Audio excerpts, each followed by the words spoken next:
There we go. And lastly,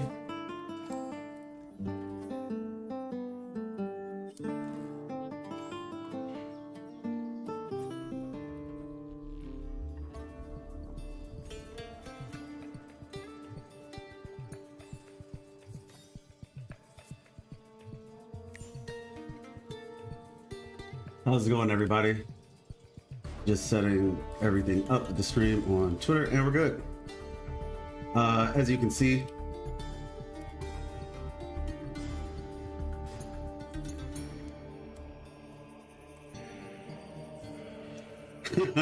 hey Blackstorm, how's it going? BitX, what is that face? What is that face? All right, let's see, create, bam. Hey, what's up, cool? How you doing? All right, looks like we're good. Looks like we're good. So yeah, today we are going to be. I just thought this was funny. Looking at you all's theories for 2.4. When I tell you, this update has probably been the single most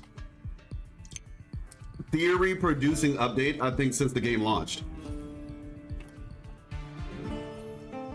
And I think part of it has to do with the fact that it's just right in your face.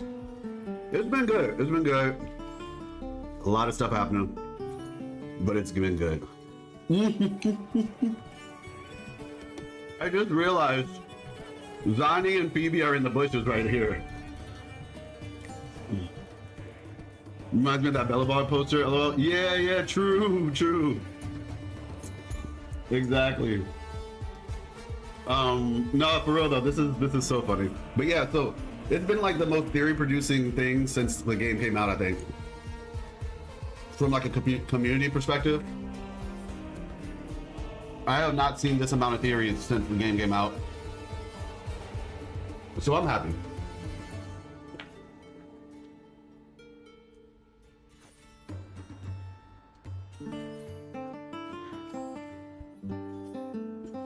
If you're not in the Discord, I encourage you to do so. We're going to be looking at the stuff that everybody put in the Wuthering Waves lore Discord, which is honestly popping off. Like, seriously, people, so many people have been. What games do you play? I mean, how many gachas do you play? I play Wuthering Waves. I play Genshin. Those are like the main two, but I've played Star Rail up into Amphorius. I started Amphorius and I just haven't like done much. Like I literally just got to the. I think the last thing I did was meet I forgot what his name is. I think it starts with an M. He's like a gladiator guy, like blonde hair, like really ripped, right? Like I met him and I haven't played since. I got Caceres.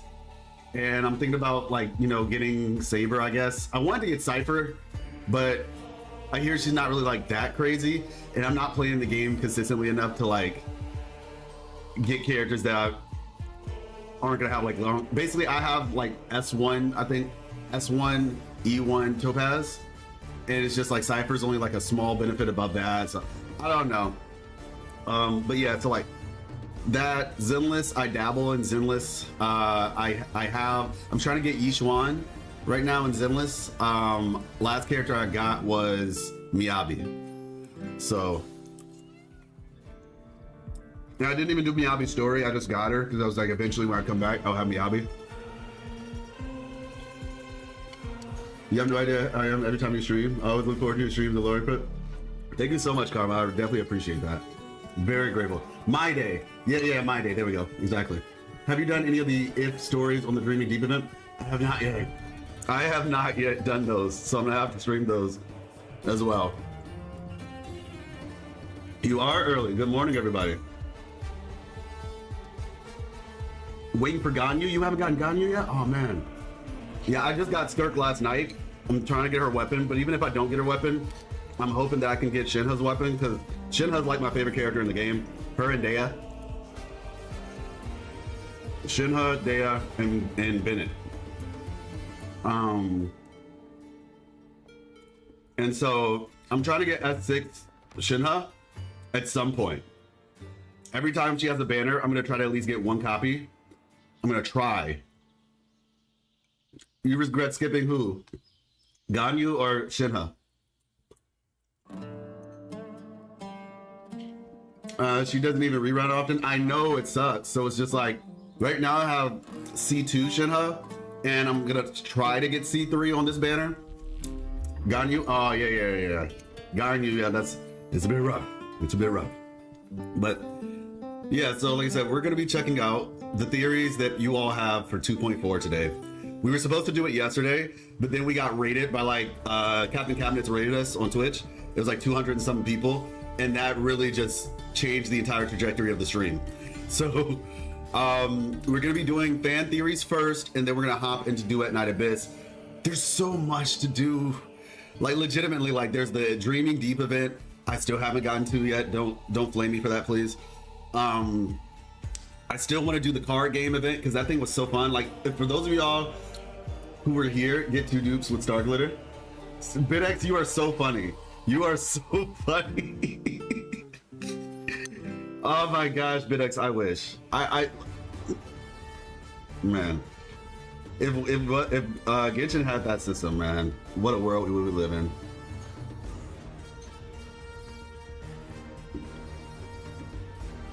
Cool, sure can delete it? Dang.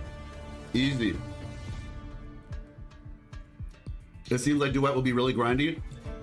It was that way in the first beta, but I heard it's better in this one, and so I have to play to see. I just have to play to see. All right. Let's say, let me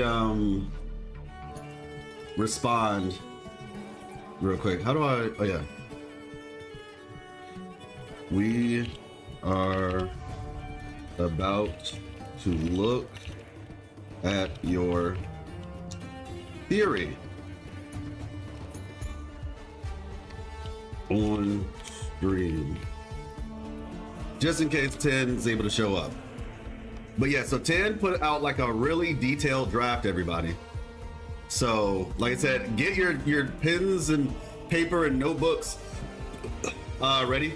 But yeah, this is something else too that I am interested in, to kind of see like what this is supposed to say. It looks so like, I don't know if Azrael has done this or not yet. Maybe if Azrael comes through. But because even the pages themselves, I think have writing on it. So this is one of the things that I need to figure out what it says. ASAP actually. But yeah. So let's see. Let me make sure I didn't. Okay, this is way too early. Way too early. Short poem. Okay. Yeah, Juke, because the update came out around here, basically. Did you get Fleur-de-Lis? Oh yeah, I have S2 card. Well, yeah, cartethiya S2. Yeah, I have S2. All right.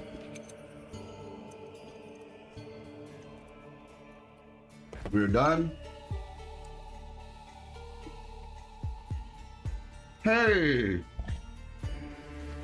Yeah, the Crisis event game. Yep.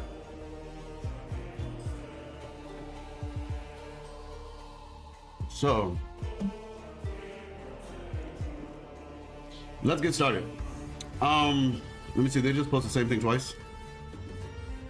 By the end. Oh yeah, it's the poem. So yeah, there's some writings that are around. That are around Renacita, right? There are some writings, and let me see some real quick. Boop. All right, I'm just checking. She is so fun. She really is. I was just telling chat yesterday. I was just like, man, I feel like this character is probably gonna have like close to 100% adoption rate, because like has to have at least 90% of the player base, because she's such a good character. Like, I find it hard, or at the very least, by the time her second rerun comes. I would not be surprised if she has the same or higher adoption rate as shorekeeper. But yeah, so do we know what this is? Like I said, we're gonna have to get to that when we ask to do co-op in an endgame event. I mean, player co-op, not boss co-op. That I mean, you know how Kuro does it. You know, it's like, oh, this character looks like they're gonna be Glacio. Nope, they're grass. So yeah, you know.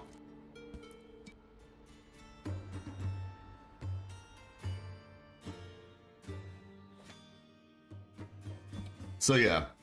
All right, so Phasalia Knight Letter. Even in the end, I never found the so-called power of the dragon. As a knight who served the 17th head of Phasalia, I failed to protect the one I swore to. I failed to fulfill their wish. To redeem her family's name, I achieved nothing, died in a foreign land. Ha, what a pitiful, wasted life. Okay, yeah, we know about that. All right, so we know there's, excuse me, the dark tide isn't her true aim. That's what, then what is Frolova really after? See, this right here, I think is something that a lot of people forgot. So this is from... This is when we were talking about like the whole, you know, what is the Pharaxidus trying to get, basically? What is the penultimate goal? They could care less about the Dark Tide. They're trying to, whatever, like their ulterior motives, essentially. The Dark Tide might be like a side effect. And in all reality, they're playing Rover like a fiddle, for real. Like, they're basically just playing Rover like a fiddle. Do you have any interesting theories about the Seven Hills? Question mark, Septimont? I mean, it's not necessarily like a theory, per se. It's just that's what Septimont technically means. I mean, I guess I'm still trying to figure out, like, excuse me. If I were to go to the map, you know, you can see, like, the area that is, you know, we don't actually have yet, which is, let me see. The area back here. Doop-a-doop-doo. Oh yeah, over here, this area. So like, it's kind of hard to say right now because originally I was like, okay, yeah, Septimont, 7 mountains, but now I'm like, Septimont, where are the mountains? You know what I mean? And so I don't know if like they're gonna show up and when this place gets actually rendered. Now there's another way you can look at the term 7 mountains, which could be like 7 families due to like rivaling factions and things of that nature. But yeah, that's what I can say for right now regarding that. It's just like, I'm waiting for the 7 mountains, but it also could potentially mean 7 families.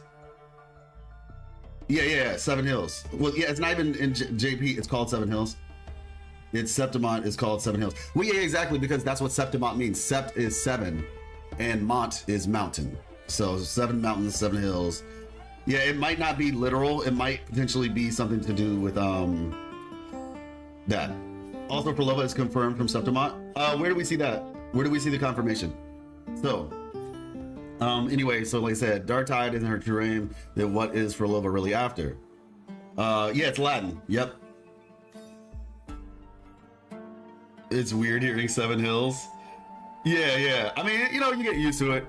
I think you just get used to it depending on what you get. Septimont is a cool name though, so that's probably why they decided to go with Septimont. So yeah, so then what is Frolova really after? Why did you save me?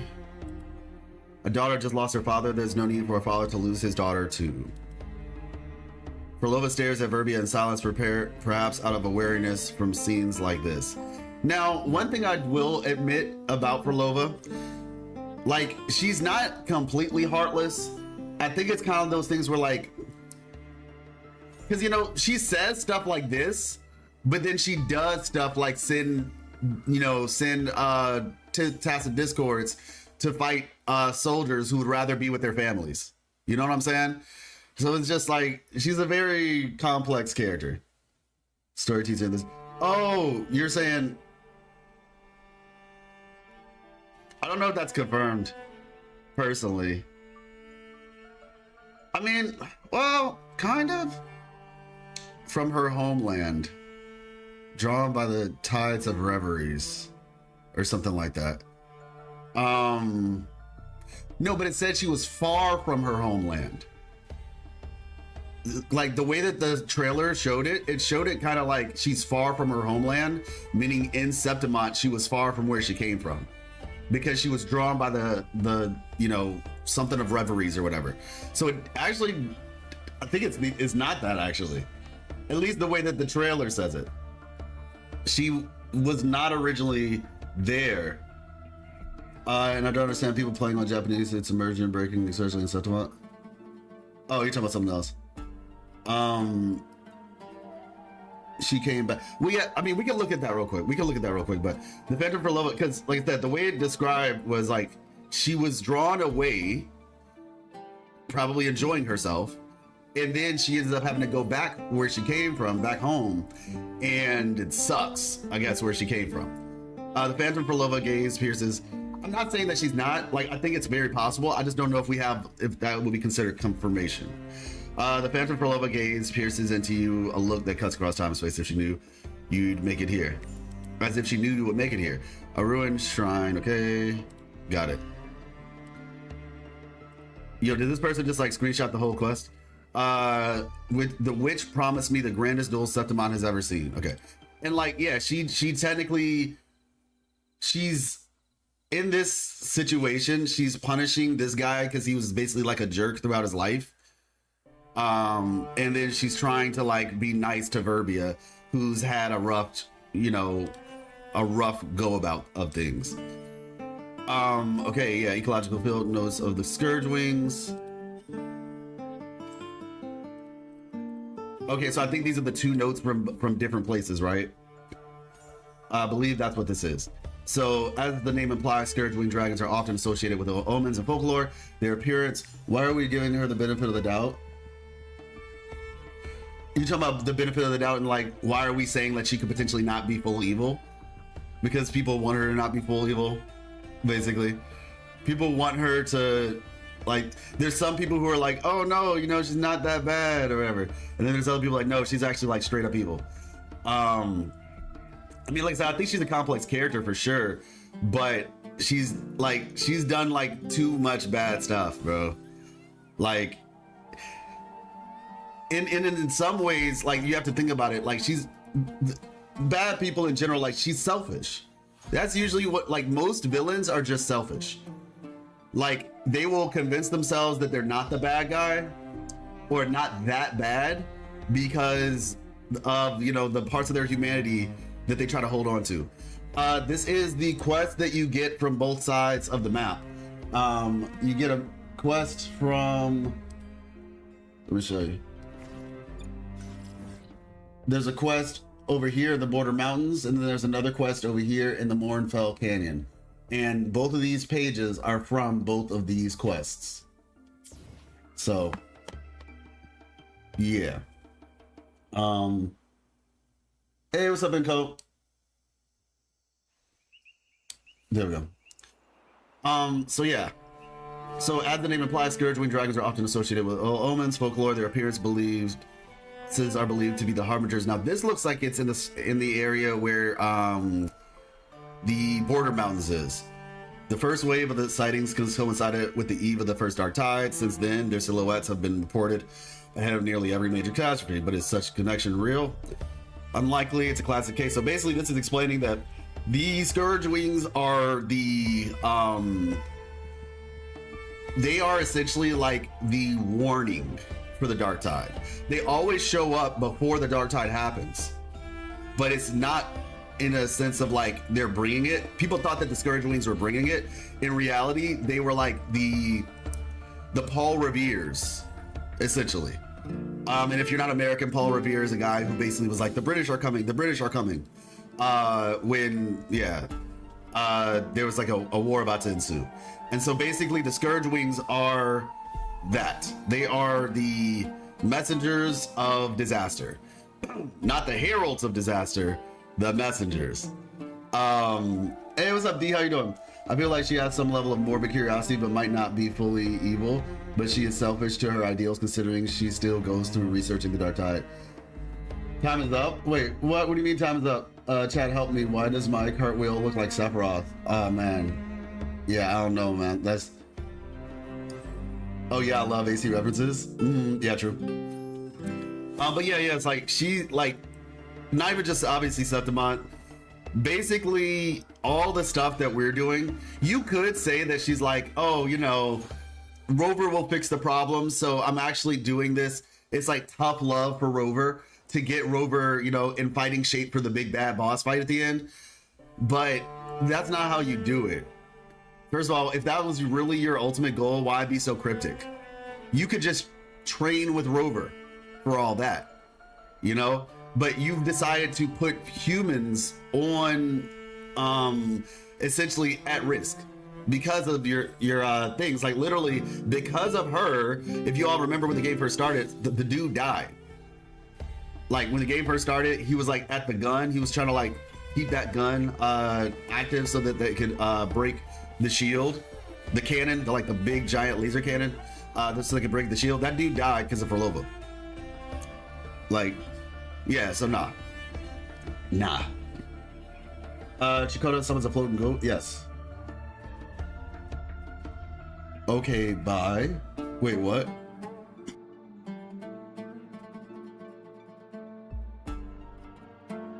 All right. See you again. Okay, you gotta go. All right, no problem. Catch you. Thanks for coming through. So the connection rail. Some ecologists argue that the creature's frequency dates all the way back to the age of 1,000 islands. Though rare, the species. Hey, what's up, Gavin? With a bid. How you doing? Though rare, the species has endured, likely owing to their acute sensitivity to environmental changes. The antenna on their heads can detect subtle environmental shifts, allowing them to avoid danger. Got you. Hey, what's up? What if Maya or Galbrena are somehow related to Fenrico? IDKOL, just a random thought.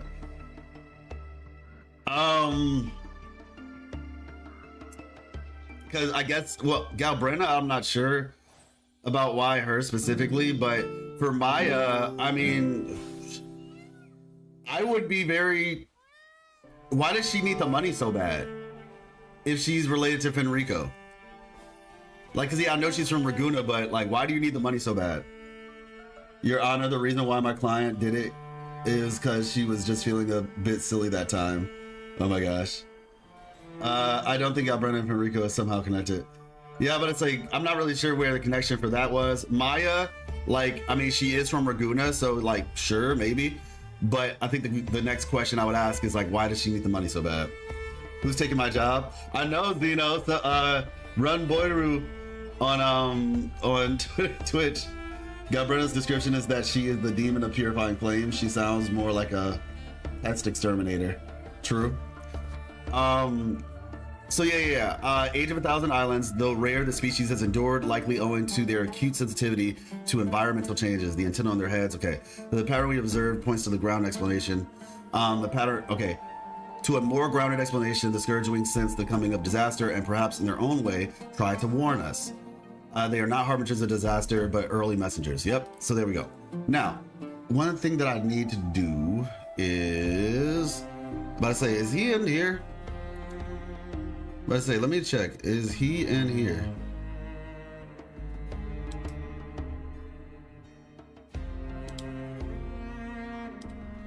All right, that's not him. Yep, here we go. Here we go.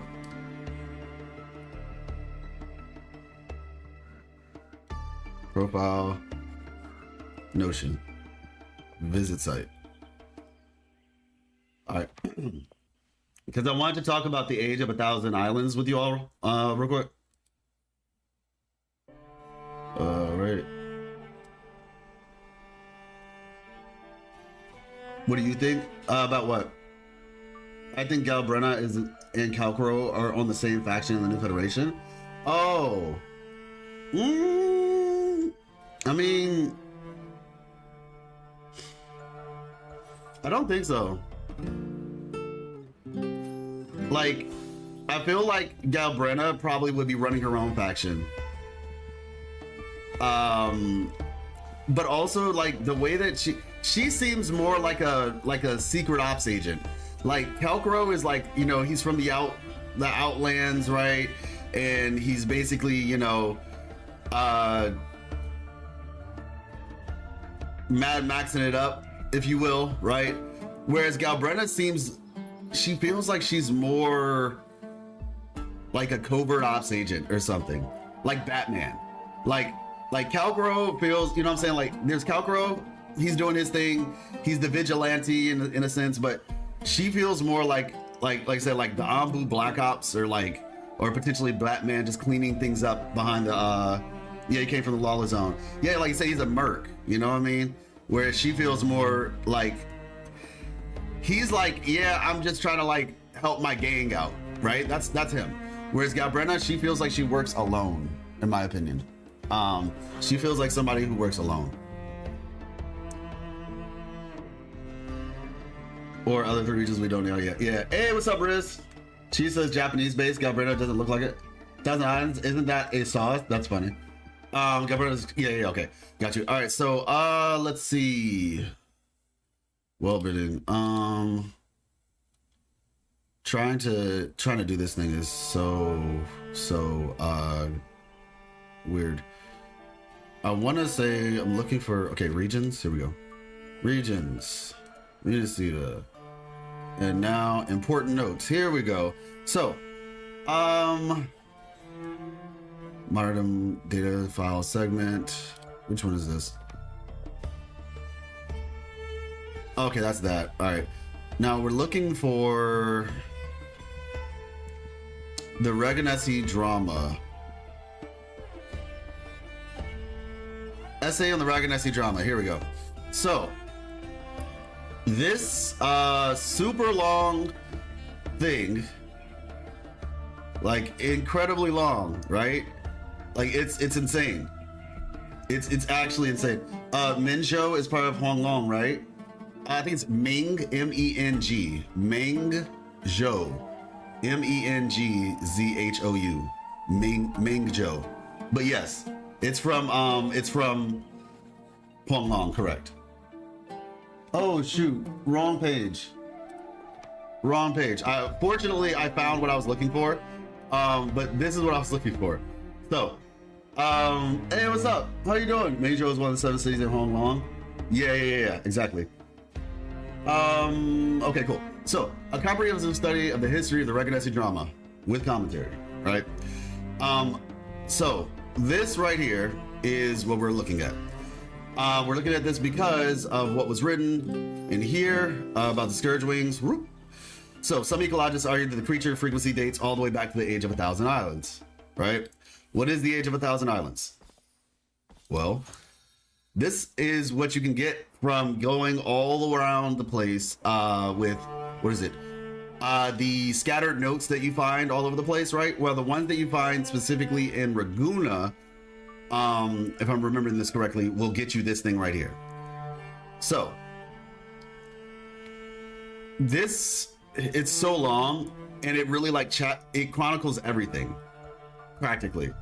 As illustrated in the key literature such as Chronicles of Avenolium and the Golden Bough, the origin of drama is directly tied to the faith of Sentinel Imperator. However, technical studies of the stage design, blah, blah, blah, blah, blah, as well as translated foreign texts reveal that much remains to be explored regarding the evolution of drama as a reflection of life and folklore. So, here we go. This is the part right here. The people of Renacida during the age of 1,000 islands used costumes to represent the origins of different tribes. This is when Renacida was first established, basically. So, a bunch of different people from a bunch of different tribes all around the world came together, and essentially the Imperator was like a shining beacon of light because they were all leaving from their nations, which makes you wonder, where are these nations? What's the state of these nations right now? Right? Like, this is why I think Wuthering Waves is just gonna get darker and darker. 6 cities in total, no? There's a capital city. So let me see real quick. I have it over here. There's a capital city called Mingting. 7 including Jinzhou, 6 inner city. Jinzhou is on the up. So yeah, there's a capital, it's called Mingting. For the rest of them, however, let me see. For the rest of them, here we go. So yeah, there's 1, 2, 3, 4, 5, 6, 7. 7 cities. Only at like 7. There's technically 8, but there's 7 cities, and then there's a main city, which is Mingting, which is the capital. So Mingting is the capital, and then there are 7 surrounding cities. That's how that works. And yeah, Ningzhou is one of them. And each of those cities has their own sentinel. So yeah, so basically, like I said, a bunch of different people from a bunch of different places came together to create Renacida. This is before Raguna and all that other stuff was probably even established. It was just a bunch of random people all together, basically. And this was the Age of 1,000 Islands. Used costumes to represent the origins of different tribes, masks to symbolize ancestors and totems, and various tribal languages to interact and communicate with one another during the carnival in the form of drama. This process continued until a fusion and mutual understanding among tribes was achieved. After numerous adaptations and reinterpretations of folklore and legends, it eventually evolved into the prototype of the Regency drama, which remains popular today. Minto or commentary, it is recommended to omit some of the details and avoid excessive research, as the paper will be reviewed by the Chamber of Enlightenment of the Order. All right, so yeah, Age of 1,000 Islands, that's kind of how that comes into play, meaning that they're basically saying that Scourge Wings were, you know, dated back all the way to like the beginning of Renacida, like the founding of the place. The islands of the past were destroyed in the Lament. Under Imperador's guidance, our ancestors boarded the Ark and voyaged far, eventually establishing Renacida on the land it now occupies. During the Age of 1,000 Islands, to commemorate their lost homes and honor their tribespeople in the Lament, people began to wear the costumes and tribes masks symbolizing their ancestors. As concluded in chapter 4 of this of this paper, the culture of drama has been a blessing promised by the Order. Rather, it is in a commemoration, a symbol developed independently by the people of Renacida. All right, so that explains the whole Age of 1,000 Islands thing. There shouldn't be any questions or too many more questions about that, but yeah, that's what that's about. I have a question. Is there a reason why the moon looks different in every region / city we've been to so far? Yes. The reason why is pretty simple. The wave-worn phenomenon. The wave-worn phenomenon essentially distorts. I mean, at least as of right now, that's what we know. It's a result of the wave-worn phenomenon. But my personal belief is that Septimont is different. Like, even though technically they all look different, I think Septimont is particularly different than the other ones. I think the moon in Septimont isn't even the normal screwed up moon. I actually think it's a totally different type of projection based on somebody's ability. Yeah, I'll just say that. I saw a YouTube short where it said in Lunite description that Solaris moon was destroyed long ago. Yes, that is correct. That is right here. Within the changing Lunite lies a treasure known as truth. Perhaps it reveals everything about the past and future. The moon has long been shattered by the wave-worn phenomenon. What we observe is nothing but the past's mirage. Yeah. It is very... One thing I will tell you all is we are learning this together, all right? The entire truth of the whole game is not... I want to watch the stream, but it's so late for me, but I gotta go. Hope the stream will be fun. See ya, brother. I appreciate you, Rumbaru. Excuse me.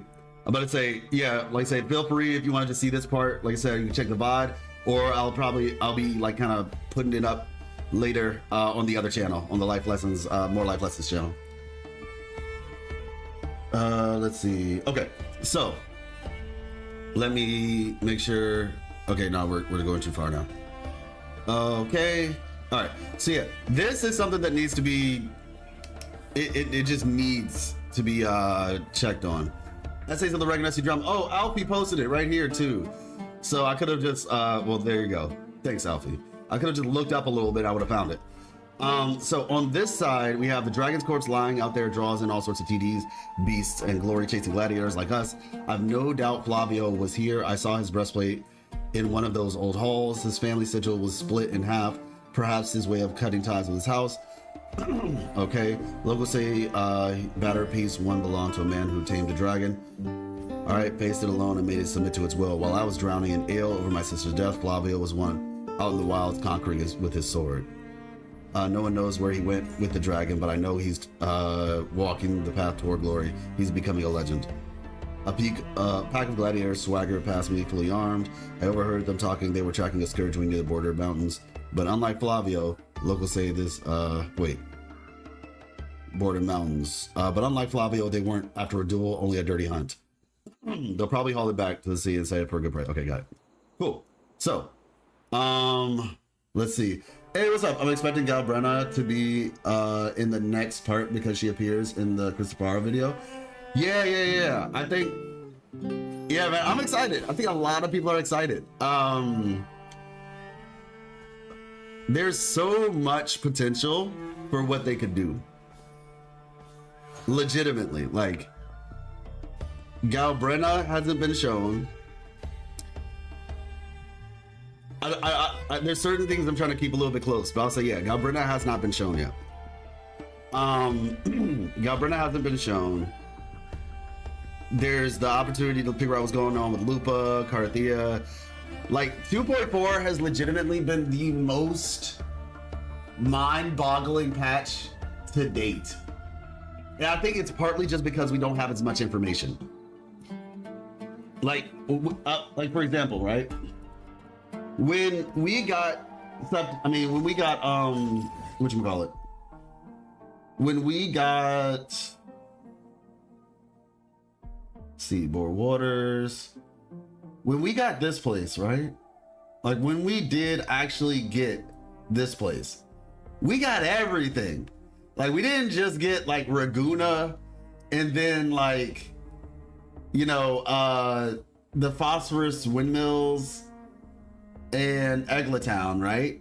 Or basically Whisperwind Haven, right? We didn't just get Raguna City and Whisperwind Haven and maybe like Moonglow Bay or something. We got everything. And as a result of getting everything, there was a lot more room. Yeah, Scar, absolutely. Scar is also yet to come. And so there's just like, now to be fair with you, even with all that being said, Septimont is actually really big. It's really big, which I think is great. I've been enjoying it thoroughly. But at the same time, it feels like there's a lot of missing pieces by comparison, which do two things. They make you curious and they make you like, okay, I want to learn what's going on now. But then for somebody like me, it's just like, oh my gosh, I need more. So, but yeah, maybe be like, Galbrenna kind of looks like Maya. Really? I don't know. I think she looks more like Sanawa, to be honest. It's certain now, something unnatural is happening outside. Every exit is sealed by the forces not of this world. Iron and I have no way out. Whisper closet. Okay, yeah. So this was the bit about getting out. Got it. May applause. Greed. Okay, cool. All right. So Azrael says, I have a theory on the lament after reading the entire PGR story in EN. Like the punishing virus, the lament is a way to filter civilization. Oh, okay, yeah. Azrael posted that in chat. Oh, not because the whole great filter. Okay, got you. So, let's see. This was actually really interesting. We can talk about this. We can actually, maybe we'll do a reaction to it. Let's see. Yeah, this at the bottom of the thing says cartethiya. All right, so this is actually what I was really excited about checking out. This right here, everybody. So, this is, this is an idea from 10 on our Discord, right? 10 on our Discord believes that this is how this whole thing is going to play out, basically. So what I'm going to do is I'm going to keep this. You think the Bleeding Sky is Christopher's doing? Oh, no. The Bleeding Sky is just, it's the Dark Tide. It's a result of the Dark Tide. I mean, it's a waveborne phenomenon. But it's a result, it's a direct result of one or two things. the dark tide coming, or the dark tide already existing, or the dark tide on their way. It signals one of those three things, which is kind of funny because in a lot of ways it feels like that's what the potentially three different timelines are. It's like something's happening, something's coming. Okay, BitX, I see you. Something's on its way. So let's see. We're gonna go and I'm gonna read this off while we're looking at it. All right. We'll read this off while we're looking at it. So. Oh, I have the same theory about posting it on your ex. Oh, you did? No, I saw the thing that you put in the lore channel, the little thing. So, draft 1. Act 1 and Act 2 currently unspecified. Act 3 depicts the fall of Septimont to the Dark Plight, with Lupa being the last warrior to die. All right. It's crazy because if she's like the strong, but I still find this, okay. There's some things about this that don't check out for me, and you all can let me know if you have an alternative theory or if you feel you can explain this. And like I said, I feel like this might be a really cool thing to do in the future, right? Where we have like a day where we just go over theories, right? Like, what theories do you have? What theories do you have? These are some of my thoughts, and we can kind of culminate that stuff. Because as I've said many times in the past, this is a community. It's a community effort, in my opinion. I think it's more fun that way anyway, when everybody can be involved. Just do a podcast, for real. Well, no, so this is more so like engaging with the community, not just like having somebody else come in, like, and we just talk about it, which, mind you, I do that. I like, when I'm not on stream, I talk to some people as well, but I do like hearing you all's theories, which is also fun. Because at the end of the day, like, anybody could be right, for real. I've been fortunate to be right pretty consistently, but anybody can be right. So, all right, Maman, I got you. So this is draft number 2. Unspecified first act. Don't know what happened. Second act, Cartethiya arrives at Septimont. Hey, excuse me, hold on real quick.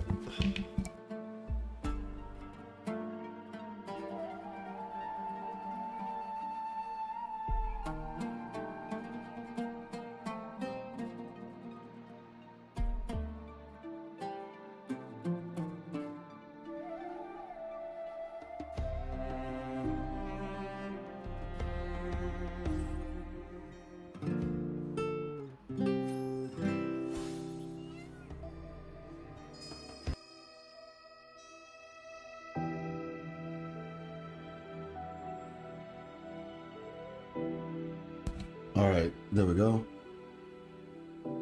Hey, oh, I do remember your name. Sudipto, is that how you say it though? But I do remember your name, yes. There's a lot of leaks about the next part showing a full cinematic cutscene, so beware. I heard. I'm trying to stay off. I get on Twitter to post and check notifications of my post. I am not trying to look. I'm not trying to explore my homepage too much right now. But yeah, how you doing? Sudi, there we go. Sudi Bankai. Okay, there we go. That's why I was like, I'm not really sure how to pronounce the name, but I do remember the Sudi part. How are you doing? Or the Sudip part. Yeah, I closed my eyes with all those leaks. Yeah, I'm trying to stay away. How have you been? Let's see. So, Act 1 marks the arrival of Rover and Booling. So draft 2, unspecified. Cartethiya arrives at Septimont and destroys the incubator. Corrupted Maya escapes. Act 3, Cartethiya confronts the corrupted fallen Arsenosa and subsequently faces Maya hollow and empty. Got it. Okay. But we don't know how this act started, supposedly. Essentially, right? We don't have the story for whatever that is. And then Act 3 being, oh yeah, and this is like the end of the story. And then draft 3 marks the arrival of Rover and Booling. Abby failed to enter the story for whatever reason. Act 2, unspecified, but likely aligns with quest-related events. The absence of a visual representation remains unclear. And then Act 3 concludes with Rover and Lupa winning the Agon. Rover experiences a vision of the historical interpretation, iteration of the Bloody Agon. Now, one thing that I'm actually interested in, and let's go into the game real quick. One thing that I find interesting about this, let's see. Read. Yeah, like, and let me move my camera. Yeah, like as you see, it's really, there's no Act 2, there's no second thing there, which is weird because like we're playing the game. You know what I mean? Like we are playing the game. So like theoretically you would say Act 2 should be, okay, we meet Lupa, we have the big fight, and then what happens in between? Well, in the middle, it's like we're fighting in the gladiator arena. Let me see. We're fighting in the gladiator arena, and we're going person after person. Lupa confronts House, Silva, right? Excuse me. Yeah, you know what I'm saying? Like, so why is Act 2 not showing here? That's a interesting question. Now, I think this theory is interesting, and we're gonna finish this little bit with the reasoning I think behind it. And I'm gonna say my theory is a little bit different from this one. Thematic and narrative connection, speculative. The collective murder referenced by Cristoforo. Yes, now that's actually an interesting thing. Cristoforo calls the group of people, like Septimont as a whole, a collective murder, which I find funny, as I've said before, because a group of crows, which seems to be what is, a representation of Cristoforo at this point, and possibly just the Fraxinus in general, is a group of crows are called a murder of crows. So the collective murder referenced by Cristoforo likely alludes to the historical bloodshed of the Agon, where the spectators' bloodlust rendered them complicit in the violence drunk on bloodshed. Within this context, Maya, the victor of the Bloody Agon, serves as a narrative inspiration for Cristoforo's tale, her tragic past shaping the thematic and emotional core of the story. I agree with this. Lupa and Maya share notably similar backstories and emotional drives within Cristoforo's story. Lupa assumes the narrative role of Maya. However, the two characters are not literally identical, as evidenced by the distinct placement of their tattoo marks, suggesting separate individual entities. Yeah, so I 100% agree. I've said this before.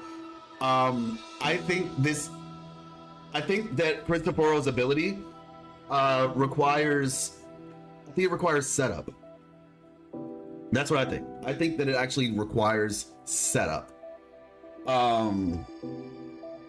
He has to do his research on the area before he can actually activate his ability. That's my thought. Similar to, what are we doing, by the way? We are, bro, I got cartethiya, but didn't know I had to pull the musician. You don't have to pull the musician. The musician is just good. You don't have to, though. How you been enjoying Duet Night? It is. I don't know how far you are. Gib, barely. I'm going to play some more today, but I really just got, like, I haven't done that much. I pulled, in terms of the story, I just finished the part, like, in the sewers, where you, like, do the little trial to be a fox hunter. So I'm going to try to play a lot more today. I'd imagine story leaks are definitely possible with the time-gated content. I've been blocking many leaks channels already, but definitely will take extra caution. Absolutely. But yeah, hey, what's up? I posted mine as well, though it's almost the same as this. Got you. I mean, that's fine. We can I'll check yours as well, but essentially, I think Cristoforo needs setup, and that's what we're doing. Suda, we're doing basically talking about 2.4 and our thoughts about it and what could potentially be happening with it. Like I said, 2.4 is mind-boggling, y'all. It truly is mind-boggling. But yeah, so I think Cristoforo requires setup for his ability. And I think this is, we see this, and thanks for asking, Gabe, by the way. I have been, how you been enjoying? Yeah, I've been enjoying it for the most part, but it's still too early to like have a definitive answer. I'm really happy that 4-star girl with the blue hair, who looks like an Attack on Titan character, I'm happy she's there, because her design is really cool. I like it. And some of the weapons, the new weapons that they showed have also been really fun. So, Back to Wuthering Waves though. When Chacona story quest, right? Can I share a theory about Septimont and Christopher? Absolutely. That's the whole point. Now, if you want me to be able to see that theory, like I'll try to remember to go back into the chat. But the best place to put it is in the lore section of the channel, which is where we are right now. I'm looking through the lore section of the Discord. So exclamation point Discord would be the easiest way for me to find it. But yeah. Yo, my cartethiya build is 74 over 281. Sheesh. Is it good? Absolutely. That's amazing. That's honestly, I'm jealous. Collective murder might pertain to how people pushed Maya to the limit and died and triggered the dark tide. So Christopher said everyone would have a blood on their hands. Yeah, not just Maya, all the gladiators. Yeah, I was saying I think it was intentionally stated that way because of the murder of crows concept. But yeah, that's huge. She's also S1. Yeah, and that helps a lot. Now, are those the stats after buffs are applied or before buffs are applied, Sharma? Or Abi? Is that before or after buffs are applied? Because if it's before, then that's actually insane. But yeah, so anyway, so then they say let me read this off. So Lupa and Maya share notably similar backstories. Yeah. So I don't believe that they're the same person, Lupa and Maya. I just think that after Christopher does his research on a thing, he can then implement his power on it. So it's a really broken ability, but he's kind of like Batman, where he just requires a lot of setup. You understand? But if he has the proper setup, like if he understands what's going on, he can then shape reality, quote unquote, to his will in the sense of like the illusion that he's able to put on. This is why in Chacona's event quest, you notice in her event quest, we see when the guy is singing the song, Christopher sees that as an opportunity basically, and he's able, now who knows, maybe even Christopher planted those dudes to sing the song, right? But when he did that, Christopher used his ability on the bears, basically mimicking the daemons of Raguna, or of the Poet Society, basically, because it connected thematically with something from the past. So he's able to kind of use that to create his own thing. My one is 271. So, oh, okay, got you. Before, obviously. Oh, okay. I mean, some people say after, you know. But yeah, that's actually huge because then you're gonna get 100 as all the buffs applied. Have you seen the hidden area under the map?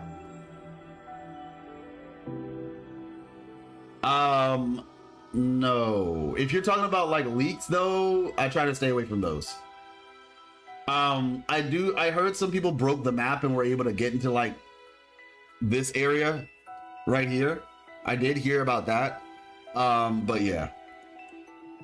Bro, is there tentacles coming out of the dark sun of Port City of Guizhou, or I'm smoking? It's not a, yeah, it's like, it's kind of like a, it's like originally, like it's kind of like a black hole basically, but there are some weird things coming out of the side of it, which makes you wonder like, okay, what is this thing actually? Somebody said it was like eyelashes. Like what if that thing's like a giant eye and it's just closed and then it opens its eye or something? So there it's a lot of interesting stuff on that note. So now we have this, right? So themes, okay, speculative. But yeah, so basically that's my thought on his ability, his powers.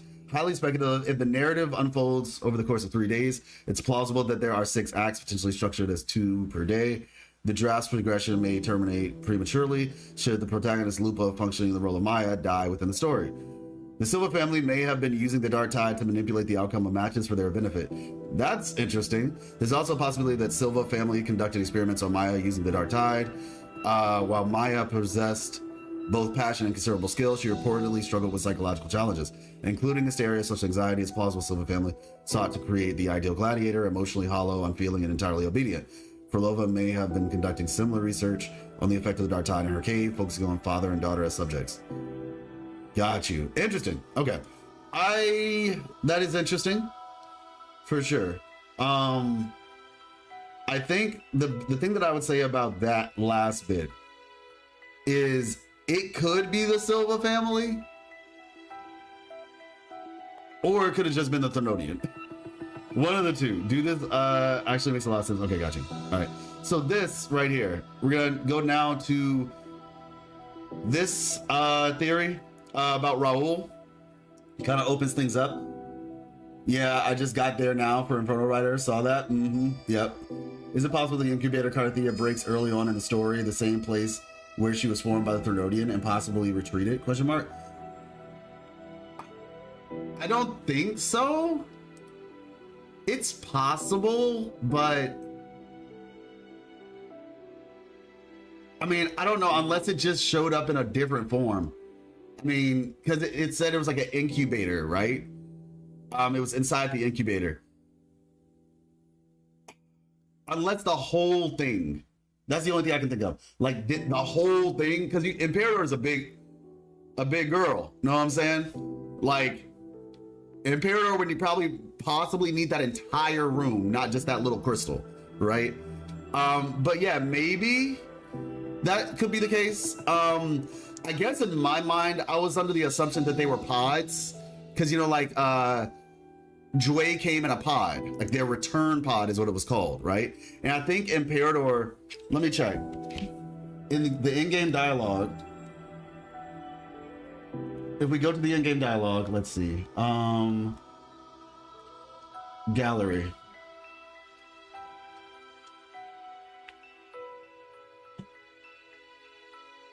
What's up, Bidex?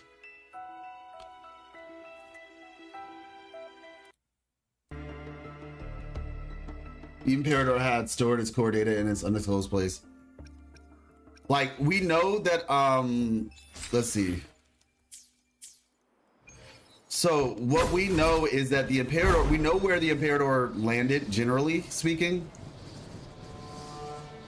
I'll probably just teleport there, honestly. Imperator landed like kind of in this area.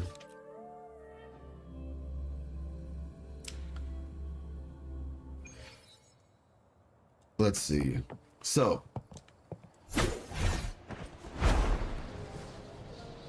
this is like the spot where Imperator landed, right? This like this ring thing or whatever.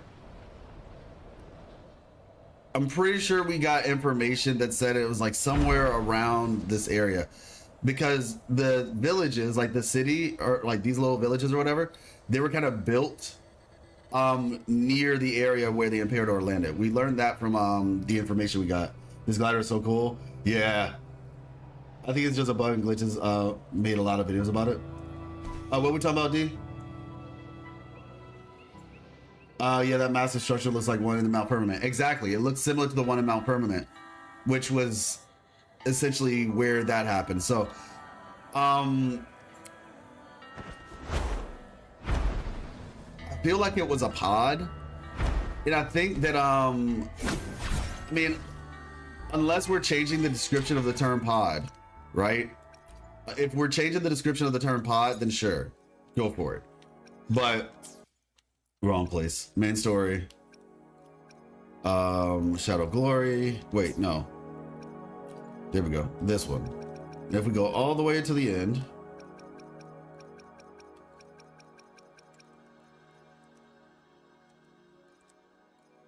Oh, okay. Guess I have to go all the way this way. So if we go to the end, we'll talk to Imperator. Head to the path of bestowal, face them, okay. Obtain victory. Imperator.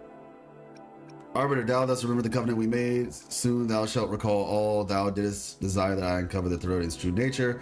So I set forth a condition that my root privileges be unbound, that I might act without restriction. With unrestricted access, you are going to merge with Leviathan, okay. All right. Offered knowledge of the resonator. Yeah, see, Imperator. It's a pod. Right? Oh, I forgot I have the voices off. But the Thermodian used my return pod to conceive an entity known as Fleur-de-Lis to make her its resonator. So that's why, like, I don't know, like, is it a pod? Maybe the entire building structure is a pod, right? Maybe that's the logic here, right? Maybe that's inside the pod, and the whole thing is a pod, I guess. Maybe.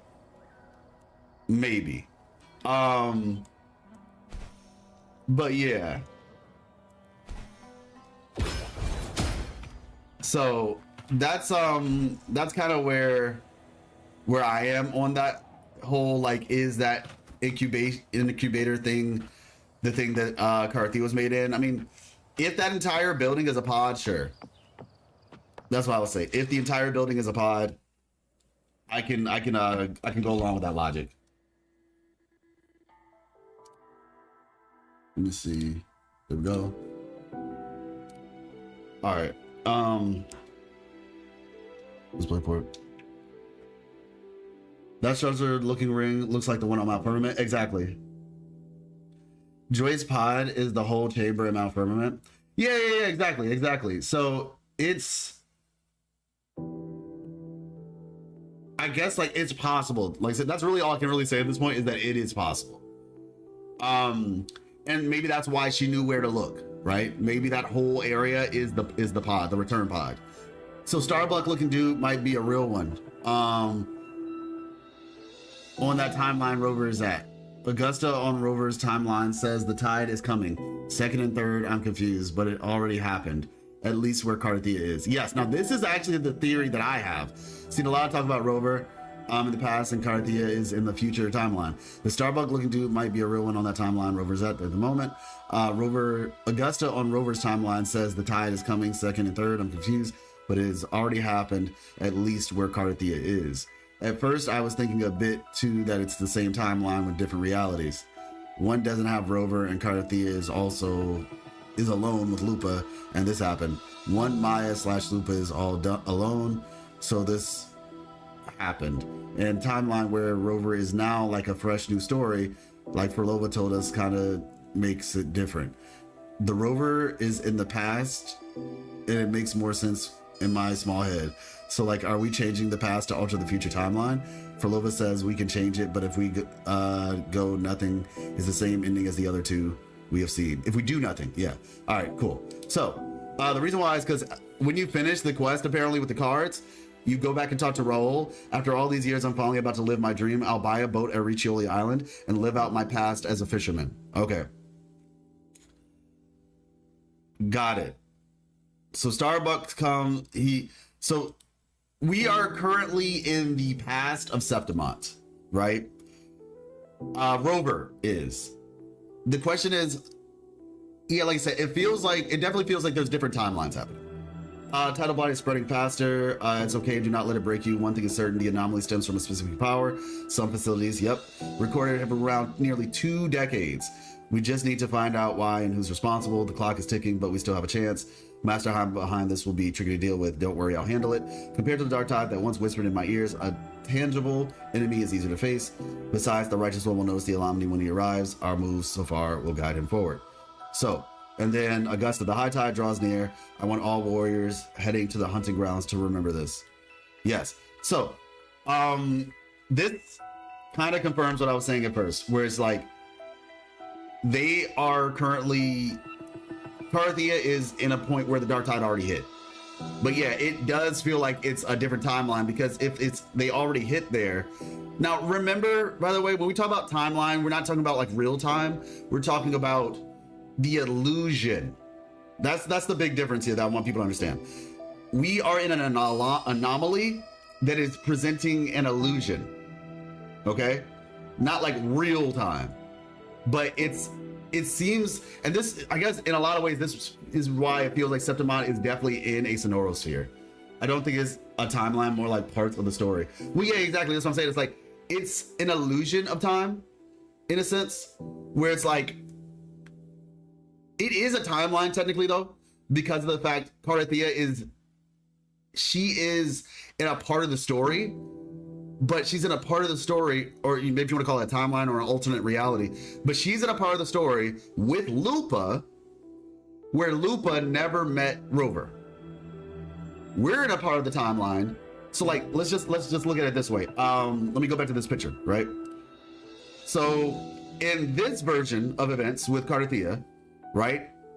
She meets Lupa, and to be honest with you, part of me is wondering if this timeline, the Doomsday timeline,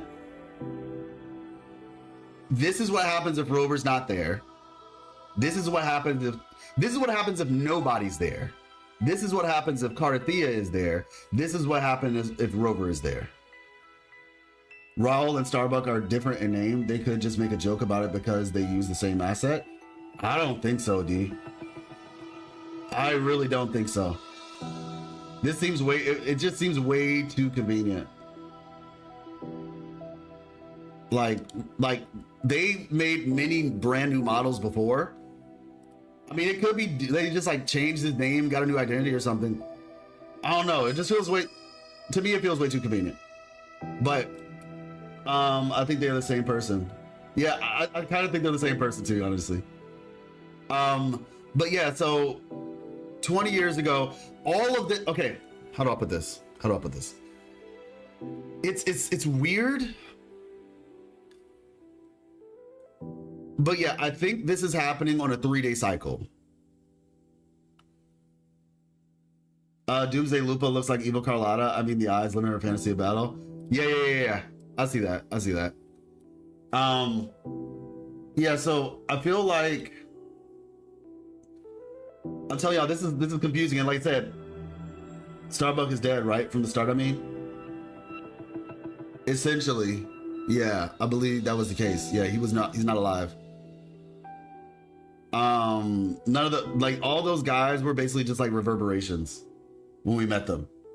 And Raul and Starbucks were the same. Rover would have a monologue with himself or something.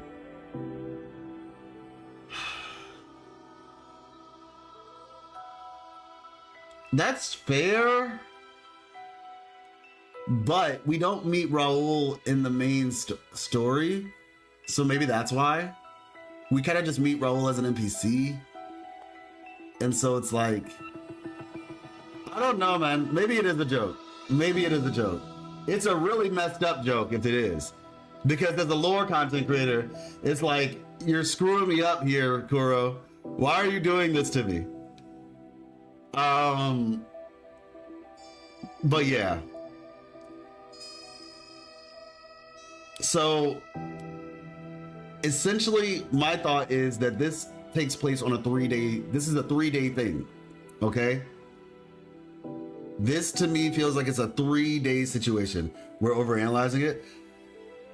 I don't know, maybe. I think this is 3 days. This is a 3-day occurrence, right?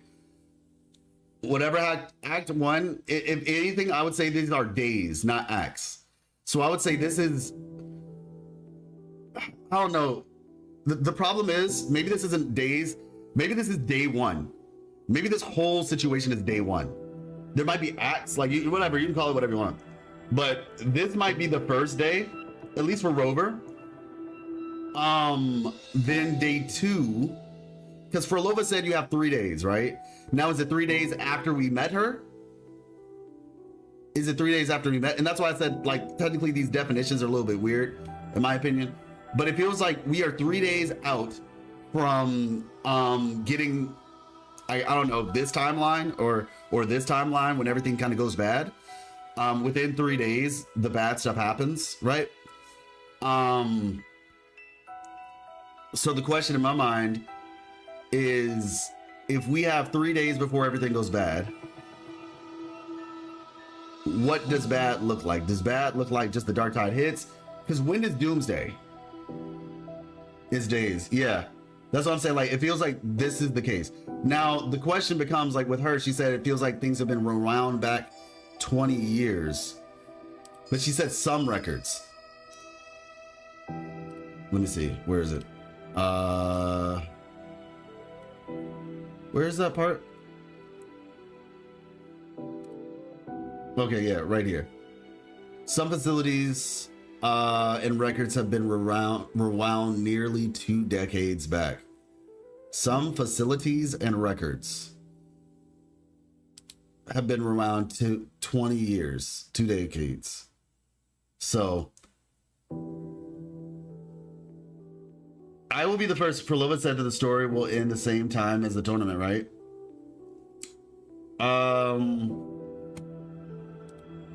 Did you?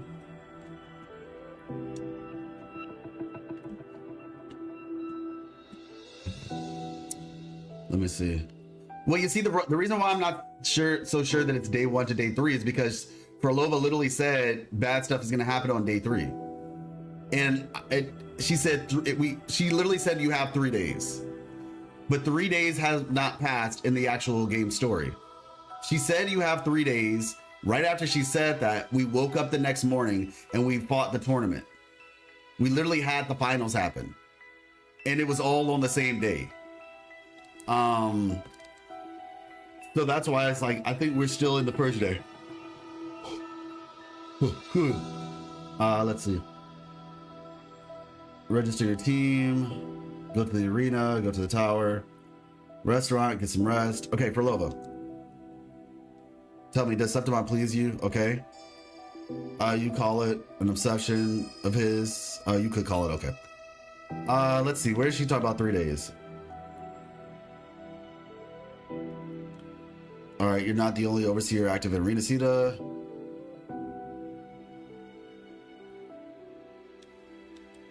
Okay, let's see. Story, but the true lead of the story has yet to emerge. I give you this play so you can see the ending. All glory will be consumed. Okay, this is a short story, one that only lasts 3 days. When the final match concludes, so too will this story.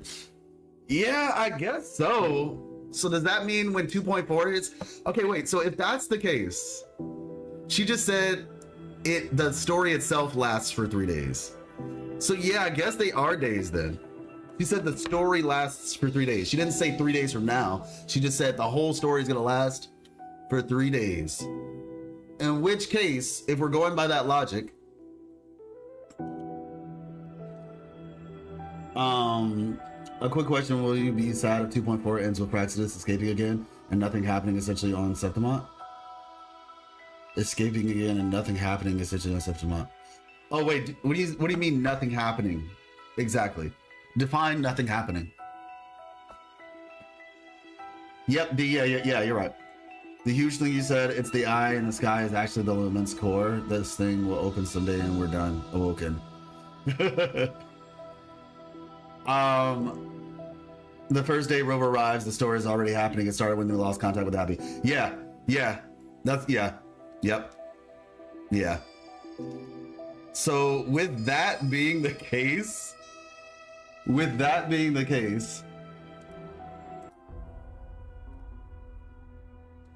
yeah. So that means when Lupa's banner hits, things are about to get real. Things are about to actually go down. When 2.4 hits, it's over. Oh, nothing meaningful for lore? No, that's not gonna happen.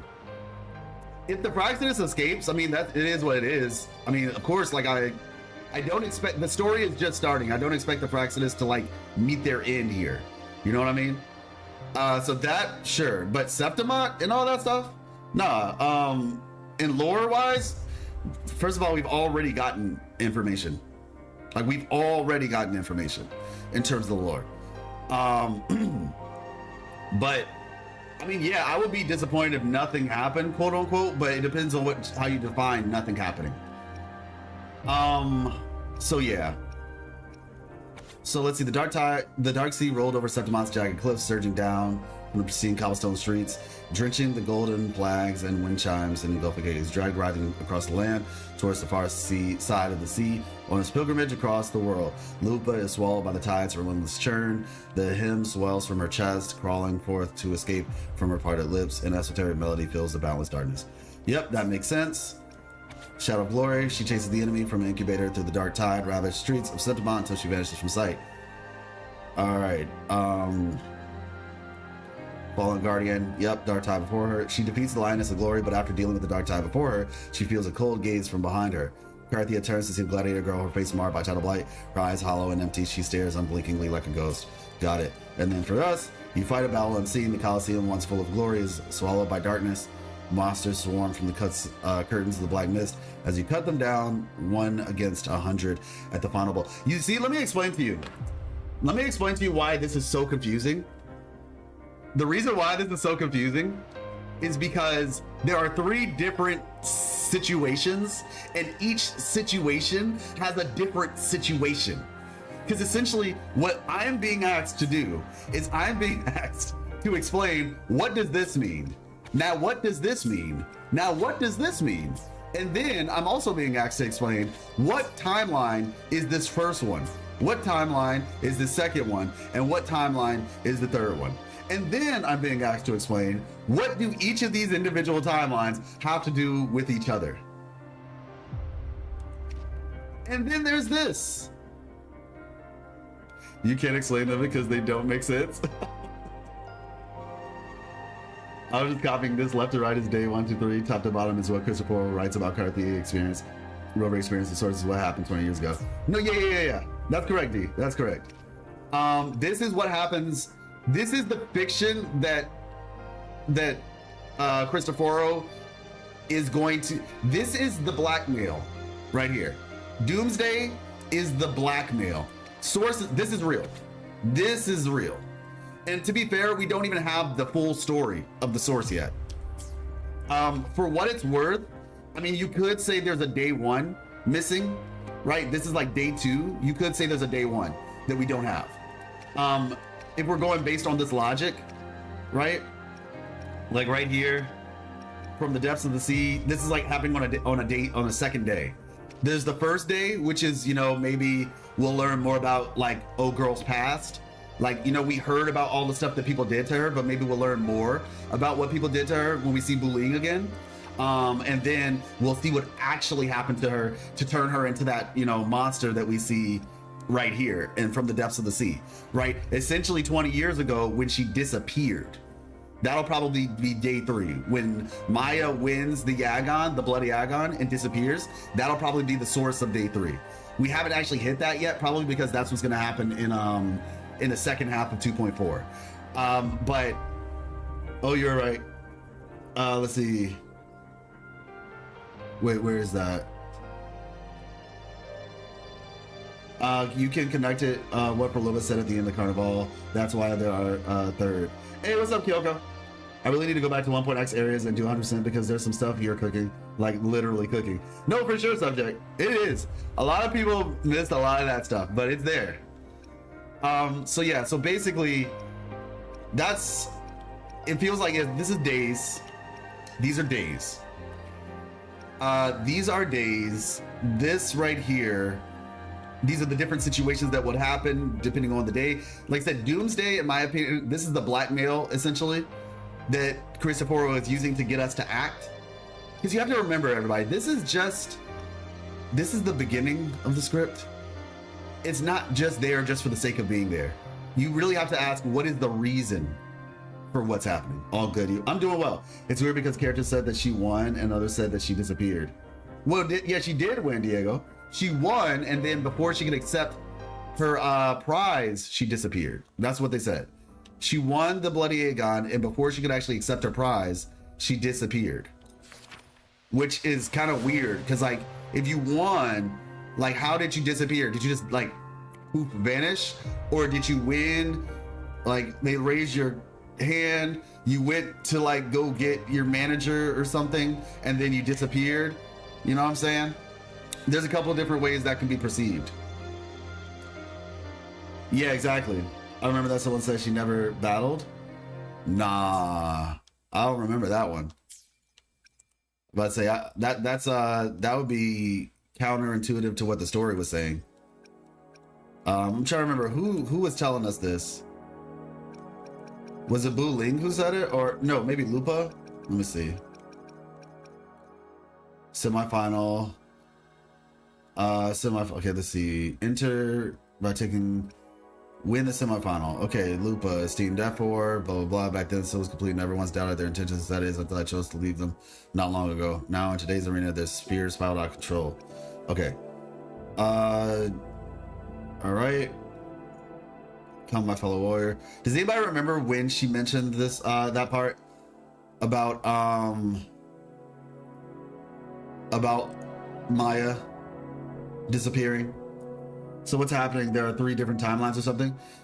There are 3 different timelines, but in reality, it's more like there's 3 different realities, or like fictional realities. They're all taking place, and that's kind of where things get a little confusing, right? Because if Rover is fighting the Dark Tide, I mean, he's fighting before the Dark Tide hits. Cartethiya is fighting what looks like after the Dark Tide hits, but it's still 3 days. Like, all 3 of these are still happening in a 3-day interval.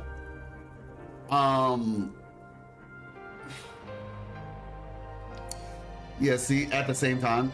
Yeah, it's like they're technically different. It feels like it's different timelines, but it's also happening at the same time, if that makes sense. So the 3 days, let's just say theoretically, the 3 days that Rover is experiencing, let's just say like this month, right? Let's say Rover is experiencing the first 3 days of this month. Cartethiya is experiencing the 3 days after. Like, let's say Rover is experiencing the 1st through the 3rd. Cartethiya is experiencing the 4th through the 6th. And then this doomsday scenario at the top could potentially be that's the thing. Like I said, this is the timeline where Lupa, like, nobody came to help, and Lupa just kind of fought by herself. Cartethiya's timeline is where she actually shows up, but she's still the reality that Cartethiya shows up in, it's still after the reality that Rover shows up in. I'm not sure, but when I played the story, I remember it was weird that they said she won and then said that she never battled. I think it was Lupa in the hotel. Yeah, okay, I'll check. Yeah, because I don't think that was what she was said. But yeah, so it's as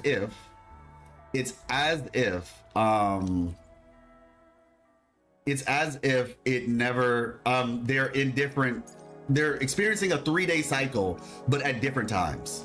That's the best way I can describe it for right now. That's how it feels. It feels like a 3-day cycle at different times. One person, Rover's is in the beginning of June. Cartethiya is experiencing a 3-day cycle in the middle of June.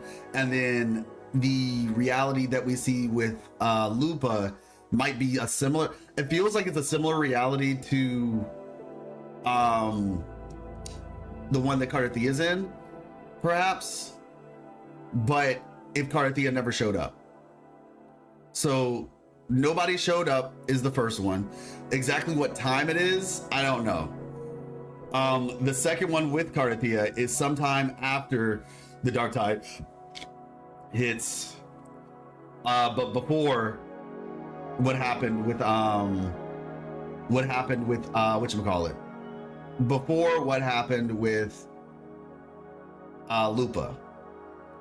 Like, she caught Lupa before she went doomsday mode.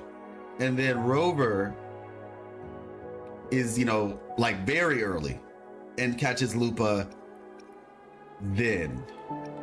So, let's see. This is Cartethiya, ride the ringway, go to Septimont, reach Septimont. Let's see, leave the cave. Go to the arena.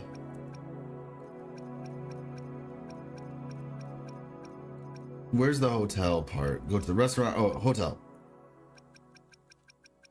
So if we go here, if that day comes, would I still say I love this life? All right, let's see. Where are we talking about Maya at?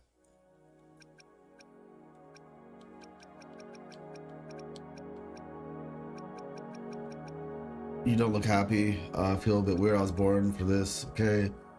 One day I lost favor. All right. Wait, did we go to the hotel twice? Oh wait, no, here it's here. You can okay, not like she disappeared during the Great Agon years ago. Do you still think Phil will face her in the Agon? This Agon?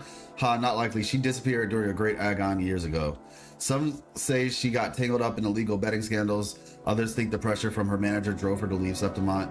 There are plenty of rumors, but no one knows what really happened. Still, it's frustrating to just disappear halfway through. Lupa, you'll fail to make it to the end. People will see you as a nothing. Okay. Let's see. You know, crushing every single opponent. Okay, I see what you're saying now. I see what you're saying. She says here that she disappeared halfway through.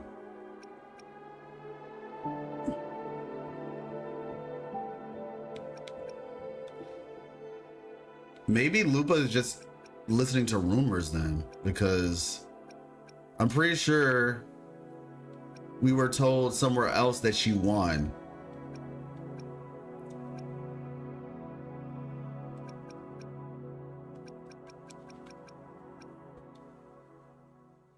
Yeah, Diego. I see. It would be funny when the story ended. All the people we met just forgot us. True. Before the final. Let's see. Get some rest. Compared to the drifting. Okay, let's see. After this, Lupa said Maya won the Bloody Agon but disappeared before receiving the reward. Yeah, maybe when she says halfway through, she just means like halfway through is a weird way to word it though. It's very much a weird way to word it. Okay, leave the hotel. Talk to Lupa. They were on the stage. All right. Entering the elevator. She doesn't believe in things for the weak. You all know gladiator combat sees power. Okay. Augusta. So tell me, Lupa. Okay, her and Julia. You know, comes out. Then after that, we have talk with Cartor. Find that I handle the Silva sponsorship. Okay. Blah, blah, blah.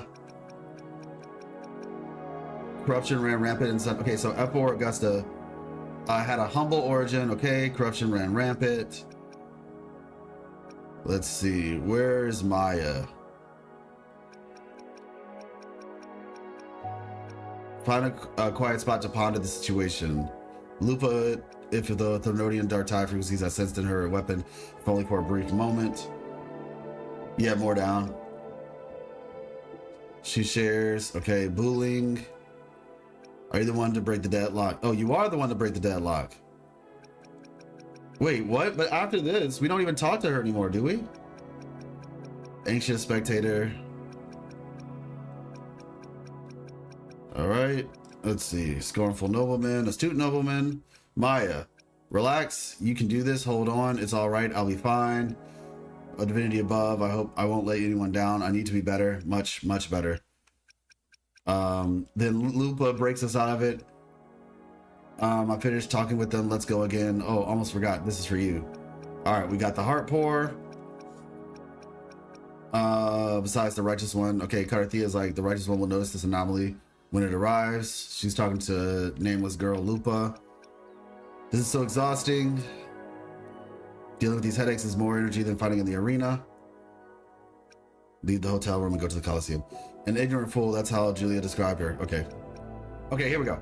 Turns out Maya spent almost all her time. She devoted herself to honing her craft. Everyone has their breaking point. If she ran out, I don't blame her. Rumor has it she caught in a dirty mouth. Okay. Correct under pressure. What about you? Are you not tired? Okay. Let's see. So it says, Julia didn't like her, probably because they once competed in the same Agon. Maya disappeared after claiming the title, leaving the Agon without an official champion. Okay. So yeah, is this it right here, right? Hey, what's up, Nerd Up? Maybe why Rover's sensing cartethiya on Lupa, because Lupa is in cartethiya's version of time. That's why the resonance is leaking on her. Same for Maya, because the original Maya disappeared in current.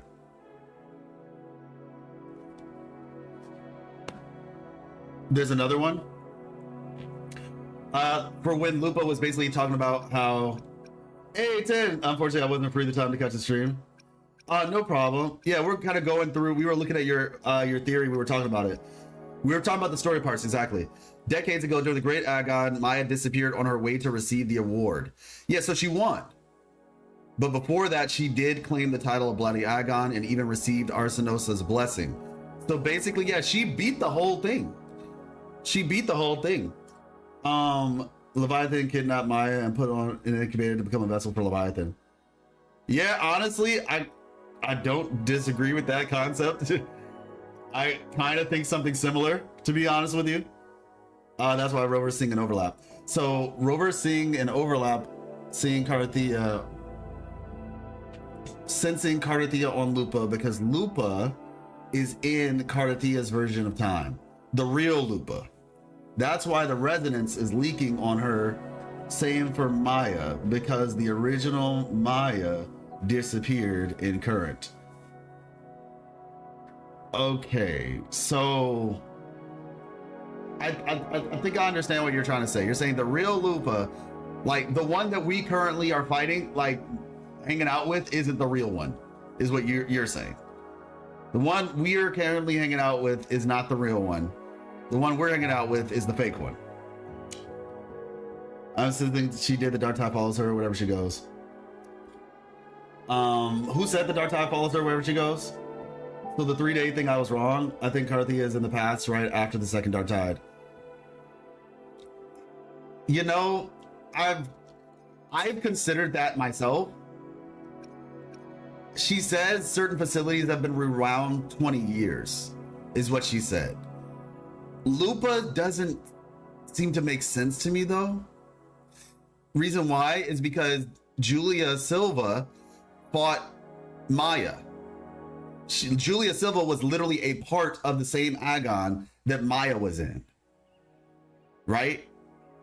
And so Lupa, if it was right after, Lupa would be like way older. You know what I'm saying? But she's not. So I don't think Cartethiya is in the 20 years. Like, if she was, Lupa would also have to be somehow sent back in time as well. If that's the case. I'm gonna rewatch the first part at high speed. Could you give me a TLDR in the meantime? Oh, I mean, well, to be fair, we were just reading through your idea. We were reading through your idea. I think you're honestly fine to stay right where you are. We're still in the point of like making sense of this journal right now. We were, for the most part, what we did was read what you presented. I did kind of give some thoughts on it, I guess. So if you want to, you can check that. But yeah. Hey, what's up, Hats? Lupa, Cartethiya, and Lupa with Rover are different, as in they are the same character in a different story. Yeah, exactly. Yeah, exactly. I feel like to say that that's the real one, because the reality is all of this is fiction. All of this is fiction. Every last bit of it. So I don't know. I think Lupa is just the connecting string for all of it. And it's kind of funny because you can kind of see like the diagonal, right? Or rather, you can see the diagonal of the story. But with the Wolf Companion, it's beneath my thing, so let me see.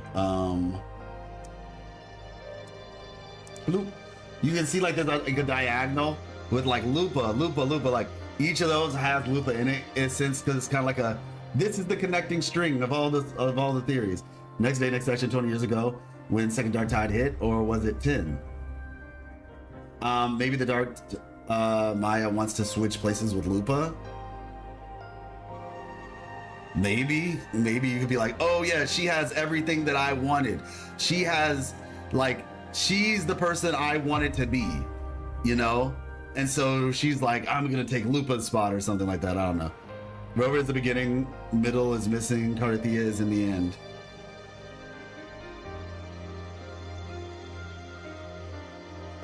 Yeah, because like I said, it's clear. Like I said, this is my thought right now. If that happens, Lupa will be trapped on that time. If what happens? Hey, not gonna lie, this story still twists me. Yes, yes, it's twisting all of us. It is twisting all of us. Yeah, Lupa is very much the connecting aspect of all of this. It's just I had different theory. Maya is incubated into Lupa. Oh, so you think Lupa is a created being like Cartethiya, in essence? I could see that. I could actually see that.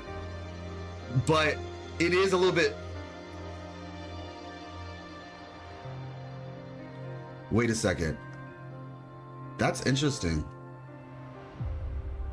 That is interesting. The only issue I have with that thought process, though, that's an interesting thought process, but the only issue,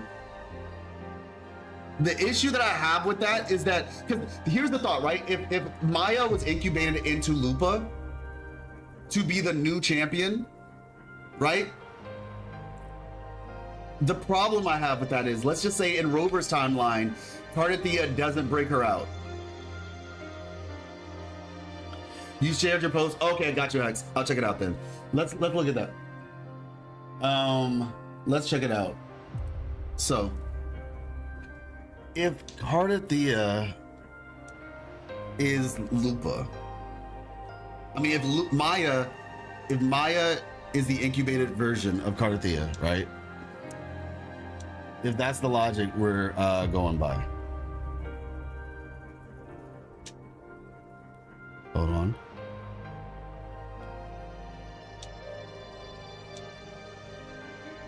The only issue, because like you could say, oh yeah, she got turned into Lupa after some time, this way for it, and then Rover shows up after she's been released.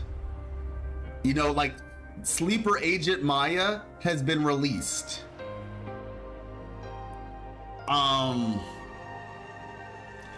don't know though. There's like I feel like there's some plot holes there. Yeah, there's the Cristoforo and Cartour theory. They're the same person. They have similar personalities. He appears pretty early in the story and always watches us. Also, he sits in the crowd in a similar spot where, by coincidence, Cristoforo is located and clapping for fleur-de-lis at the end. I think that's interesting. I definitely think that is an interesting theory, that Cartour and oh boy could potentially be the same person. Possible. Only Wii players saw Maya as Lupa. So devs think they are funny with this NPC. Which one? The Starbucks. Yeah, honestly, I don't know, man. I don't know if the devs are being funny or if I'm overlooking it. If there's holes, why not try flex tape? Fair enough. It looks like I omitted one detail from the highly speculative section. Cartethiya may have used the Sentinel's power to split space or to split a portion of her frequency and anchor it to Lupa. As the protagonist of the narrative, Lupa serves as the sole constant across all drafts. Yeah, this consistency allows her to signal Rover even if he consists within a different draft. Yeah, now that actually I could see being something legitimate.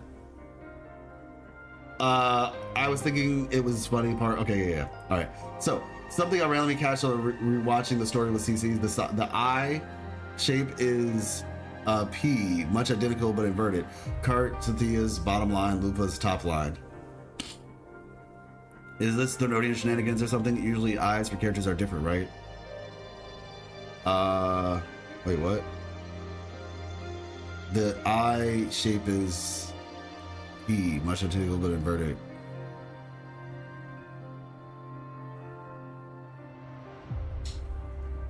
I'm not sure I'm seeing what we're talking about. We're just talking about like the shape of their eyes? Like, not really sure. Black Shores. I better keep this one away from Camellia.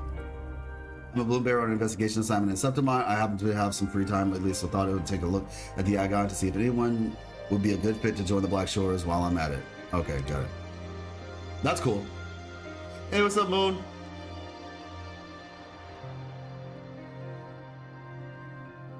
Yeah, if they're talking about the eye, I don't know. Because they're just looking at these two pictures, but... also, you can't fly from Borwater to Septimont without the game switching off the wings. Automatically turned off starting here. Yeah, the wings get turned off when you try to fly there. You can get your flight back, but you just have to like be patient. and wait, and eventually you will get your flight back. Everybody's been talking about the sky dripping and what that could potentially mean. Bullying is a sneaky one. So no can do. I had a Hong Long Taoist girl show up once with a similar story of how she lost her pass. Next thing I knew, she tricked me with a fake card as a distraction and sneaked into the city. Crazy. What happens if someone loses their access pass? Normally it'll take 3 days to get renewed, or you can try your luck at the lost and found. 3 days is interesting. I'm not lying to you. I just can't find it, really. Just let me pass, please. I'll show you my pass later once I find it. No can do. I got chewed out by my superior for that one, so yeah, no pass, no entry. Okay, so Bullying got in falsely. Nanami is here? I'm late. Crowbot from Black Shores 1.3 said past is future and future is past. This hints something about 2.4 story. I feel like it hints something about the entire story of Wuthering Waves in a lot of ways. But is this supposed to be just a pretty story? I mean, oh wait, just the fact that it's all like, what are you alluding to? Like it's all like a big swirl? Like, yeah, that's definitely a thing. Facilia Knight letter. Let's see. Even in the end, I never found the so-called power of the dragons as the knight who served. Okay, yeah, we got that. History, Weatherways world timeline, life request. Oh, you're asking me to check this out, the timeline 10? Remember the life pod thingy? My theory is Maya / Lupa is the imperfect creation of the Leviathan. Oh, interesting. You think that they tried and Lupa is just one of the creations. Got you. With Kuro, you never know, but this book is a manifestation of his forte. If it's a manifestation of his forte, it's possible that he aligns with the fusion attribute. On that note, he will be the second fusion character with a narrative-based ability, the first being Encore. Yes, as a refresher on Encore, she can draw others into her story world through Cosmos and Cloudy by repurposing the Woolly Kingdom. However, this only works if they believe in the Woolly Kingdom and willingly accept her invitation. Is Encore a vampire? I'm just this. May I come in? Hey, what's up, Abby? Has anyone seen Dominant Julia wandering in Septimont because I saw her? Oh, really? Was it just an NPC that looks like her or actually her? I'm just putting this out there. We don't know anything about her father. Just a joke.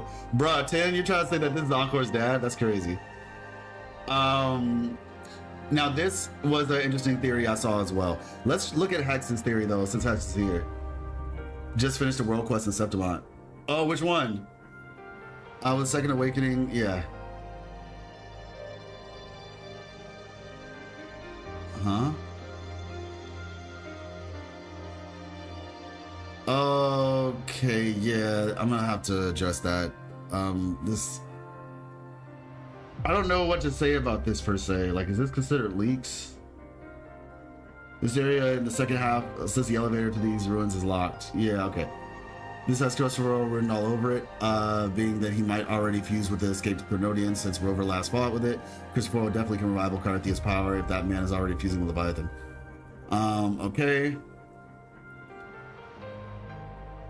Let's see. Why would a consultant from the Black Shores and a scientist from Hong Long be interested in Augustus' past? And why have they been unable to uncover anything about it? Yeah, this is interesting. You know, from all the intel I've gathered on Septimont, I got close to nothing on Emperor Augusta's past. Then there's this conversation about this. So let's see. Moment started with right now. Help introductory. Oh yeah. I asked for this last night. So if you get to 50%, this is what you get for the exploration report. A helpful introductory pamphlet. It's in the beacon below Arsenosa.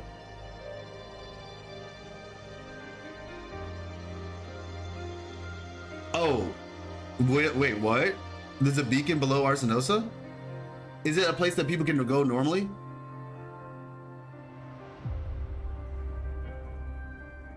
The world quest I mentioned. Oh, okay, got you, Abby. Dear friend from afar, may applause greet you. Thank you for supporting our gladiators. We sincerely invite you to attend the Great Agon at Olympus, Septimont's grandest arena. Okay, the Great Agon, the largest, most prestigious in the Septimont's Agons, is held once every 4 years, spanning multiple rounds to determine the mightiest warriors of the era. Top-ranking gladiators will win the generous rewards. Okay, and the championship team will be awarded prestige. Um,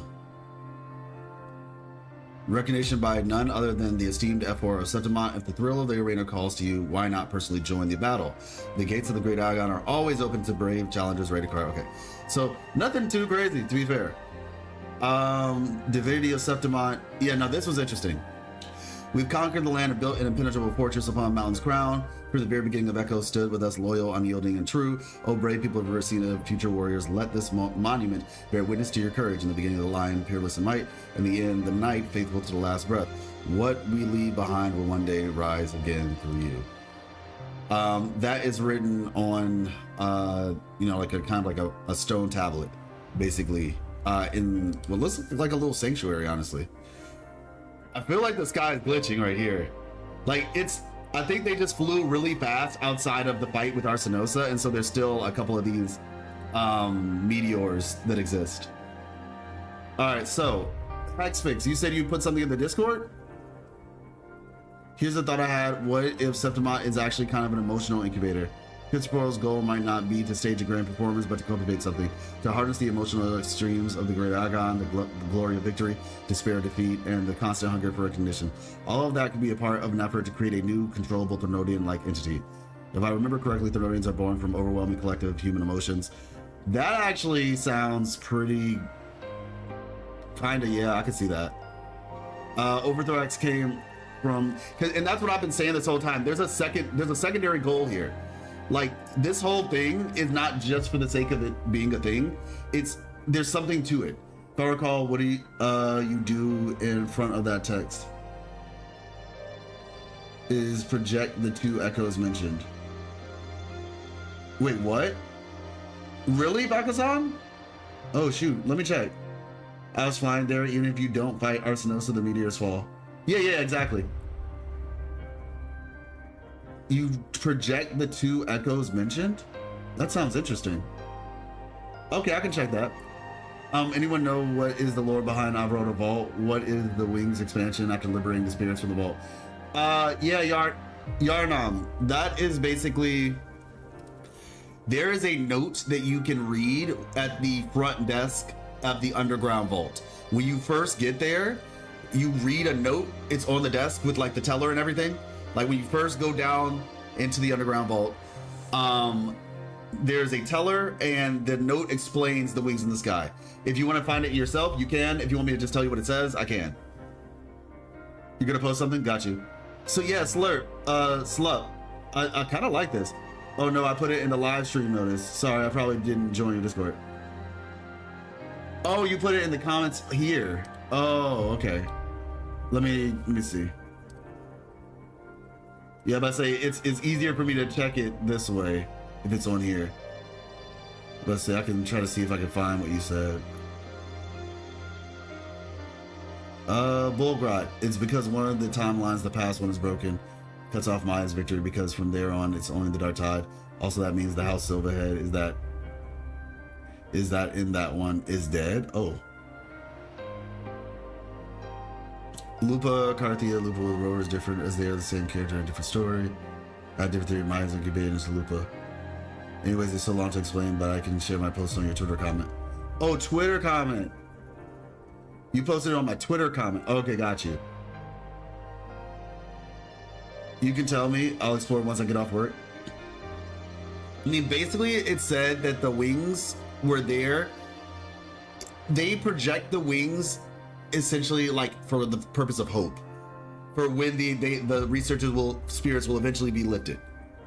And so it's kind of like when so in America we have this thing where like and I don't remember the full details of it, but it's basically like it's kind of like having the flag flying low, and then until a certain thing is accomplished, they don't raise the flag until said thing is accomplished, right? And so they essentially, in solidarity for the researchers, they kept the wings closed, and they just projected the wings. But when the researchers eventually did get freed, that's when they were able to show the wings again. That's kind of the concept. I saw it on a tweet, haven't checked yet. Okay, got you. So this is the beginning where it all started. Yes, correct. Booling is the key to unlock the deadlock. I'd say Wuthering is the, because like technically Rover's the key.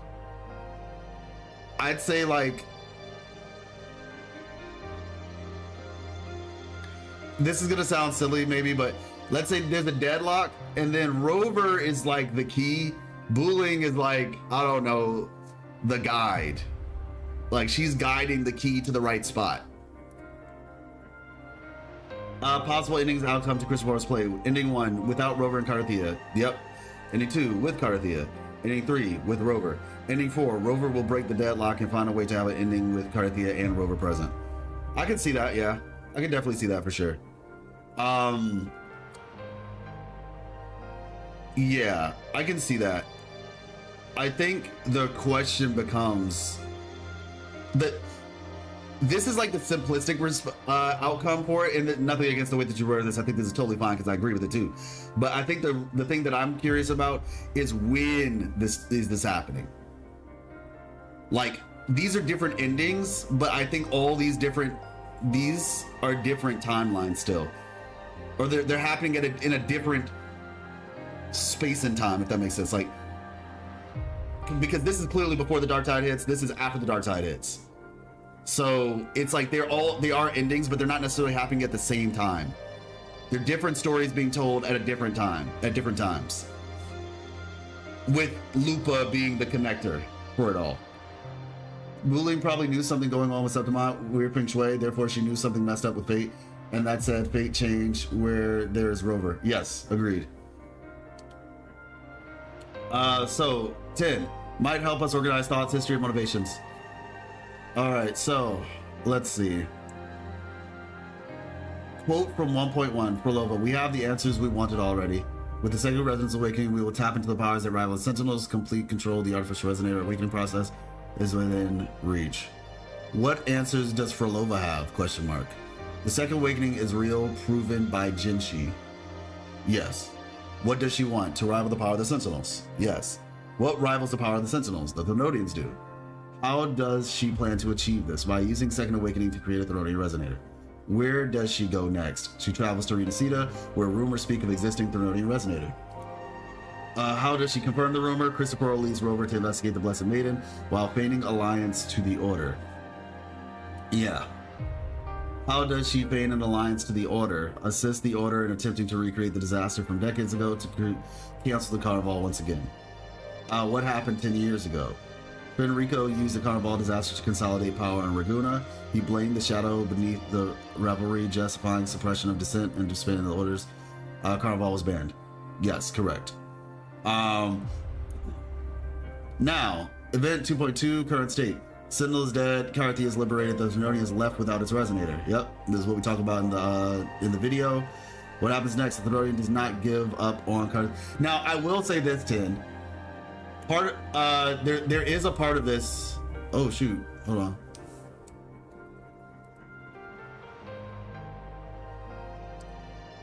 Ooh.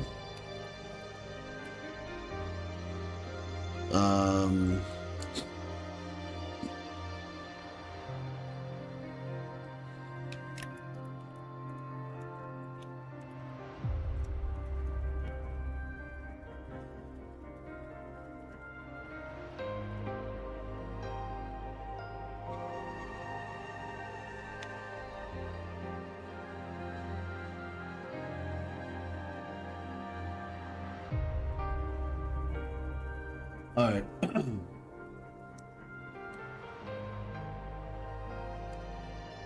I'll let you know though.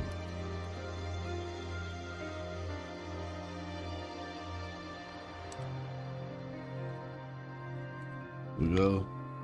But there is technically one thing that has to be acknowledged, is that the Thermodian still played a part in this. Because the Thermodian is the Thermodian isn't taking Frolova's orders. The Thermodian is the one who told Rover to come, essentially.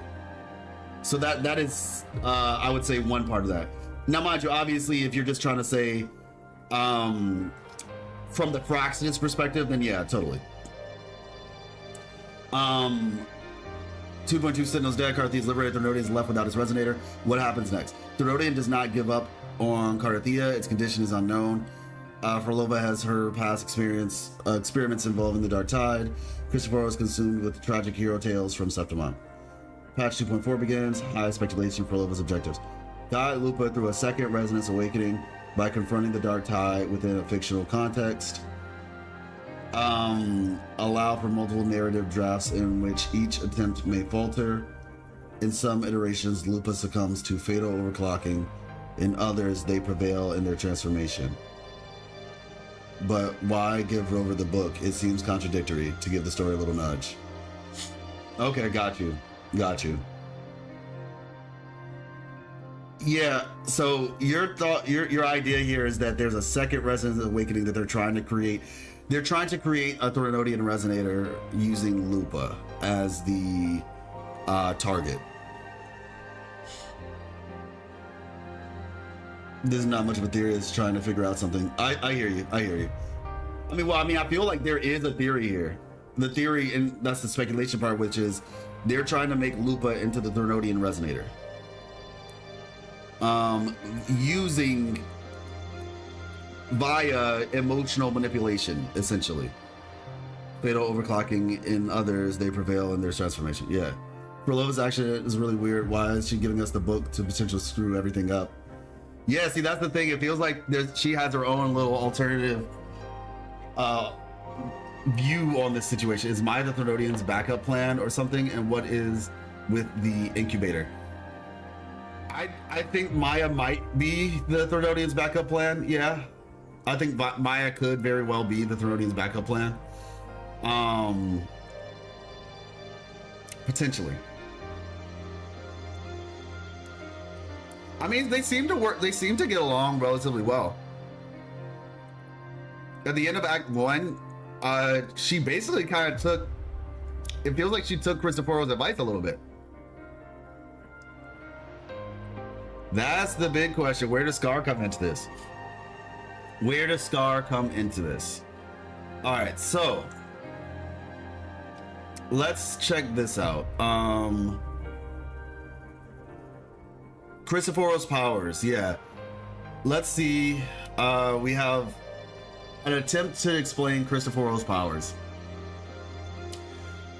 Let's try to go over Cristoforo's powers first, then move on from there to try and figure out what is happening in Septimont. Obvious spoilers for 244 Part 1, but I'm sure that's obvious for those with eyes to see. That's a biblical reference.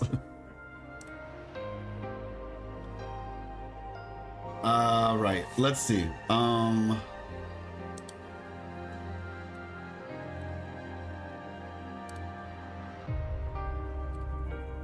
Let me see.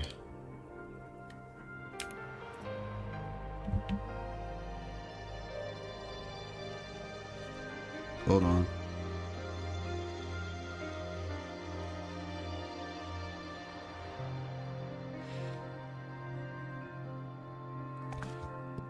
All right, let's see. How do you? Okay, here we go. Let's see. I'll see if I can just find it straight out. Guilty Gear. Hey.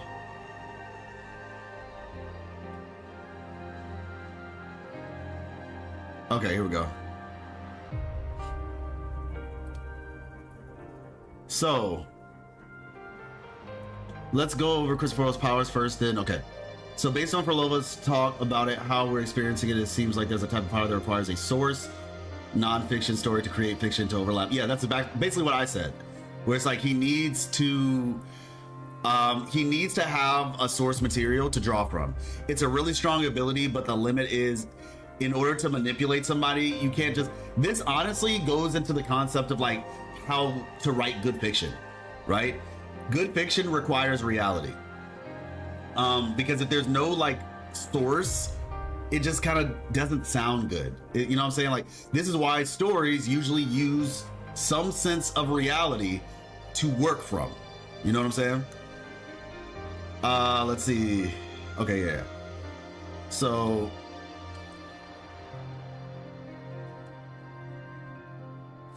based on Frolova's talk, It seems we're experiencing, it seems like a type of power that requires a source nonfiction story to create fiction to overlay on top of reality.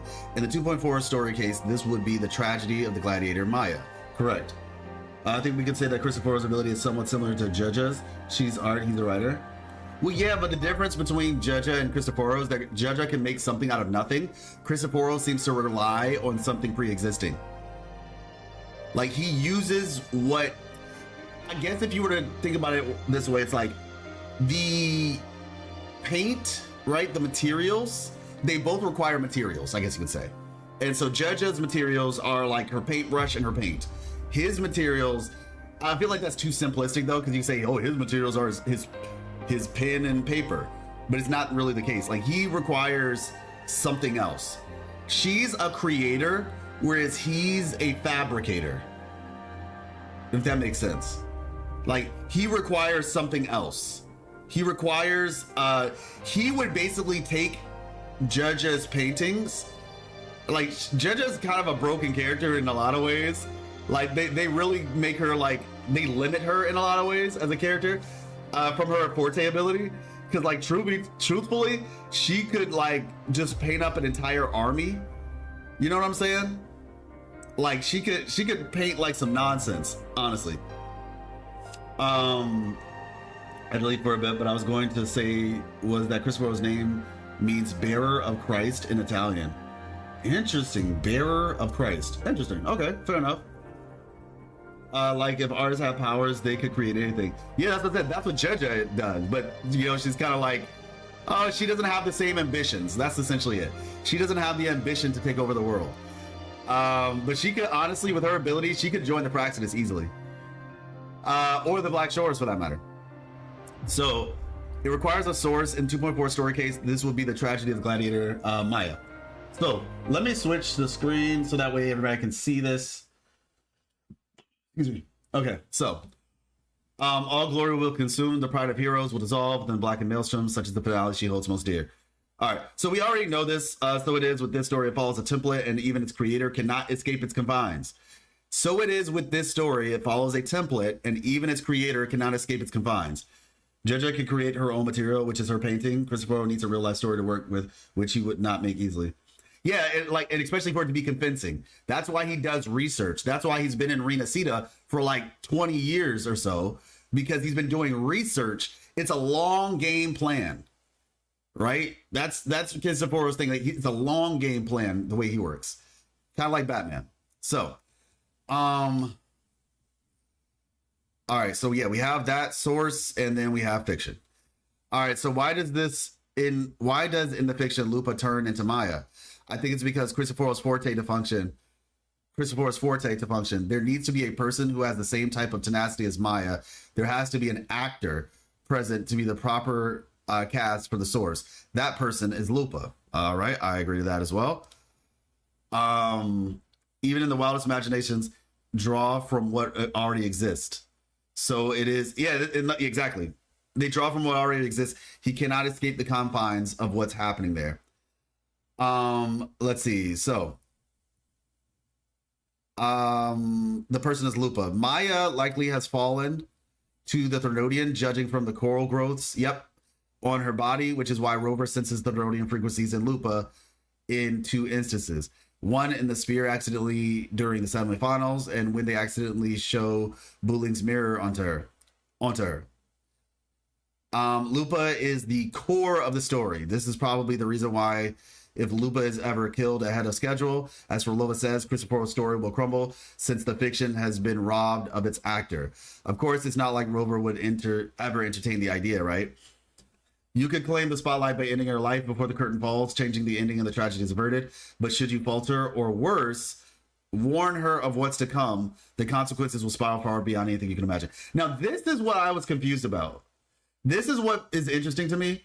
The consequences of warning Lupa would be worse. Is that because, Rover, you messed up my grand story? Nah, Rover thought about it. There are minutes. Oh my gosh. Like, you're right. Rover did think about it. You're 100% right. Rover definitely thought about it.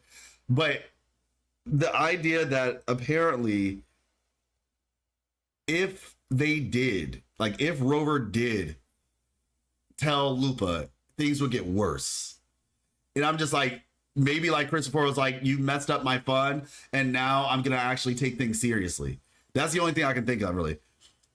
Every role is taken from the template to fiction needs a close enough stand-in. For example, the corrupt nobles of today and the ones during the times of the Bladayagan act and the same regardless. Well, what I get from this is Christopher changed Maya's story, like how a writer picks the MC for his story. That's why Maya is the source, and the fiction is Christopher created the story. Well, I mean, yeah, he's changing your story. Yeah, it's like a fan fiction. He's like the ultimate fanfic writer. Maybe it's a bluff. Maybe. So let me see. Maya likely has fallen to Therodian, the spear. Yep.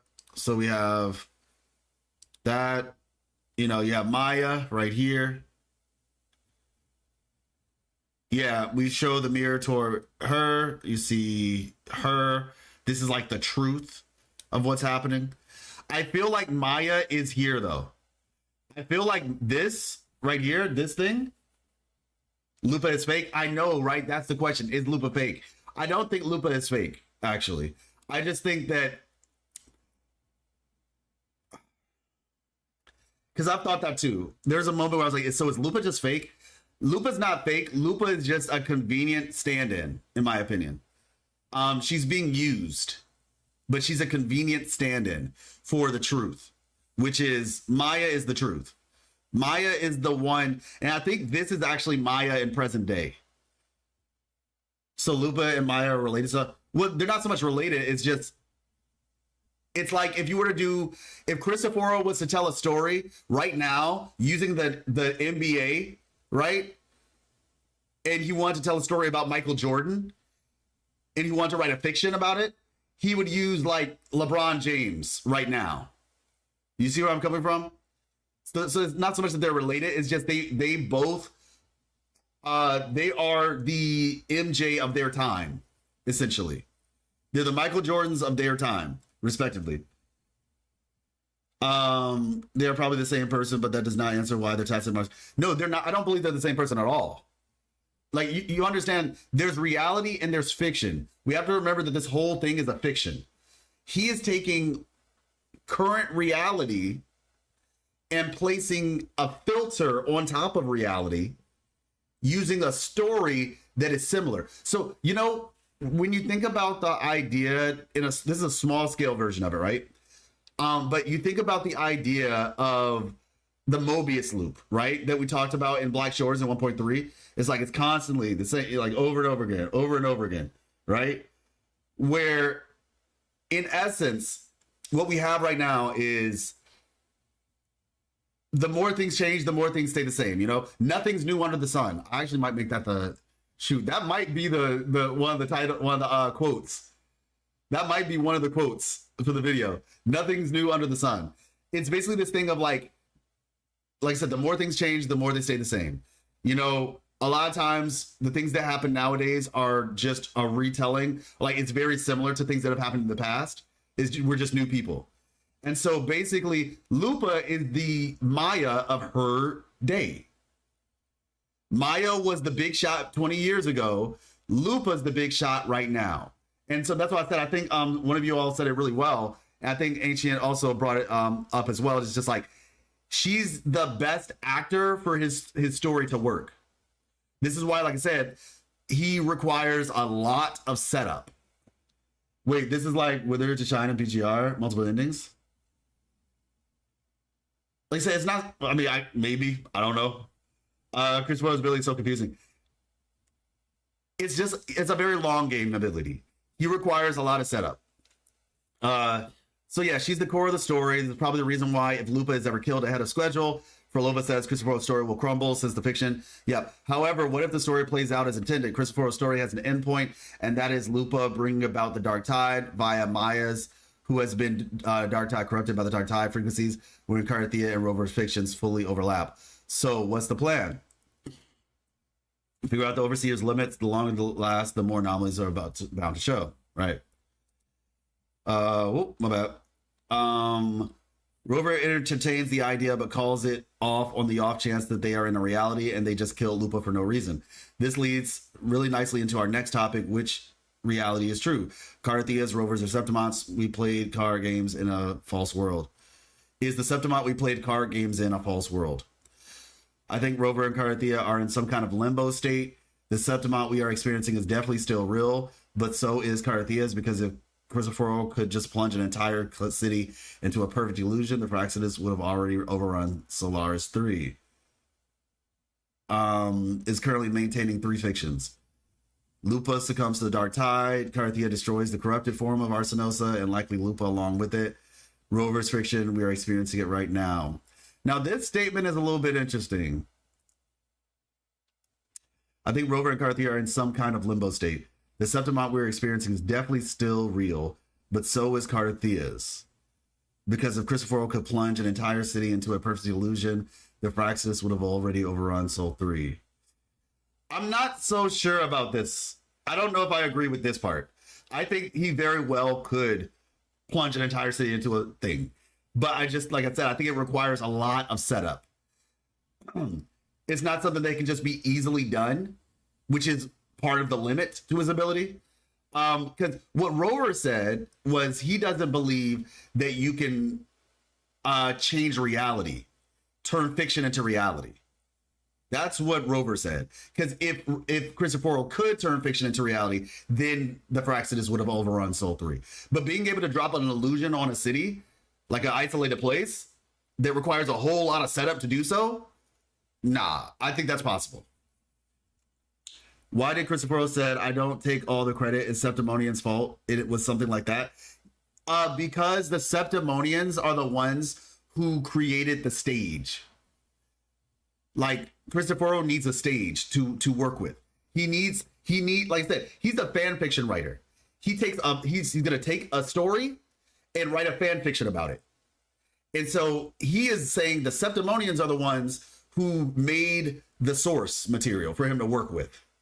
They're the ones who did the bloody Agon. They're the ones whose mentalities are steeped in pride. So that is essentially like, you know what I'm saying? That's where that's coming from. Why did Chris? Okay, so there, yeah. I think Scar helps as well, as he can manipulate space. Sky, I think so too, but there's some problems with that. So I was entertaining the potential that what if Scar is the one who kind of created this, like, he created this, because, you know, he has like his Elysium, right? What if Scar, it's like a combination of Scar and Christophoro's ability, right? That was my thought. The only issue with this thought is, how did Scar get here? So happy that Christophoro didn't write a fanfic about any Nintendo character. Oh my gosh. Maybe Christophoro manifests a sonorosphere in reality, kind of like the Nimbus Sanctum. Yeah, that's why I believe it is a sonorosphere.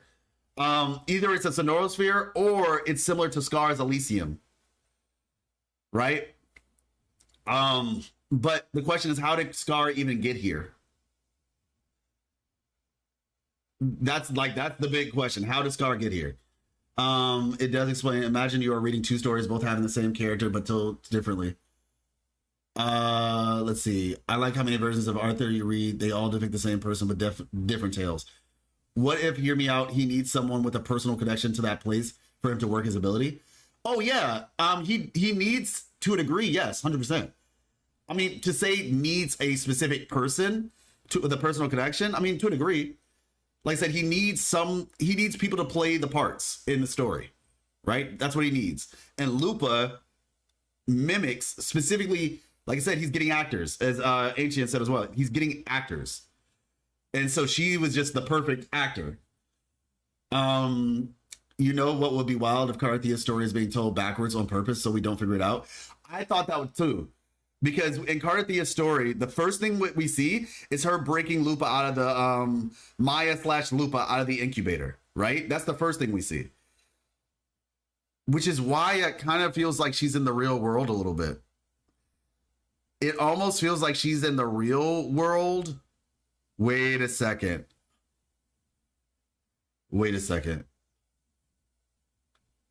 Hold up. Hex, if you're in the Discord, you have to make sure you click on roles. You have to click on the roles section. Make sure you like click on the right roles and then make sure you verify your account. Verify your account, agree to the rules, and then click on roles to find to like basically like open up the different chats. But I just had a thought. Well, let's finish this. But I think it's so confusing, but maybe cartethiya is not in the, she's in the past. She could be in a fictional version of the past before Rover got there. We can be in as a we can be in as a scenario, yeah. We would have headlines like Christopher fanfic writer receives lawsuit from Nintendo. True. The problem with the backward theory is that the order is explicitly written in Forlova's book. Wait, what do you mean? The order is... Oh, yeah. No. The order is written there, but in particular, the way they show it to us. Because the first thing that we see is her breaking Lupa out of the crystal. But then right after we see her break Lupa out of the crystal, what do we see after that? We see her walking up and meeting Lupa for the first time. You see? And so it's kind of weird. There's like two situations where we see her break old girl out of the crystal, but then after that, we see her walk up to her in a totally different room. Seemingly, yeah, a totally different room. Shoot, let's check it out real quick. Let's look at the let's watch the cutscene.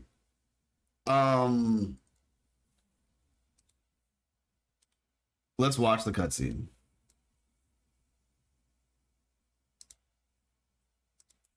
Wuthering Waves.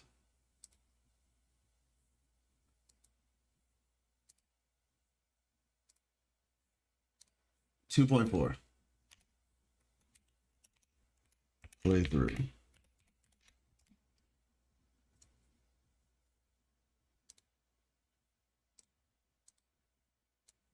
All right, so videos live. All right, so if we go to I think this is us, the Septimont story. All right, if we go here,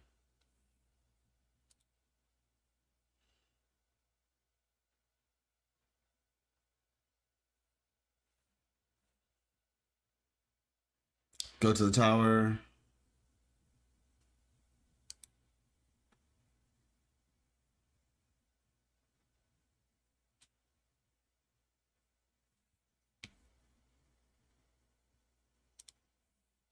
All right, let's switch. Okay.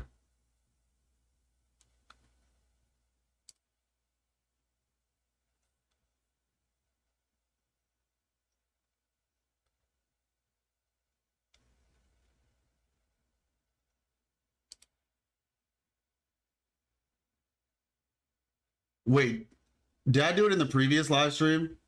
I think I did it in the previous live stream. I think the first cutscene is from the previous one. Because technically when we did pulls, we did like start the story right at the end. All right, let's see.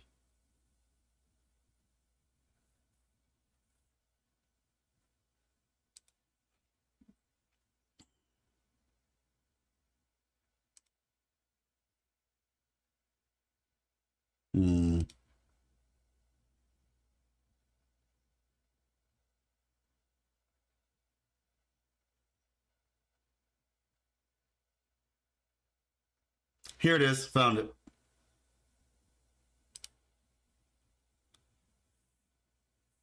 Okay, so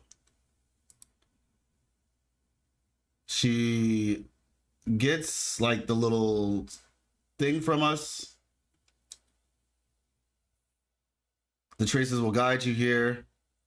So the very first thing we see is her entering this area. Go to the location of the experimental unit. An anonymous gifter is gifting 2 tier 1 subs. Thank you so much. Appreciate you. All cutscenes. Okay, that actually helps. That helps kind of like. Thank you so much, anonymous gifter. Very grateful. Enjoy. You should get a notification for the wing glider.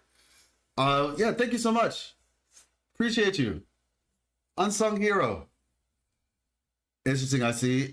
Rena, there's already 3 fiction worlds where Lupa gets corrupted. Carthethia's POV and Ruber's POV. Yeah. So yeah, so this area right here, right? Yeah, I did a little bit of like, surveying the area, basically.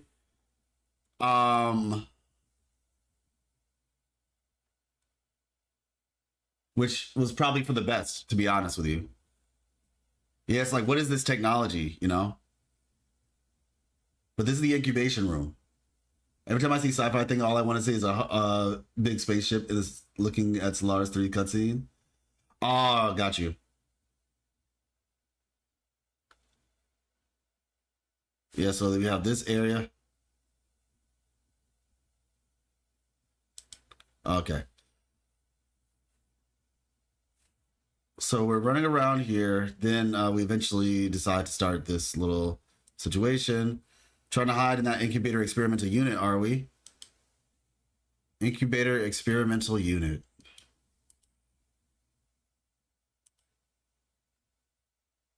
Like, who created this?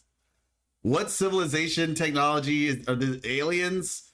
I'm just trying to look at like this stuff and just like, who created this thing? Right? So anyway, once we finally finish the job,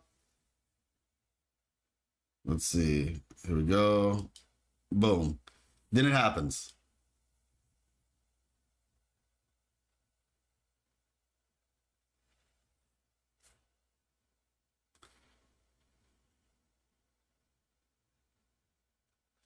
So whatever that is corrupted by the dark tide, of course.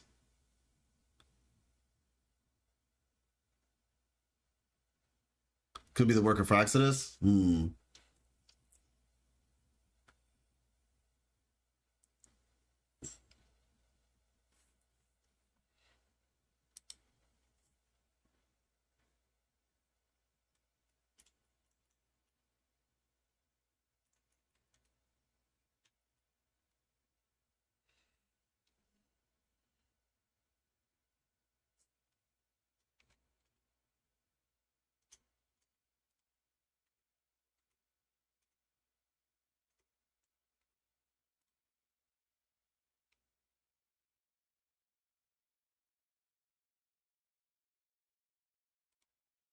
I don't think Cartethiya sees Lupa here. Only we do. Ah, because the description under the image. That's actually interesting, Tin. That's really interesting. Let me look at it again. No way Drama Kids made this. That's funny.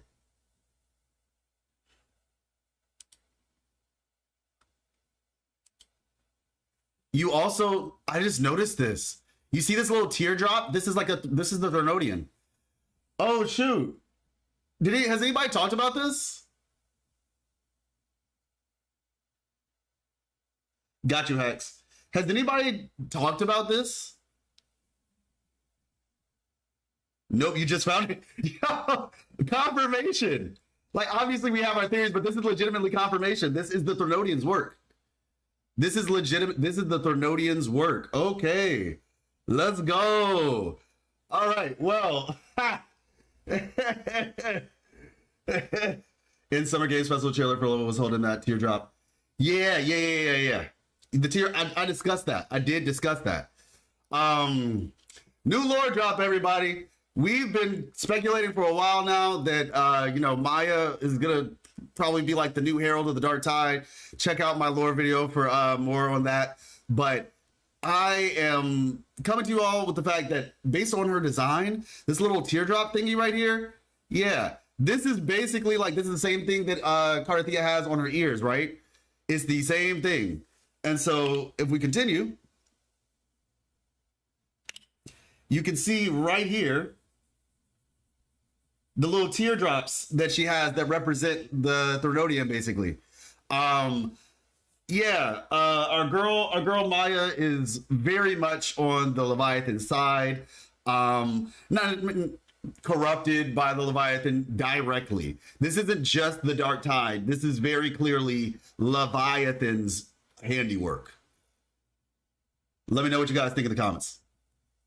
Somebody clip that for me, please. Thank you. Maybe she doesn't agree with the tier as being used. Oh, well, yeah. She might not agree with it, but she's clearly being, like, corrupted. I wonder if Maya hails from the Mournfell Canyon. Well, she's from Raguna. Maya is from Raguna. The coral design on the helmet. Yeah. Makes sense. And the thing about it is, the coral design, that's just a symbol of the Dark Tide. Because I was actually in game. If you go to the place where you fight fleur-de-lis, there's coral all over the place. Like, go fight fleur-de-lis, and I mean, I can show you all in game. But if you fight fleur-de-lis, there's coral everywhere in that arena. Like, so it's just like, that's the Dark Tide's influence. Is Maya the secret big sister of Carlotta? LOL, random guess. Oh my gosh. Makes sense because we know that Leviathan tried multiple times to get a perfect resonator. Maybe she's one of the discarded experimental subjects. That actually, yeah, that's what I was saying. Somebody was saying that too. That could make a lot of sense. Now, hold on. Let's go back a second on that. Let's go back a second on this.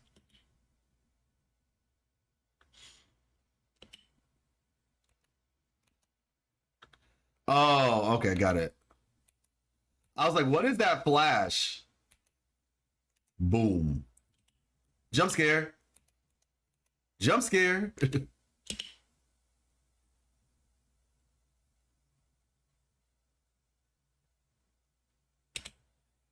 Crazy. All right. But the thing about it is, though, the thing that's interesting about that, right? Because the reason we came here is that, let me see if I can find it.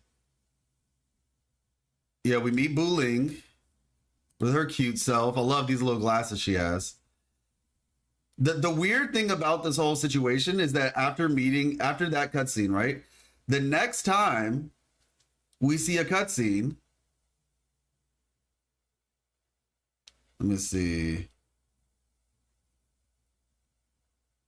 Did I do any more of the story after that? I don't think I did. Let me see.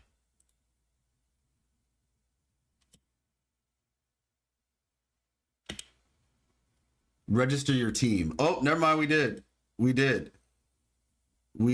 Okay, so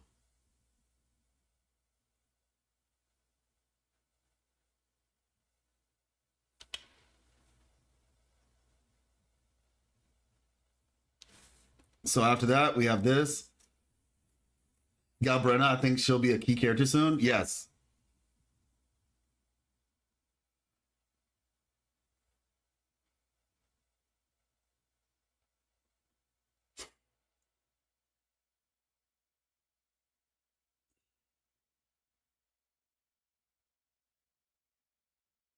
Maybe it's Leviathan that answered her wish, right? I just wanted to watch this again because it's so epic, right?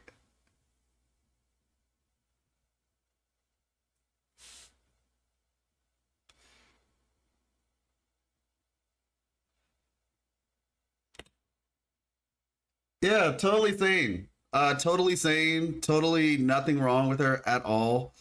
Um, Important for lore. Don't even get me started.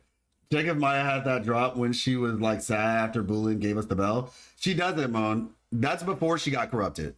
There's no coral growths or anything before she gets corrupted. It's after she gets corrupted that she gets all the coral stuff. Let's see. I guarantee you Maya's gonna come back and she's gonna be like, I was hurting and you all didn't even care. I was going through all this turmoil and struggle, and all y'all wanted to do was see me fight. I'm telling y'all, that's what Maya's gonna say when she comes back as the big baddie. She's gonna blame all of Septimont. Like, she's coming back for revenge. All right, so let's see. Okay, this happens. I think that was it. I think that's it. I was trying Cartethiya out. Let's see. Register your team. Okay, cool. Yeah, so that's there. Now we have where we were doing the story right here. And I got you, Hex. I'm gonna check out what you posted. It's just we're addressing this kind of thought process of when we first saw Maya. Wait, so I think 10. What you're saying is Cartethiya didn't see Lupa, she saw Maya. Could this be the inside of the Sentinel's pod where Thronodia made Cartethiya before? That's the idea. That's one of the ideas that we were thinking. But 10, I think if what you're saying is the case, then I think that makes more sense. If she didn't see Lupa, she saw Maya. We just saw Lupa. So maybe Rover's the only one who's getting the glitches. Can you check the other Maya scene for that teardrop? Got you. Will do. Now let me see. I think I can look at what Moon posted actually now. Because Moon posted all the cutscenes. Let me see.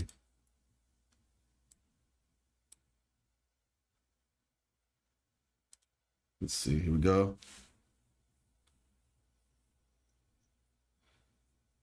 All right. So shout out to Mello. Okay. Cartethiya trial. Rover meets Lupa. Fighting tournament. Final boss. Wait. This isn't it then. This isn't it. Yeah.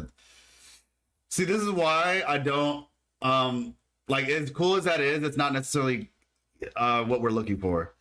But I can show, because there's like in-game cutscenes. This is what makes Wuthering Waves so different. They have in-game cutscenes. You know what I mean? What I mean? So when all that's said and done,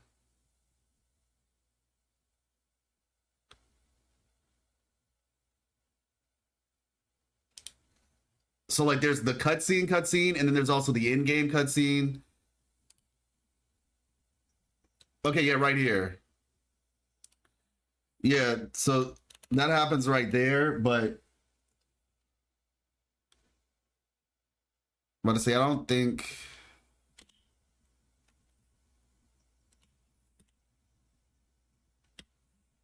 Was there another spot where she shows up before the fight gets serious? Let's see.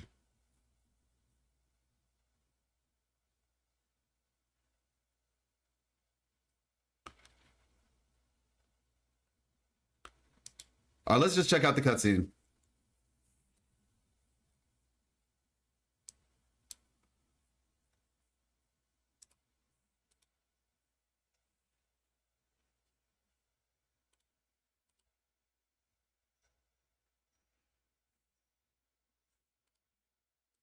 Is that a different? Oh, hold on.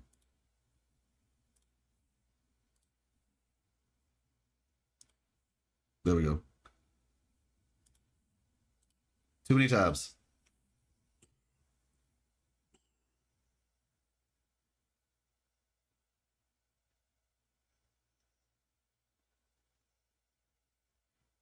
That's crazy.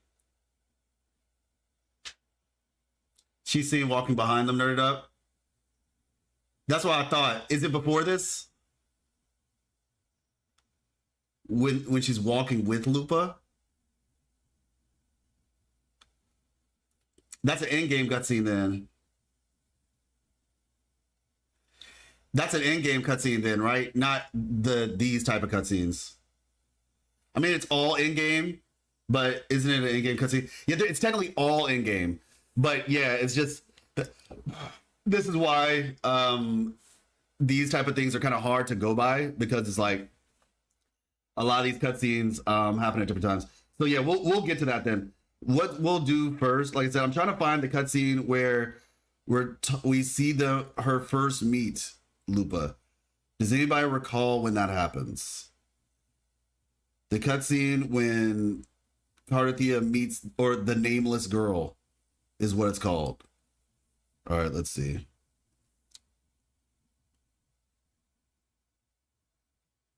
Yeah, we're in the water area. I think it was before this. It's when we took the elevator. It happens when you go to the water with Lupa as a rover. Okay. Because I know he had a vision. He had a vision of Fleur-de-Lis on the water.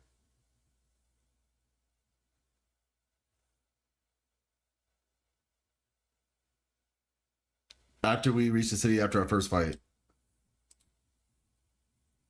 After the submerged area. Okay. All right, I'll go there then. I'll just go there. All right, let's see. So it's before the hotel, but after you reach the submerged area. Got it. Well, this is the hotel though.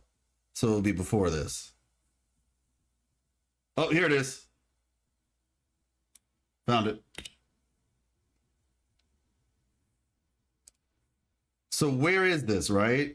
That's the question. Where is this cutscene? So I think what 10 was trying to say, I think what 10 was saying was that perhaps we did not meet, or Cartethiya didn't see Lupa, only we saw Lupa.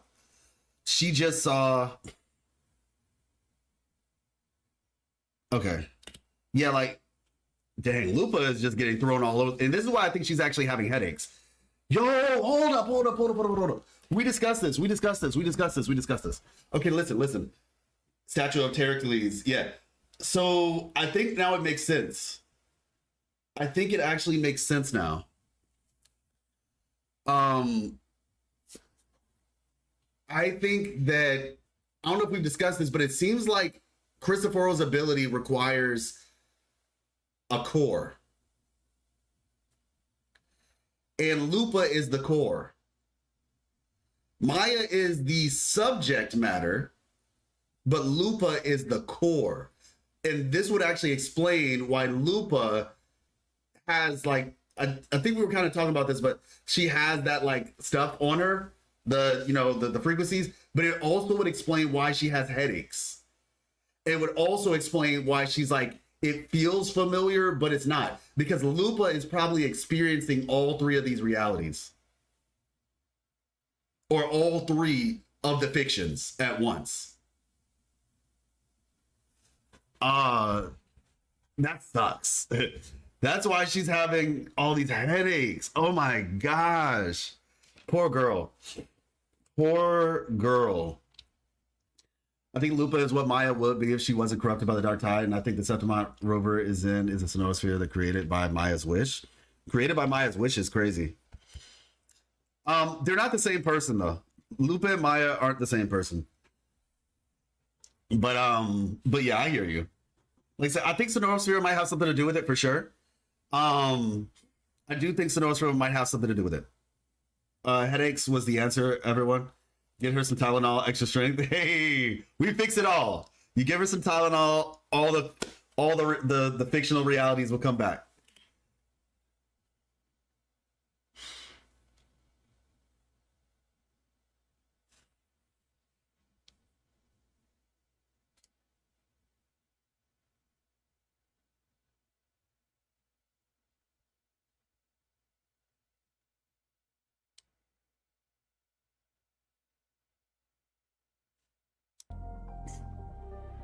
This music sounds familiar.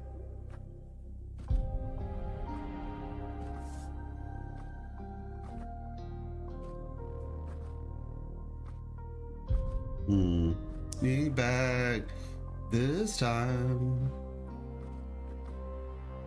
So where is she right now? She's just like in the city, right? Someone's still alive. Yeah, she's just in the city. Yeah, this is just like some random spot in the city, it looks like. So yeah, it seems like now we have life from past and future. Yeah, exactly. We're fitted with the theme, Just like, ooh. Oh, so Cartethiya's POV is another dark tide or something? I think her POV is a future fiction. It's all fiction. Okay, that's what I want to say first. It's all fiction. That's what we know. We know that everything that we're seeing right now is fiction. The question is, what does the real Septimont look like? That I have no idea. Maybe the real Septimont is living in bliss. Maybe the real Septimont is currently fighting the dark tide and we have no idea. Right? Maybe it wasn't fixed at all. Right? We have no idea what the real Septimont looks like. What we know is that there are 3 fictions happening right now. And that's what we're experiencing. Which is fiction? Maybe Cartethiya is in the book that Christopher has or something? Oh, you think that there's like multiple books? Oh gosh. See, that's when things just get weird. Is that not in the tower?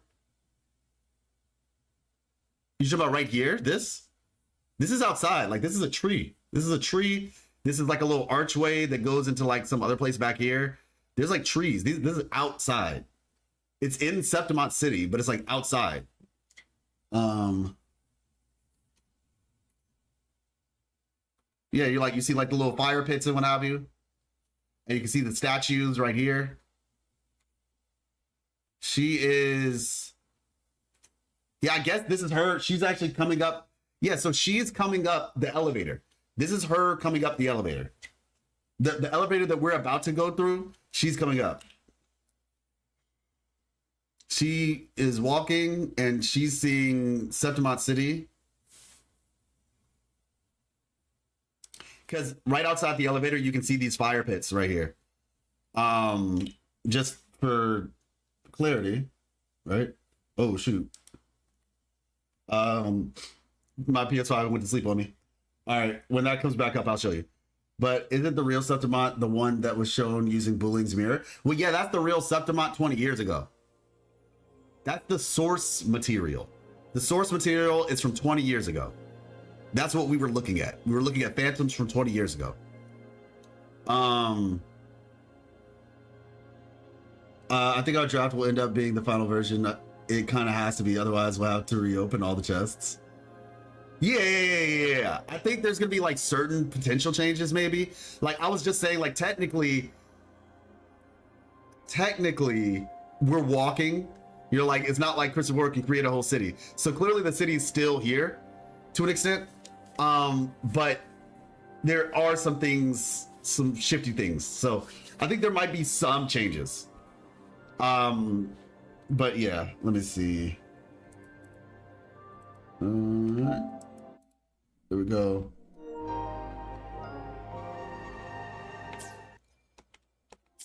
There we go. So this scene right here, right?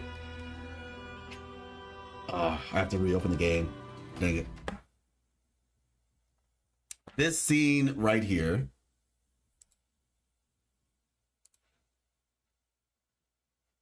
is, let's see.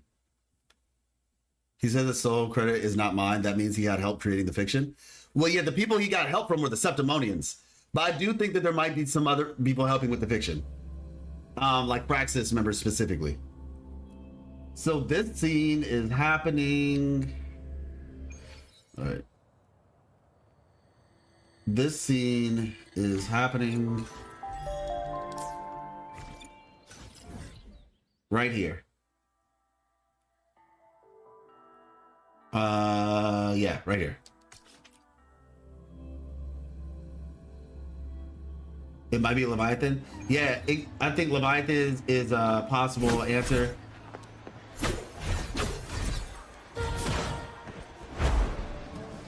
Oh, hey. Never caught that. Yeah, this is where the scene we were looking at just now happened. Right here, you see these fire pits, these pillars, and more importantly, these statues right here. And Lupa, I don't know, she must have been like sitting somewhere, like, I don't know, maybe she was sitting at right here. Like she walks up and maybe Lupa's like sitting on these stairs right here. There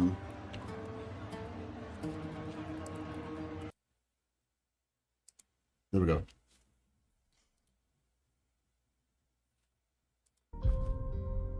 Me back this time. Yeah, the lovely stylings of life. Yeah, starting the stairs, yeah. Someone's still alive. Yeah, so she's kind of like sitting on those stairs, it seems. Yo, when was this? Is she like in the past or something? So yeah, so basically I think it makes sense if that she did not see Lupa. So maybe the beginning is her. She sees. We don't know what happened. I guess based on the book, the source material book, the fiction book, we don't know what happened as soon as she showed up. But yeah. My name is Cartethiya. I'm Raguna's. I'm a wandering knight from Raguna. Knights dress very differently these days, apparently.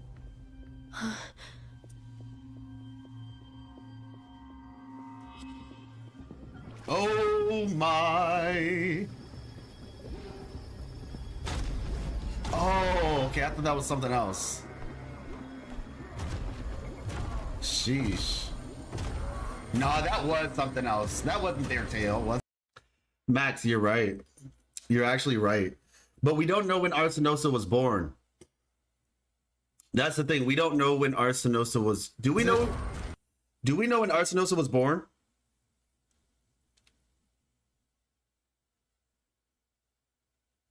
Wait, Celindis. Also, that means helping create the fiction. The one question that bugs me is when they tease Septimont, they show the calendar. The candelier that represents they show getting corrupted by the Dark Tide. Does that mean is corrupted? Gosh. Yeah, so, Celindis. That's kind of what I have intentionally not been saying. I've intentionally been trying not to mention that. Have you seen WUWA in the Play Store? There's like a spoiler. Are you serious? Bruh, that's crazy. If this takes place after the incubator and she is seeing Maya, then the scene makes no sense because she is hunting corrupted Maya at that point. If this is taking place after the incubator and she's seeing Maya, then the scene makes no sense because she is hunting the corrupted Maya at this point. Yes, correct. That is correct. That makes sense. Because she was following, based on the description underneath the thing, she's like looking for her in the city. Yeah. I've intentionally been trying not to say that, Celindis. I've intentionally been trying not to say that. Because I think that's like a really big thing. No, it's not so much that it's being told backwards. It actually, I think the thing is, she saw Maya, which is interesting that she saw Maya. The fact that Cartethiya sees both of them is weird. She was looking for Maya, but then found Lupa, I guess. Don't worry. And maybe that's where things... All right, let's just watch this. I could actually see myself make or something. Let's just watch this. Did she get doppelganged? Okay. You seem like a local. Are there any other survivors? Are we with a different Lupa?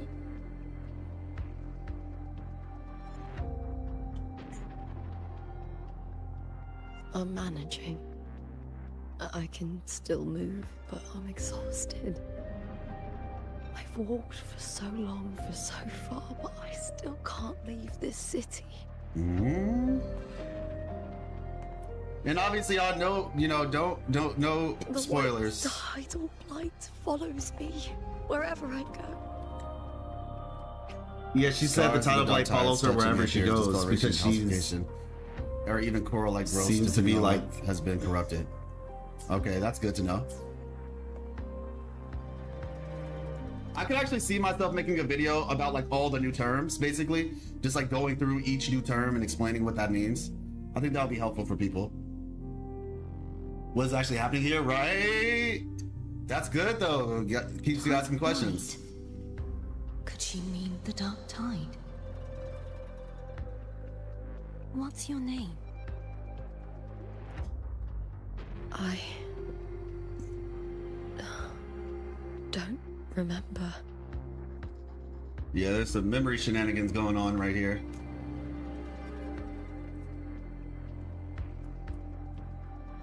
That's all right. Memories can be recovered. And so can your name. I've been through something similar myself, and someone helped me find my way back. I've only just arrived here. All of Septimont is cloaked in mist. Would you mind sharing with me what you still remember? Who are you? Yeah, and you know, that's the thing. I noticed that too. Septimont is cloaked in mist. Because when we were on the outside looking in, you can see like something like moving around. I don't know, like, are we in a genjutsu? What's going on? Who are you? I'm the mailman, the mail lady, the cartwheel. That's interesting, Celindus. I'm Raguna's. I'm a wandering knight from Raguna. Knights dress very differently these days, apparently. That's interesting, Celindus. That's very interesting. Tidal Blight is Dark Tide. Oh, Tidal Blight is the result of the Dark Tide. Oh, okay. I thought that was something else.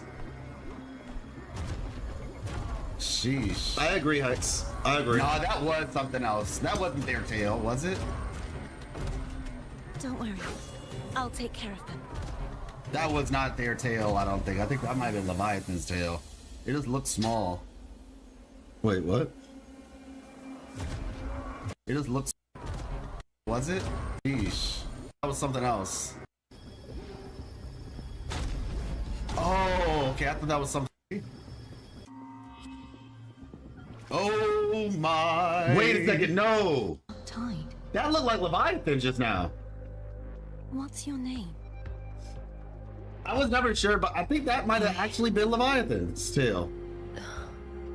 Don't. There was also like a sound of water to it. Yeah, there's some memory shenanigans going on right here.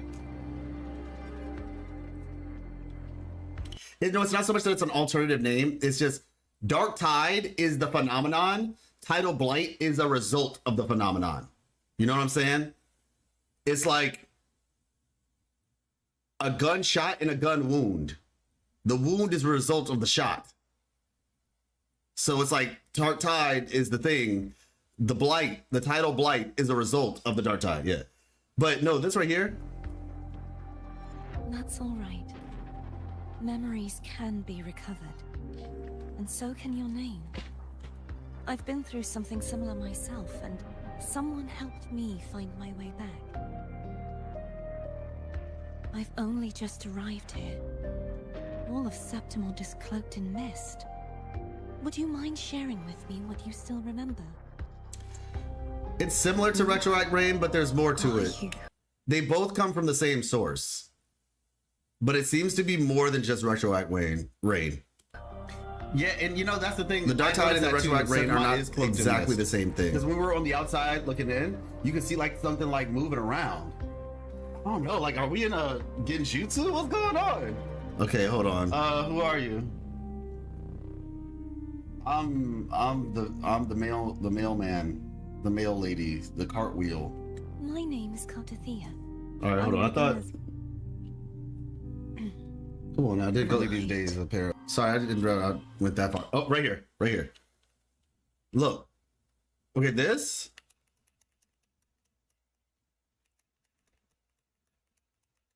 I don't know. This tail looks kind of like it could be Leviathan's tail. It doesn't look like a Karasaur. You know, like it actually doesn't look like a Karasaur. Yeah, they both come from the etheric sea, but they seem to have different properties. Yeah, because at first I thought this was just a Karasaur, but after looking at it more, this tail right here, let me move myself out of the way. This tail looks like it might actually be Leviathan's.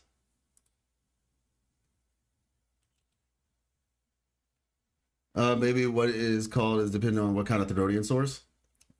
I mean, possibly. Like I said, I mean, the Waveborn phenomenon, they both come from the etheric sea. But the Dark Tide, especially the way that cartethiya explains it, is very different from the way the Retroact Rain works in like the fight with Overthrax. It's just like the etheric sea producing different things in different areas. It has the iconic unicorn horn. Well, we don't see. Did we even see a horn? I think we just saw the tail. Let me go back 5 seconds.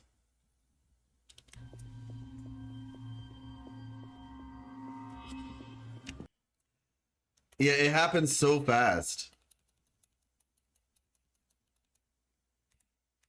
It just shows up on screen.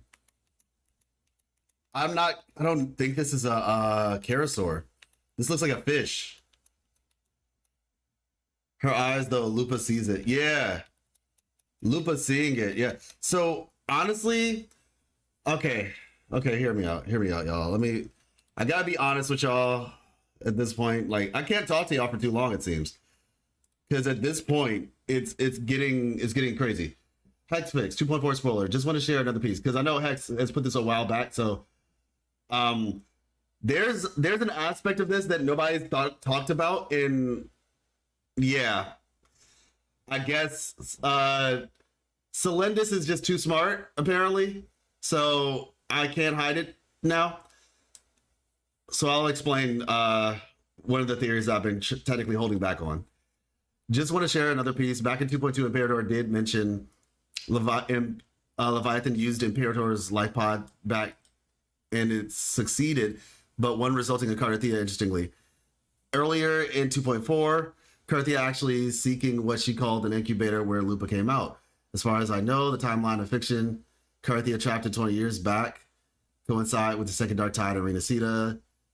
There are several things we can learn from this. Maya/Lupa is something akin to cartethiya, one who is the creation of Leviathan and Herald of Dark Tide/Tide of Blight. Cartethiya happened to be the most perfect vessel for Leviathan, and Lupa is probably the less ideal.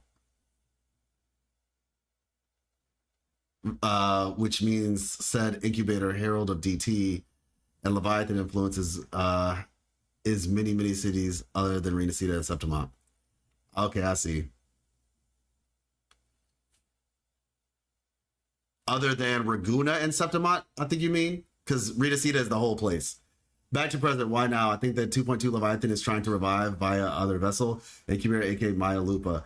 And just like the Dark Tide requires mass of people in faith, in Septimont, it happened to be the perfect opportunity where people gather, aka the Great Aegon. Got it. No, you're fine, Celendis. Remember at 2.2, Chicona's Forte creates a sphere in which Rover and Abby's frequencies split.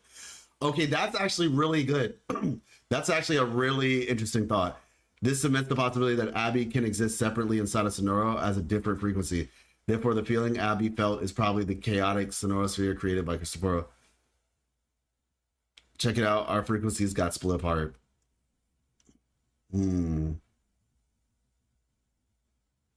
This cements the possibility that Abby can exist separately inside of Sonoro as a different frequency. The feeling that Abby felt is probably the chaotic Sonoro sphere created by Cristoforo. When they are entering Septimont, so my next discussion is Cristoforo's Forte himself. Like Chicona with the ability to recreate past with music, Cristoforo is something akin to a script write, a Forte to write a story, therefore changing fate within that confine. Agreed. As Rover mentioned, this ability probably has limitations. Frax would be so OP that they can just do whatever they want in that limitation. He can't just create a narrative out of nothing, means he did not write the entire play, but inspired by it to change. We discussed that. Bonus, some people don't understand why Lupa doesn't remember Cartethiya. That's because Cartethiya's Lupa and Rover's Lupa are different Lupas. Think of it like Honkai versus Brania. They are all same character, but a different story / book. Cartethiya and Rover are in a different page of the book. Yeah. Something like that. Oh, and we have the full story for Septimont now? 100%. Septimont travel guide. So it's a travel guide, darn it. These travel guides are like, we don't want to give you too much information. Deal with it.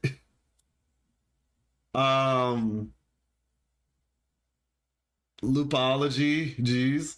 If you're a first-time visitor to Septimont, we highly recommend getting your adventure at the Thermes Baths, a cultural gem unique to Gloria City. Here's bathing. It's fun for relaxation. It's a vital part of life. You'll hear legends of heroes, gossips from streets, and if you're lucky, you might even meet the gladiators you've been cheering for and hear tales of past battles straight from their mouths. After a good soak, what better way to unwind with a drink? Make your way to Contarella Market, where two local favorites await: Solis Tavern, Caracalla, my bad, and Pasa Inn and Restaurant. So, okay, certain tickets, it'll tell you to exclusive discounts at these spots. So don't miss out. Happy hunting, travelers. May your time in Septimont be filled with unforgettable moments. So yeah, they don't release too much. They don't release too much. Okay, so I have to now mention the big elephant in the room, okay? I was trying to hide this from you all. I will admit, I really wanted to hide this from you. But Celindis brought it up. Now, I do think that that's an interesting theory. Thernodia is kind of big, though. Like, I would expect a bigger reaction from Lupa. But the eyes do line up. Yeah, I think she does. She's kind of in a state of shock, too. So she probably doesn't even know what she's looking at, for real.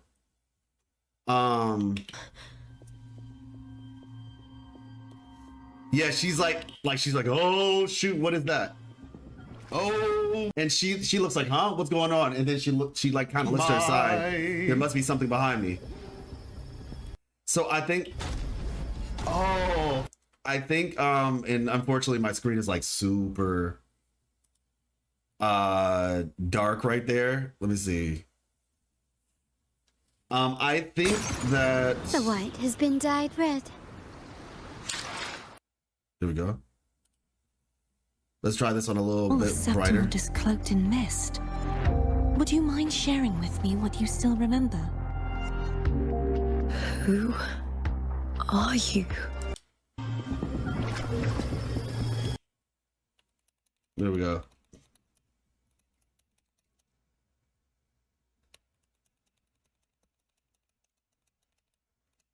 So many frames. Yeah, the issue is I think when I'm playing on PlayStation, the filter looks a little bit off in a dark scene in particular. So yeah, this can be seen more clearly. It gets dark. The screen gets dark here too. So it's almost like this is in Lupa's mind. This isn't actually happening. This is in Lupa's mind. With that tail.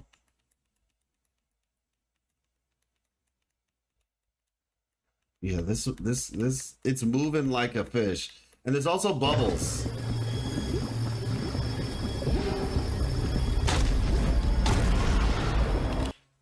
And the tail of a Karasaur is very different. That's Leviathan. That's Leviathan. All right, cool. We got it. Leviathan spotted. It's inside of Lupa's mind.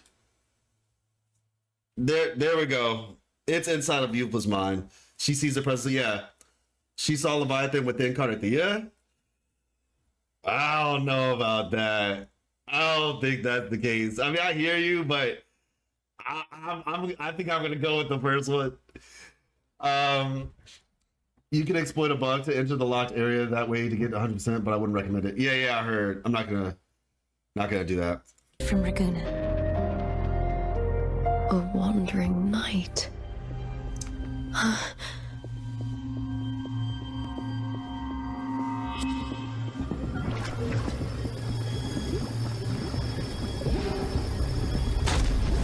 Those bubbles are still there too, technically. When he steps on it. Like, yeah, I think that's Lupa. I think that's just Lupa hallucinating. All right, fast forward to the fight. Let me see. The part where cartethiya... It's simply my duty, for I was once blessed by the Sentinel. The blessings and freedoms they grant, I wish to share them with everyone across these islands. 2.4 was so good, The man. tidal blight is spreading faster. I'm afraid.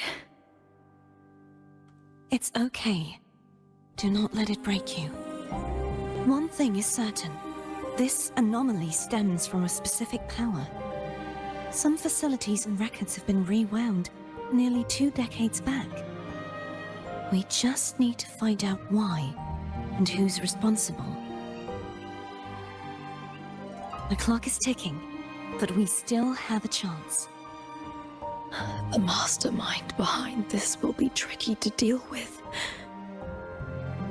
Don't worry, I'll handle it. Compared to the darkness that once whispered in my ears, a tangible enemy is easier to face. Here it is. This is what we were looking for. Absolutely. Yeah, you're right. She did seem to have hallucinations.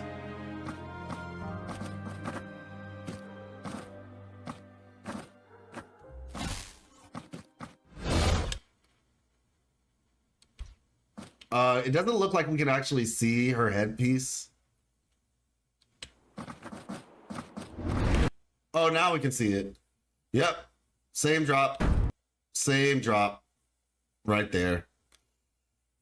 Same drop. Gosh, Maya looking kind of scary / cool. Maya's such a cutie. Yeah, she did have hallucinations. Mine because Cartethiya only seems to react when she sees the TDs there. Lupa's mine because Cartethiya only seems to react when she sees the TDs there. Yeah, it seems like she noticed like Lupa's eyes or something happening. And she's like, oh, wait, is there something going on? And then she's like, oh, okay, wait, something's happening behind me, isn't it?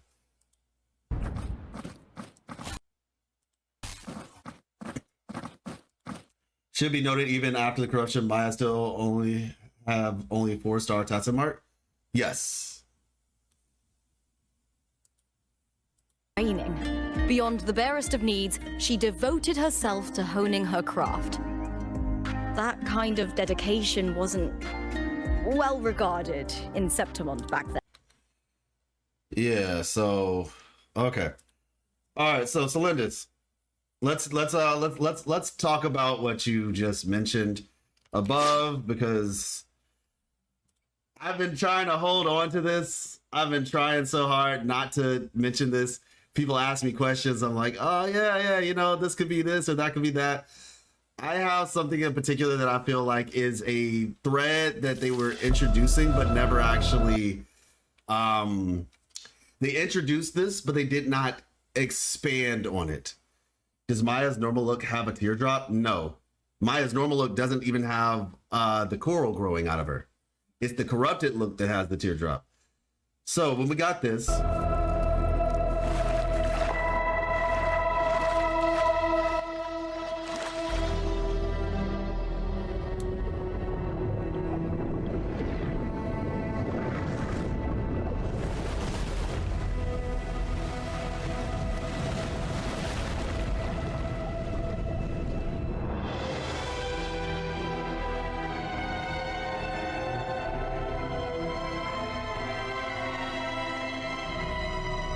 nice, Moon. It's just between us. No, it's not so much that I want to hide stuff. It's just like, I want to make sure that there's still certain surprises for the lore videos. That's why I said I really do appreciate it if, like, for those of y'all who come through the live stream, still watch the lore videos. The normal look of Maya still has a teardrop? What?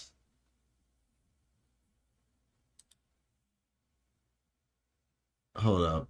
She still has a teardrop in her normal look? I wonder if that's just foreshadowing then. I'll have to check.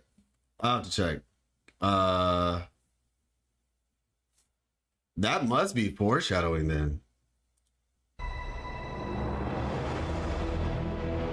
I'll check.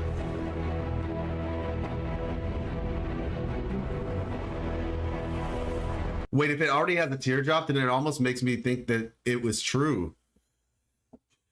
That almost, not dark color, but light color, I don't care if it's because of filters. If there's a teardrop, then that almost makes me think that this whole theory that, like, Maya is like in a failed experiment might be true.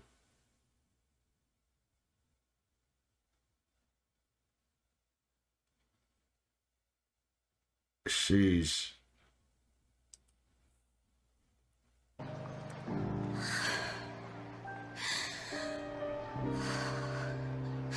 Oh yeah, you're right. Relax me. You're right. She does have the teardrop. Dang. I mean, she has the coral here too, to be fair. Like, she does have the coral. It's just not growing out of her. Yeah, maybe this is just like foreshadowing. But yeah, it kind of I'm starting to. It's making me wonder if she was an experiment from the beginning, which is why she was so strong. Yeah, gosh, this is yeah. She might have been like the failed experiment. Even the normal appearance has the corals as decorations like the ones from the Dark Blight. Exactly. Yeah, she might have just been the failed experiment. Yeah, she does pray to divinity. But I think she prays to Imperator. Because Leviathan isn't like forcing these people per se. Leviathan doesn't like start them off on their journey like, oh yeah, you know, you're my person. Like Cartethiya didn't know at all. Her whole life. Her entire life, Cartethiya did not know who she was. She is. Oh, I want to win. Yeah, she's from Raguna, so it makes sense she prays. Win so bad. I don't know why it's not working right now. I need the money.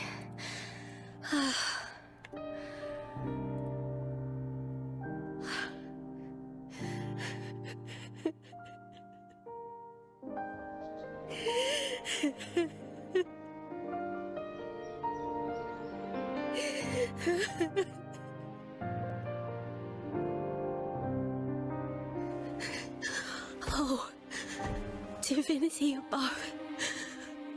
I hope I won't let anyone down. Wait, you think she's Cartethiya? If we assume she is like Cartethiya. Oh, I'm about to say she's not Cartethiya. The second dark tide is brought by Cartethiya as well during the prayer ceremony. Okay, I see what you're saying. So like it was like planting a bunch of failed experiments, or like it just had like a bunch of different things all around Renacida, and the one with Cartethiya didn't work, but the one with whatchamacallit, Maya did.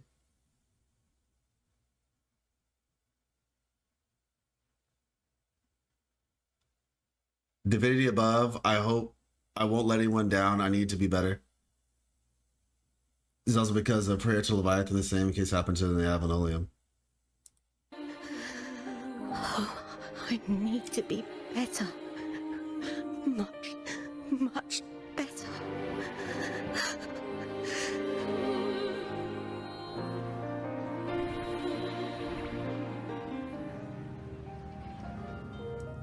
Now, my thing is, I'm a little bit thrown off by what you said at the end, Hex.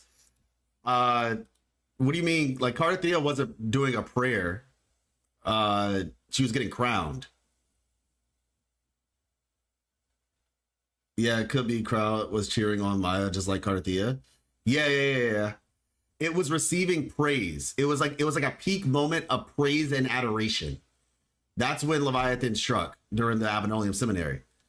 Like she was getting crowned, and it was like, yeah, I guess it was like a peak moment or whatever. But she wasn't praying.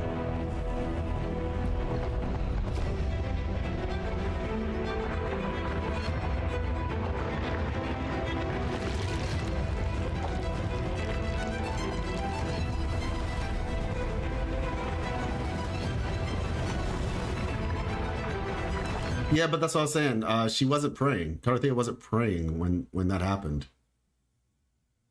She was getting crowned to be like the official, I don't know. I forgot, honestly. What was she getting crowned for again?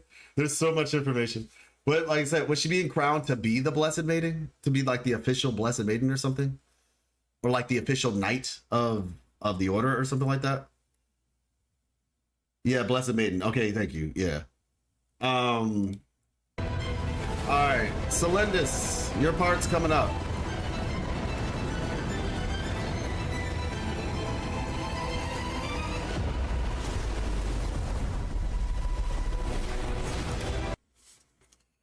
All right, y'all, listen. There's a lot. If you guys have further theories, you can post them in the Wuthering Waves lore section. We're about to be moving over to Duet Night Abyss. But I want to finish with this. Okay, I want to finish this part with this theory. Okay. This is something special for those of y'all who are here right now. Okay. Here's the gist. Right? Here's the skinny. I think that's what they call it. I don't know. It's like an old term that they use. Okay, got you, Hex. Here it is. This scene right here is very intentional, in my opinion. Boom. The moon that represents a certain character is corrupted. Imagine if they don't do anything with Yuno after showing this, LOL. I think they've already done something with Yuno. Okay, so. All right.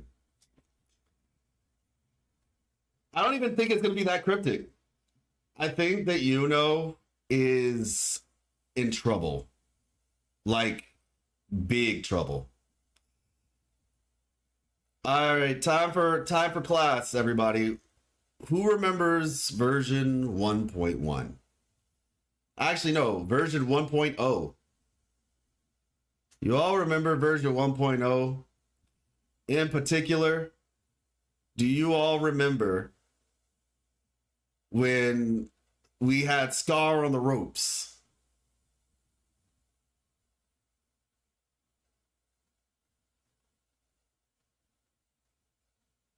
When we had Scar on the ropes and we find out like, hey, what are you guys doing? And Scar says, yeah, we got rid of Jue. Like we're trying to take Jue out of the picture. Why are they trying to take Jue out of the picture? Why in 1.0, why were they trying to take Jue out of the picture? Does anybody remember?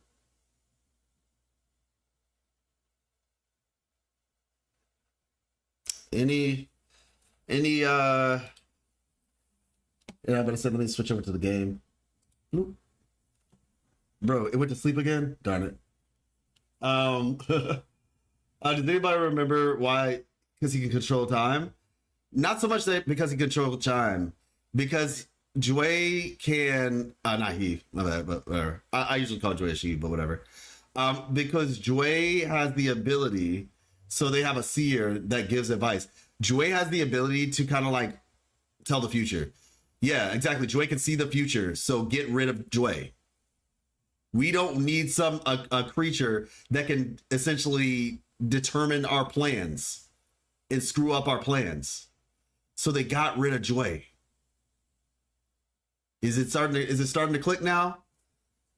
If Yuno is a seer who can discern fate, would it not make sense to get rid of her first? So I think that Yuno was probably their first target. Christopher, he's doing his research because as he always does. Hey, what's up, Soul Punisher? He's doing his research as he always does, right? And he's like, okay, target number one, we gotta get this priestess who can see the future and all that stuff. We gotta get her out of here. Okay. So I'm gonna be very interested to see as the story continues if something ends up happening to our little lady, here. That would make sense, and that's why he said the soul credit is not mine. Like, I don't know if she's the one who's causing. Like, I don't know if she's just out of the picture, or if she's actually being like controlled and she's on their side. But something's going on with this chick. Like something really bad happened to Yuno, in my opinion. Like the real Yuno or whatever. Like something's not going right with her. Maybe she's corrupted. Like maybe the whole Silva thing is wrong or whatever. Like maybe she's like, she just sees a bad fate. Like it wasn't her fault, but she's just, something's going on with her. So Silvas were the good guys, OMG? No, they were not. Actually, you know what? Maybe they were. Maybe they were. Maybe it was all a lie. And because Lupa thought that it was the Silvas, in reality, it was the Therodian. So maybe the Silvas actually aren't wrong. Hey, Sarah, how you doing? Maybe the Silvas weren't wrong. What resonators can we expect in 2.5? Shoot, I don't know. That's up to Kuro. I mean, maybe for Lova, but I don't know. It kind of seems a little bit early for that. I could see Galbrenna. I could see Galbrenna being playable, and possibly Augusta, and then maybe Yuno and Frolova on the back end. It's been 1 week since launch. I hope today's drip marketing. Yeah, it's either like today maybe, or possibly Thursday, Wednesday or Thursday, something like that. Firstly, look at the next teaser. I think they say something about Yuno. The next teaser? Oh, wait. You're talking about the thing with Cristoforo? You talking about the story trailer thing? I presume that's what you're referring to. Yeah.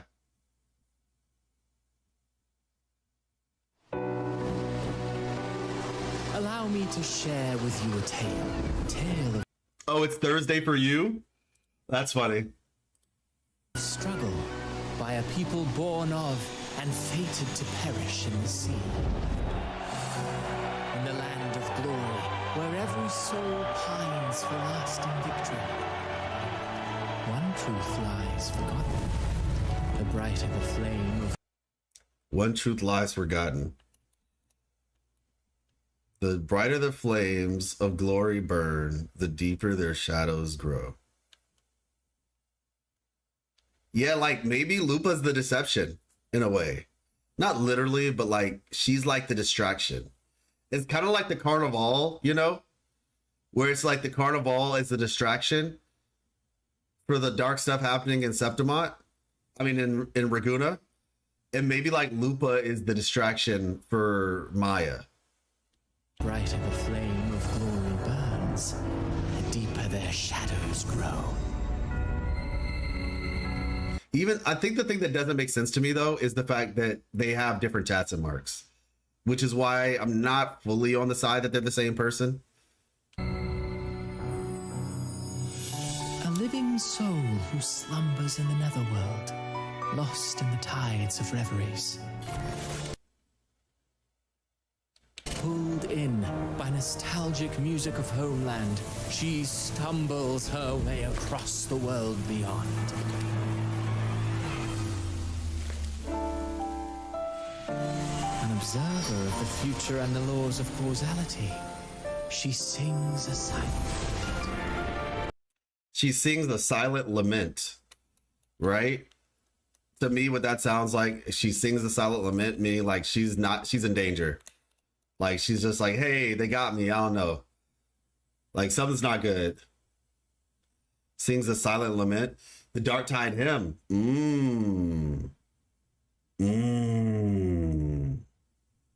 That's something. Peak of devotion, rather religious or not, such as Carnival, a crowning of a false blessed maiden, or a bloody agon, doesn't matter. Yeah, peak of devotion. I would say that. I actually would say that. That's first and foremost a philosophical comment on gladiatorial murder and gambling on matches that Septimonians themselves brought it upon themselves with their immoral practices.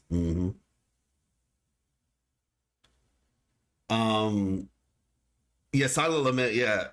Interesting choice of words. For no one knows who will be crowned the hero of heroes in the end.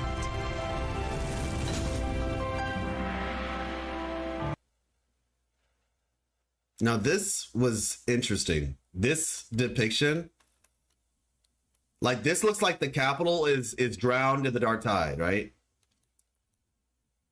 The drop seems to come from up here.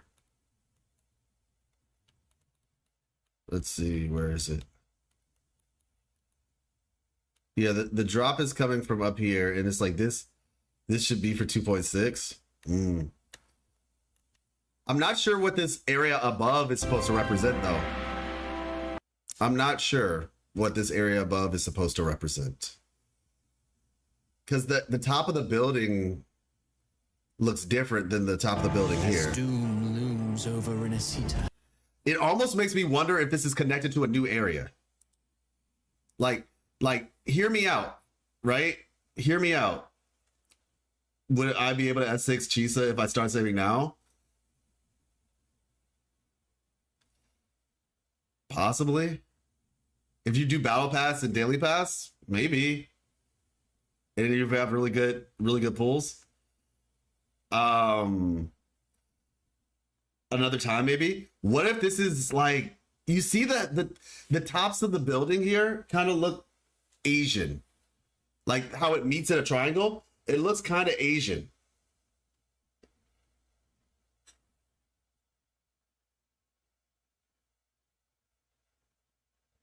Isn't it the Abenoleum? Is it? Is this the Abenoleum? If Augusta folds in story, then we'll know it's truly over. In mythology, sun gods are usually not the king of gods, but then they fall hard. When they fall hard and everything goes bad. Oh, wow. Kind of pagoda style, but maybe just perspective. I can check Abenoleum then. I'll check. I'm just like, is this like a different area? I don't know. I'm just looking at the peaks of this building, and it meets in a triangle. I don't know if the Abenoleum does that.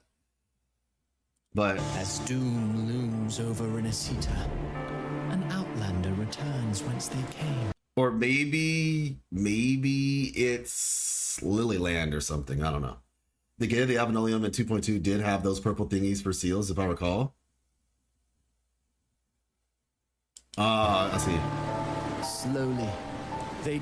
Also, the shadow that Galbrenna is making is crazy. This shadow right here is absolutely insane. It's clearly not her shadow. So what is it supposed to represent? The crowd I don't know if y'all can see that. Was I in the way? Hold on. Well, yeah, you can sort of see it still. You can sort of see it, but the shadow that that's representing is kind of crazy.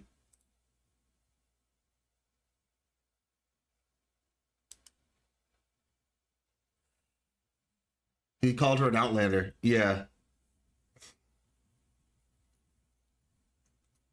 The crowd turns whence they came. Slowly. Outlander returns once they came. The question is, Outlander to where though? I think one of the theories is that she lives in New Federation, so she's an Outlander to New Federation, and she's returning from when she came, being like Septimont. Yeah, it looks like a dragon or something similar. Yeah, but she also has like the snake earrings, so that's why it kind of seems like it's a snake thing. If you guys remember the Sentinel and Cartethiya were holding it up. Holding what up? Well, yeah, they're holding the Abenoleum up. Baldur's death brings Ragnarok. Apollo's death brings darkness. Egypt and the world gets eaten by a snake if Ra dies. Aztecs instantly die if anything happens to the sun, etc., etc. Baldur's death brings Ragnarok. Apollo's death brings darkness. Egypt and the world gets eaten by a snake if Ra dies. Aztec instantly dies if anything happens to the sun. Oh, okay, I see what you're saying. So basically the question here is, who is Ragnarok?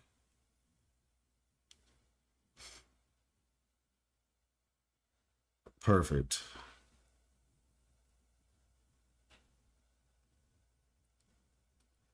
Is this in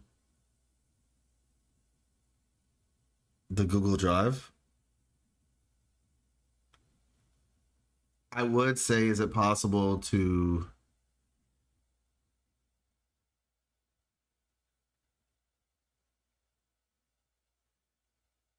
No, it's fine.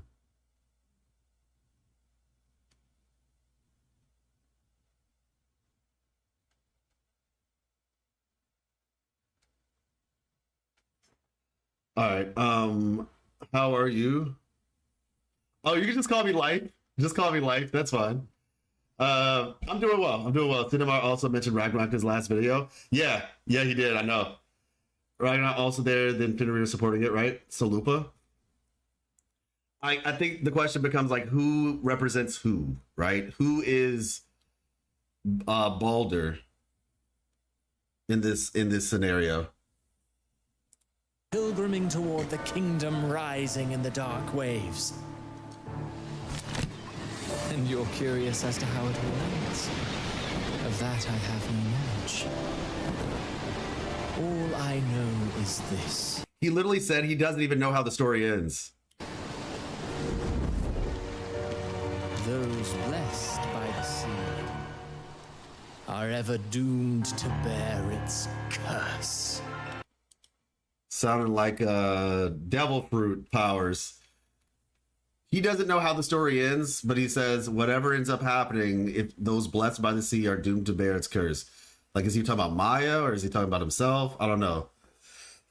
Just brain tinkering on Augusta's role in the future stories. She's the symbol of stability. She's a sun. If she folds, it's over. Yeah. Also know how Christopher just throws himself in the sea at the end. Could very much be literal. Yeah, it's possible. Maybe he wants to wait till the end to actually play an active role in the story. I can see that. You don't think Augusta represents the sun, though. Interesting. She's just the queen, also strongest warrior. I mean, it could be, but maybe she represents that in the sense of his play. But yeah, so like I said, I think that a big part of this is that is going to be in danger. I think she's in danger. The shadow in the sea also looks kind of like Leviathan. Oh, absolutely. This is Leviathan. That's legitimately Leviathan. There is no other way you could look at that than it being Leviathan.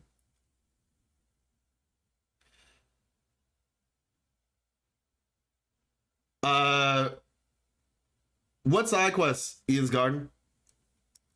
I'm interested.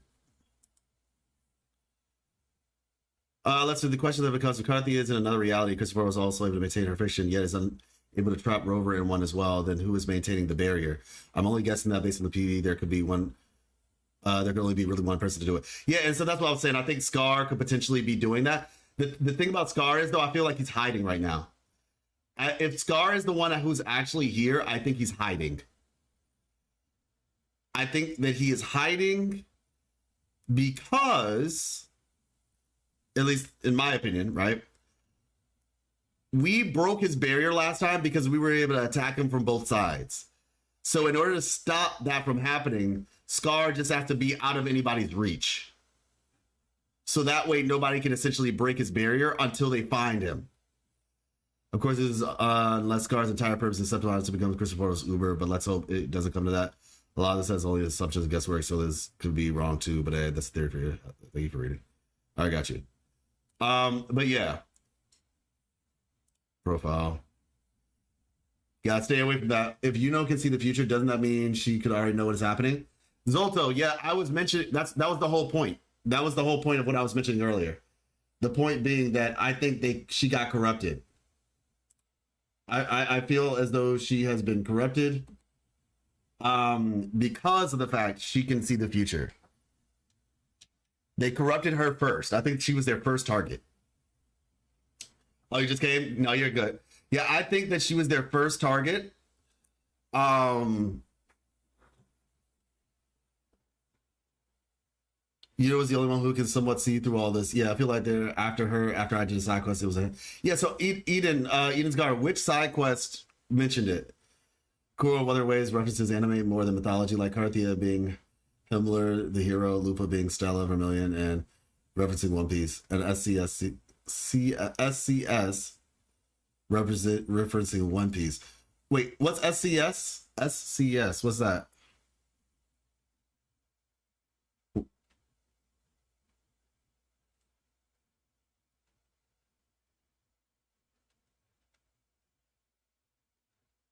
Okay.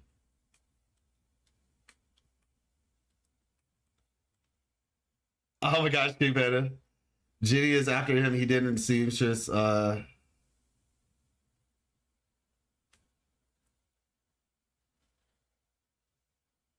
is what originally took for mythology, not the opposite. The Court of Savanti. Yeah, I know the Court of Savanti, but what's the S part for? Like when I see court, court, Savanti, what's the S before the court? Let's see. We actually need to go to the Avenolium. But first, 240. Ooh.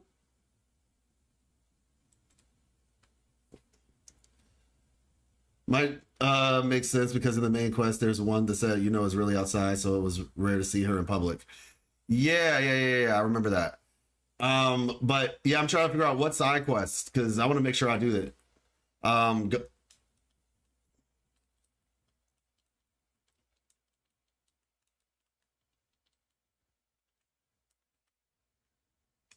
there we go.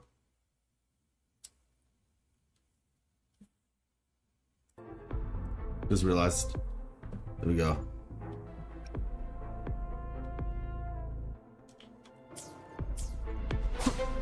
The wicked. Thanks for watching. Overture. Solo time. There we go. Let the show begin.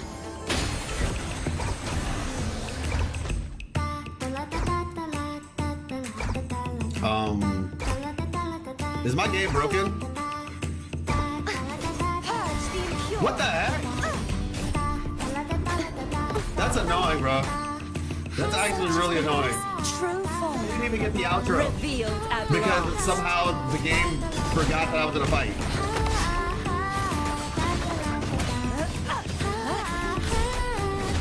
Also, I'm pretty sure I did that too early, but we're here now. Exonerate. Quietus.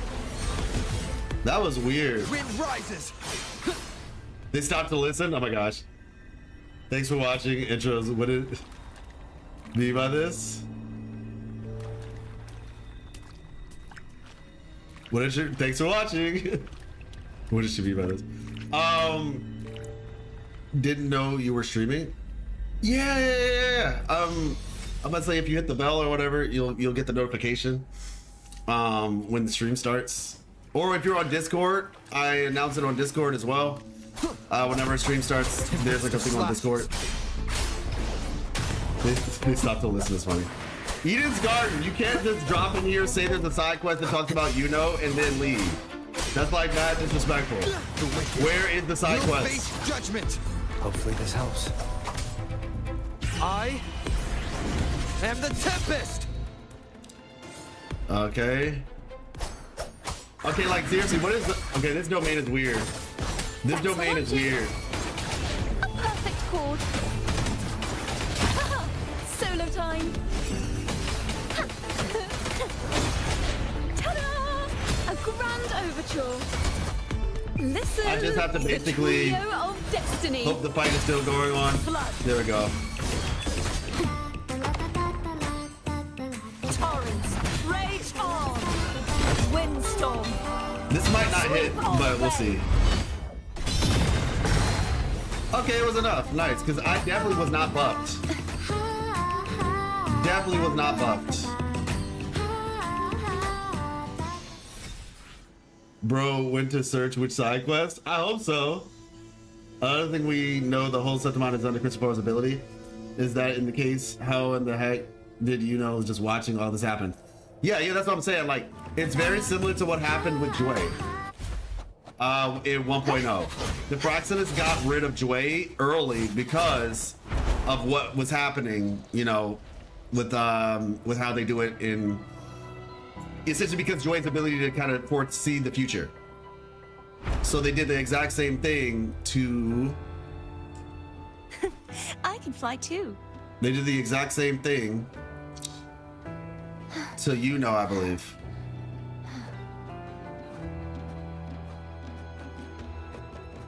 The only side quest I know is to give some details of what Frolova recalls what it's called. Yeah, this one right here. I just did Flames in the Deep and I just went from there. Wait, what? Flames in the Deep. Isn't that the one with the dragons? Isn't that the one with the dragons?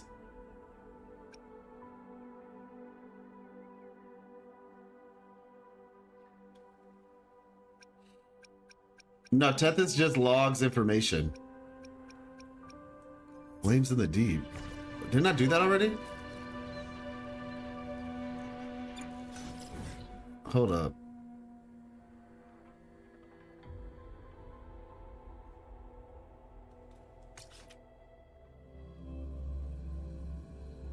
Yeah, those are more like simulations. Like, it's like, okay, yeah, this, you know, this is an outcome, this is potentially Duel of Destiny, Samosa's Treasure.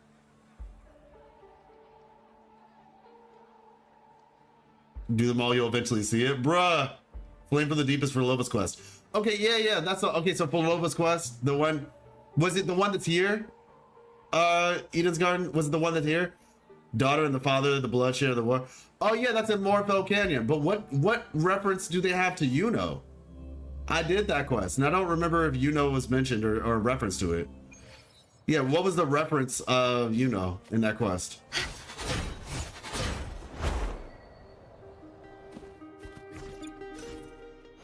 Let's see. Are we 10 out of 10 yet? Okay, yeah, we are. We are, good.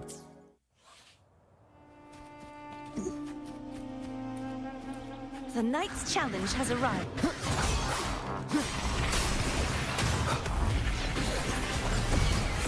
Too reckless. Oh. Destroy! Wind calls, waves follow. Hopefully this helps. Let's say we about to die. The wicked will face. Thanks for watching. A perfect chord. Ta-da! A grand overture. Wind howls. I just realized I didn't do this, but I don't think it makes that big of a deal. Ooh, the pitch is lowered. Listen, there we go. the trio of destiny. Crumble. Such is their blessing. Repent. All right. Silence beckons. Sounding the death knell. No!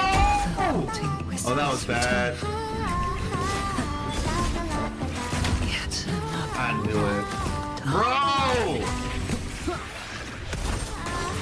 We just got wrecked. We just got destroyed. I don't understand these things, but attack. Okay. I see it now. Saw the goal thing and I'm like, okay, hit. The wicked will. And we're Judgment. caught. Hopefully this helps. Waves Let's rise. go. Judgment strikes. Thanks for watching. Ooh, the pitch is lowered.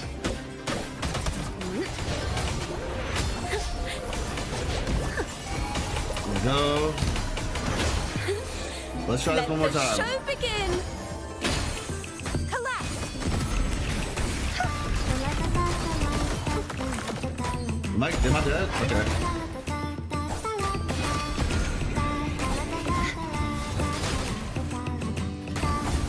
Such is their blessing. Bro. It wasn't supposed to be like this.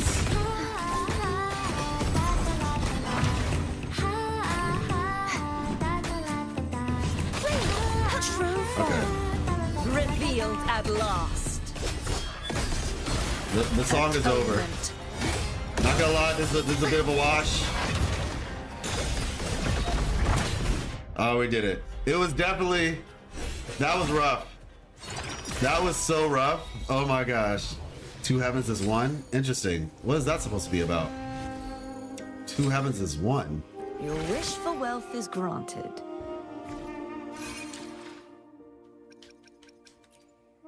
Your wish for wealth is granted. Two heavens is one. Complete tour pages, challenges in the border mountains. Okay. Complete the exploration quest. To your radiant eternity. Drake quest. Defeat omens of dark tide. Okay. That's an interesting way of just explaining it.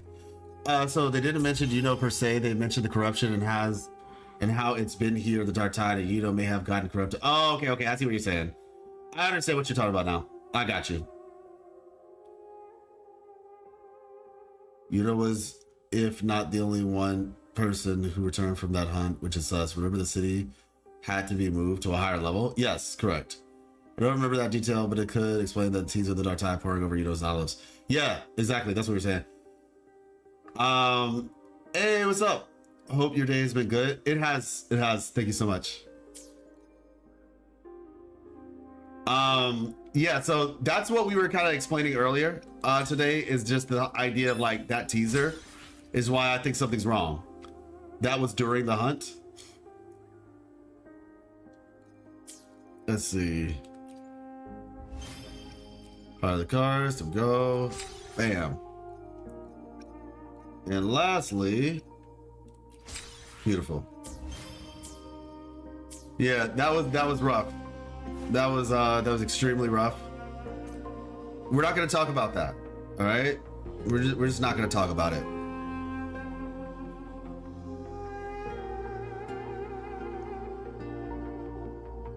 Is there a way to heal? Shadows must be purged. Sentence before. Till the denouement. March on. Finality. Windstorm. Sweep all away. Wind calls, waves follow. Let's see. Hopefully this helps. I think somebody was telling me that Shorekeeper would be better for this team. One more time. If you have her S2. The wicked will face judgment. At least it would help me heal a little bit. Waves rise. Judgment strikes. Oh, you cannot go above 50% as Fleur-de-Lis, even if you're getting healed? Slashes.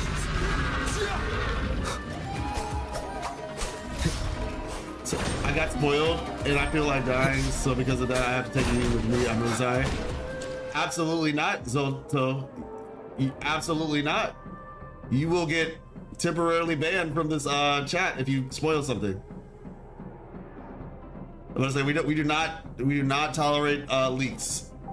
We do not tolerate leaks on this channel. You can consume food or heal packs. Yeah, no, you're good, but y'all just saying yeah, you cannot. We don't do that. We do not do that. Thanks for watching. Nope. That is one of the, we don't have like a ton of rules, but that is one of the main rules. We do not delve in leaks on this channel. It ruins the entire atmosphere. Ooh, the pitch is lowered. That's literally half the fun of theorizing is because you don't know what's gonna happen. Is there a chance that PGR is the world under the stars, while Wuthering Waves is the world under the etheric sea, and Rovers really think it's a greater power to stop the dark tide? I don't know enough about PGR. I need to play it, honestly. I need to play it. I'm just kidding. I'm not that stupid. Yeah, I mean, like, I understand that there are some places that allow that. Like, there's some communities where they talk about leaks, but this just isn't one of them. Like I said, I'm gonna say, if you want to go to Reddit or something, I don't know, but well, actually, they probably wouldn't be down with that either. But yeah, that's just how we do it. Salvation. Wait, what? What? Is that like for beating a certain amount of those enemies? Because that one didn't feel that special. Okay, defeat 20 pilgrims fail. Shell or whatever. I was about to say.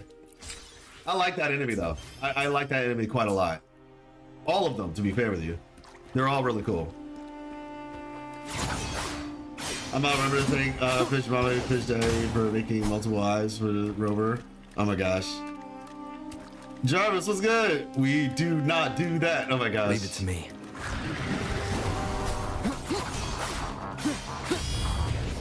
The wicked will face judgment. I The Crow is also am some the object of Tempest. WUWA WUWA is well thought out man to be film of the century. Yeah, I know Subject on Twitch has mentioned some things that feel eerily similar to PGR. Alright, so anyway. Oh yeah, I believe you, Zoltan. I believe you. We're just I guess continuing the line of thought, but I do believe you. Let me see something. Okay, so oh, there we go. All right, so yeah, we're gonna leave it on that. If you all have anything more you want to say in terms of like theories you have, you are free to mention them. But we're gonna be switching over to Duet Night Abyss. Let's see. Okay, we're good. I think we're good now. Yep. Into rest mode.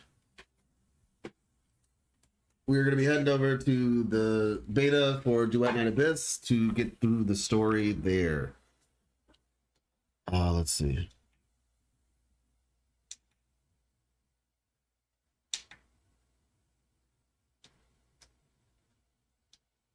Here we go.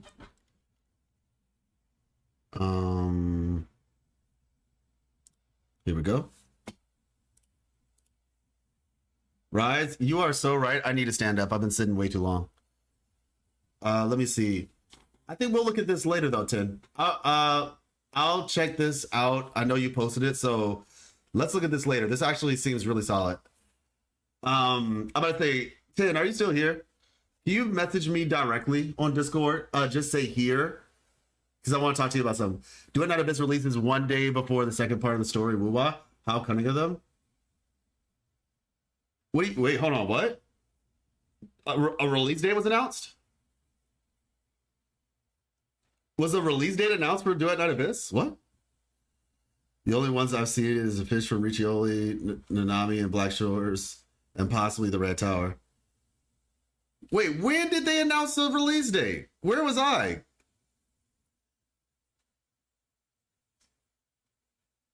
I haven't noticed anything deeper, but it's interesting nonetheless. Now that you mentioned a PGR, I have to ask if you guys think that Bianca is similar to Fleur Elise in some way. Both have alternate forms, both use swords, they were blessed in the curse. Probably. It's probably the case. I have Balter, but I didn't do the story for Balter, so I don't know. I just have her. I'm not far enough in the story, but they definitely operate similar. It's not announced. That's into beta.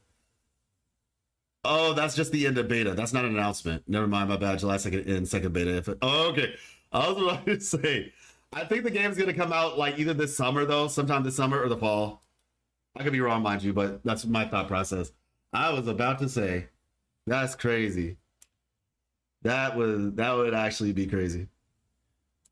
All right. Here we go. There we go. And there we go. All right. I'll be right back. Give me 1 second.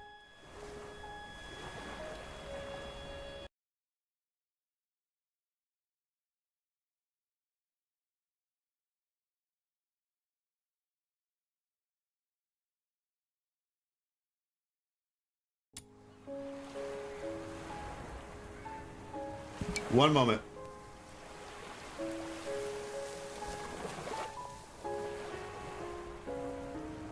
Yes, I'm very much looking forward to Ananta.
Google bamboozled you? Oh, okay.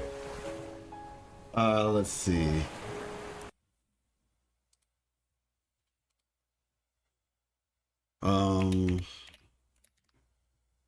Gotta post something real quick.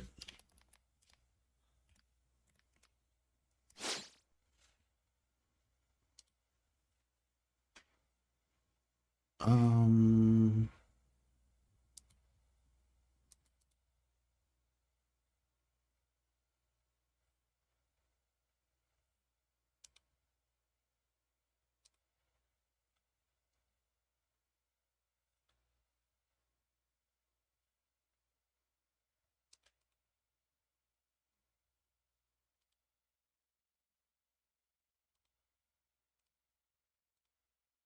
download.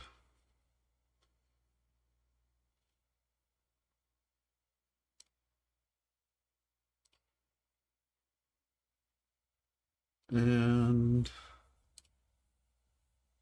oh gosh, I just need x.com. That's all. So just so you all get a chance to see it.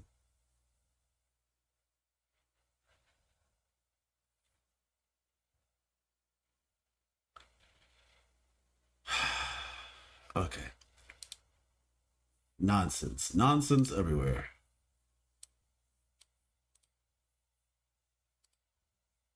Boom. Okay, so tomorrow on stream, 3 o'clock, 2 hours before this time. This is happening. So I'm about to post this on Twitter.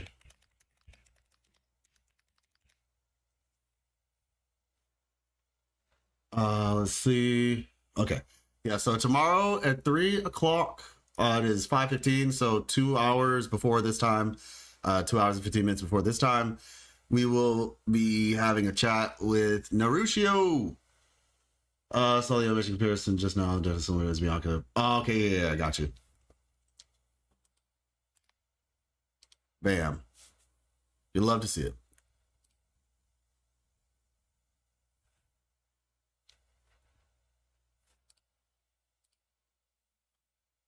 All right, I think, yep, all right, cool. Sounds like a plan. There we go, and gonna exit out of there. All right, we should be good now.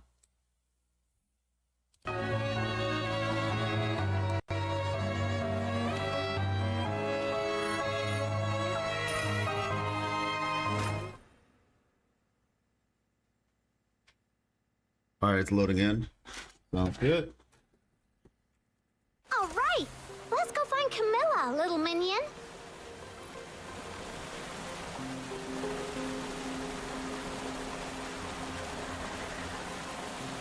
It just dropped us right where we ended, too. I mean, I guess it's supposed to. Sent you a message on Discord. Appreciate you, Tim. It just dropped us right where we ended.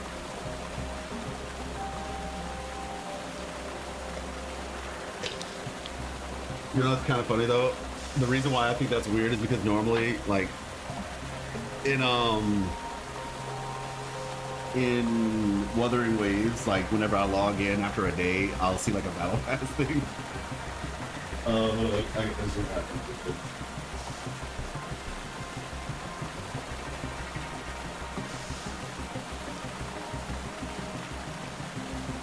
Should I be happy or sad that I lost my second 50-50, so I have guaranteed live with? Happy. You should be actually be 100% happy. Whenever you have like a second, like you're just like, nah, I lost my second 50. Wait, Zolto, did you get cartethiya? So you mean you lost cartethiya? That's what you're saying. You lost the 50-50. Yeah, explain that to me. Do you mean your second 50-50 ever? You just lost your second 50-50 ever trying to get cartethiya?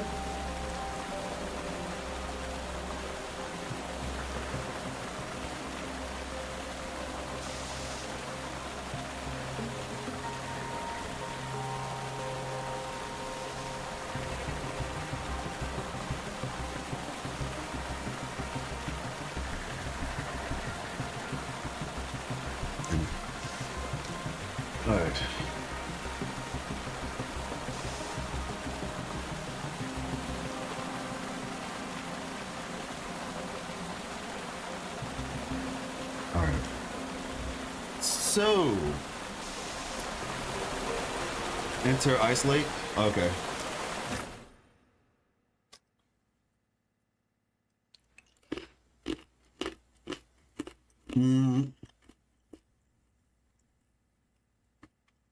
Going for S1. Okay, that's what I thought you meant. Yeah, no, I'd be happy. I mean, you're not happy because you lost, but the bright side is that, like, I feel like when you're going for S1, you really can't, like if you just really wanted S1, sure, but if you were just pulling just to see what would happen, like, hey, you're guaranteed for Luba now. Hey, what's up, Mad Max? What game is this? Duet Night Abyss.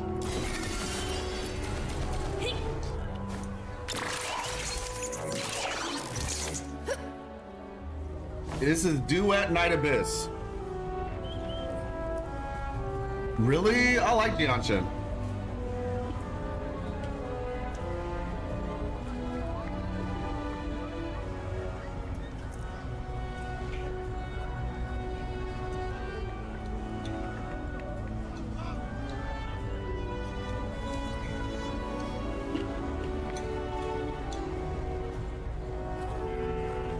Yep, no problem.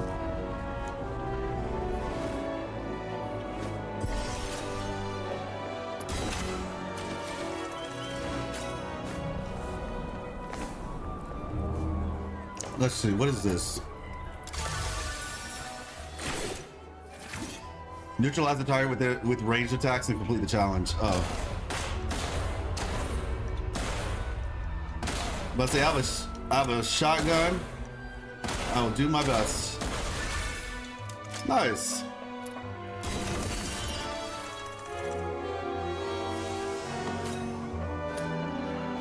What is this? Oh, it's just like, just the no-no zone.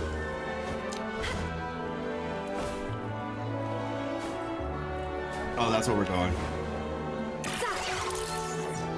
Oh, what is this? Oh, it's a bird egg. Got it. TLDR for the world building of this game. Gosh. I'm gonna be honest, I'm still in the beginning of it. So I think it'd be best if I let the game explain that. I mean, I can tell you what I understand about the game, right? So one thing I'm happy about is there is an archive in the game. Items, claim off. Readables and such, right? Actually, this isn't the spot I'm looking for, though. Let me see. The archive is not actually the spot I'm looking for, crazy enough. Ad Elysium. Here we go. So this thing gives you the folks, the factions, the nature, civilization.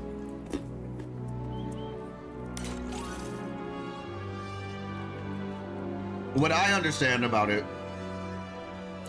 is that this is gosh, it's kind of, I think, to be honest, I don't know. I can tell you what's happened in the story so far. In terms of the world building, a millennium ago during the Great Migration, it ravaged by waves of iconoclasm and has remained unrestored ever since. When you first wake up, you're in the temple of the goddess of fate. Crumbling ruin of an ancient Elysian temple built atop the hills of Purgatorio Island, dedicated to the goddess of the full moon and fate. It once served as a revered site of pilgrimage.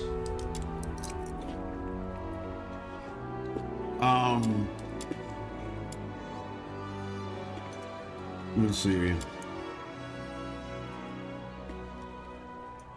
Yeah, you just kind of wake up and then you're in this spot, in this temple. A finely crafted razor-sharp white sword owned by life, reminiscence, once believed to be an ordinary weapon, it is in fact the key to a hidden passage within the temple. According to Berenica, the sword was left behind by someone who once knew them well. Region. So we have Purgatorio Island, where we wake up. This place, one of the Hyperborean Empire's provinces, located at the northernmost of the Empire's territory. Approximately half its landmass is occupied by the Vidofner Mountains.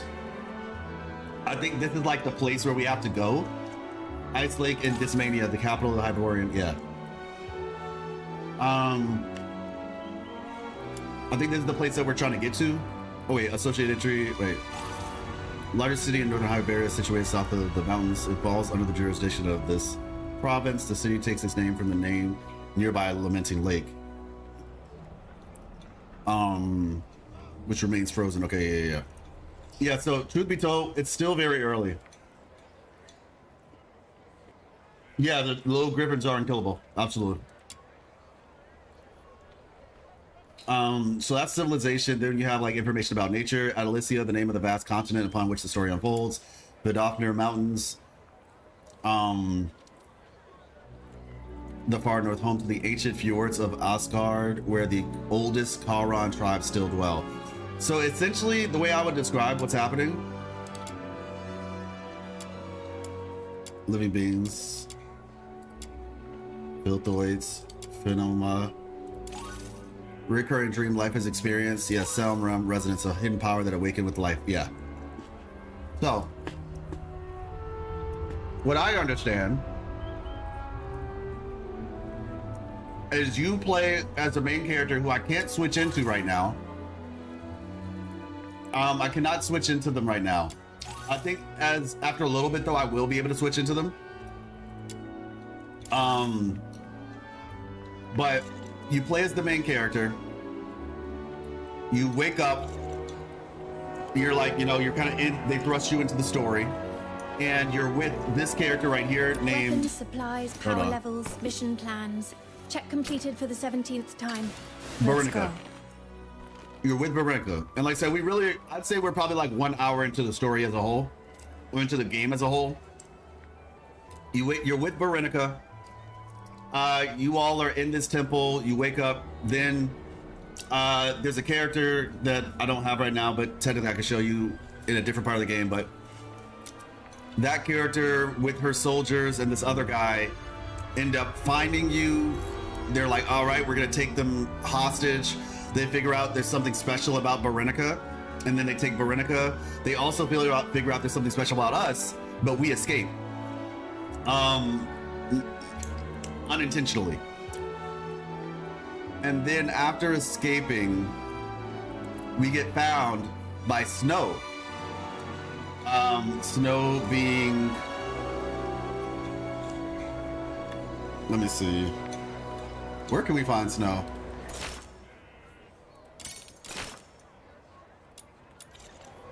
I feel like there's a place you can find Snow in the game. Yeah, here we go. This is Snow. It's Snow and a lady named Miss Camellia, who we're actually about to go see right now. They find us. They essentially like help us get into the city because apparently like foreigners aren't allowed without a pass. Makes sense. We don't have a passport basically. And so they help us get into the city, and we're trying to find Veronica to, you know, like to get back to her basically. And they're like, yeah, she's like super far away. And you're like, well, if I can't find Veronica, I probably need to find the lady who kidnapped Veronica. But she's also pretty far away as well. So we're doing some odd jobs to be able to, we're doing odd jobs to be able to get enough money to travel. That's what I know about the story so far. But the odd jobs are in the sense of being a foe hunter, which is like essentially like a bounty hunter. So that's what I understand. Over here, all the commissions for fox hunters are listed on this board. Okay. It's Fox Hunter.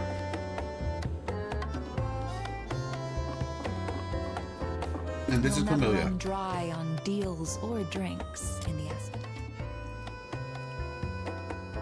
Mm-hmm.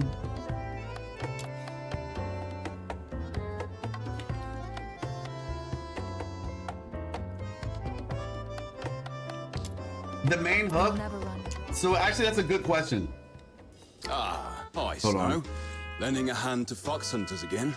What is it this time? Nabbed a few hundred bandits, thwarted a dozen dastardly schemes. The main hook is that you play as a brother and a sister. And so the first part of the story, you play as one character. You can choose the guy or the girl. And then the other part of the story, you play as the other character. But it actually looks like you're playing as like an older version of the characters. So they have this kind of split with the story where you play as one and then you can play as the other afterward. So after you go through this part of the story, you play as another one at a different time or something. I don't know.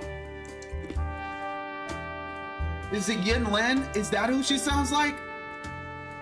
Because Encore's voice actor is here. So maybe it is Yin Lin.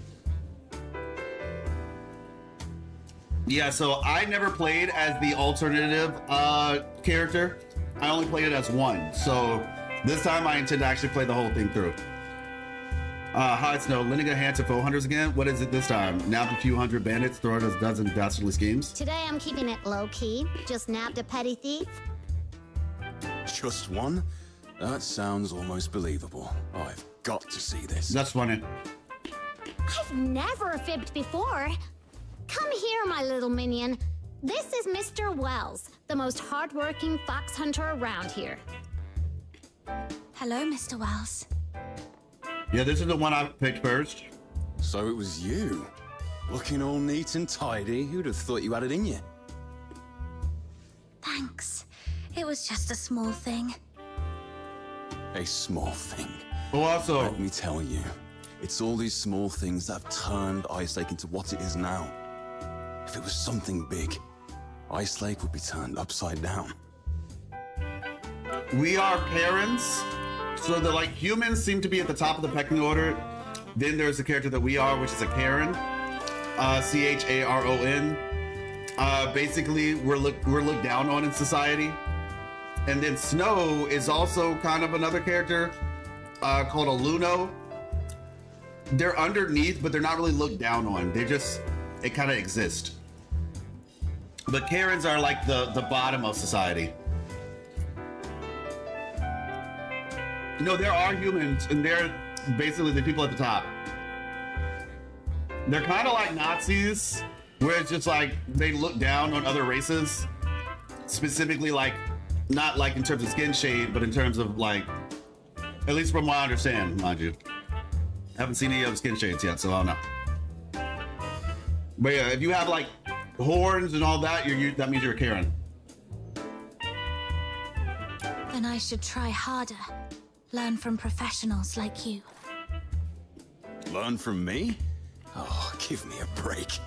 Take a good long think and figure out why you ended up on this path. This is what you should do. I need money. Who doesn't? I've got folks owing me a fortune. Being short's one thing. I've never stooped to thieving or robbing. You're back. Everything okay? Did you catch that thief? That was a piece of cake. My little minion and I gave that bad thief a good thrashing. He ended up crying and begging for mercy. Human and demi-human? So you're Yeah. the one who nabbed the thief. I thought Snow called you minion because you got caught by her.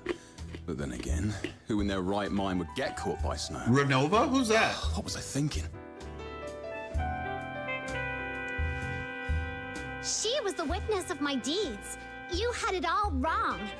You've made a fool of yourself this time, haven't you? Serves you right for being so preachy all the time.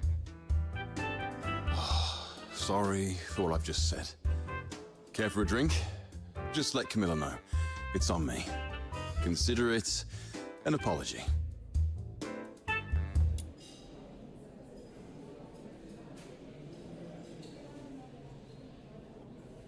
That's so funny.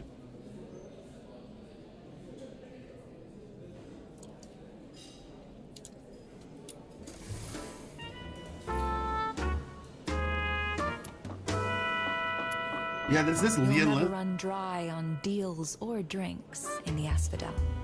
Yeah, I kind of hear it. I kind of hear her. The ruler of death, red eyes, not Lionquest.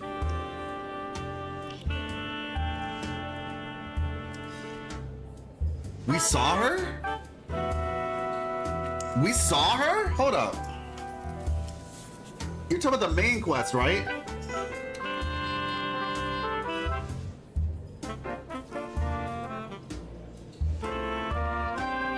I thought they just mentioned her. I don't remember actually seeing her.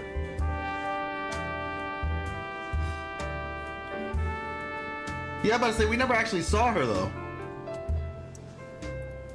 You just mean like the aesthetic looks similar to the same color?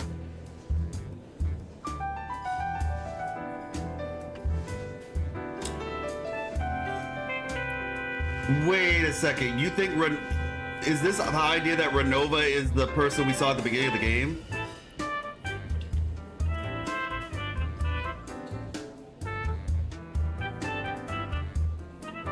Oh, aesthetics. Okay, got it. I was so confused. I was like, wait, we saw her? I see what you're saying now.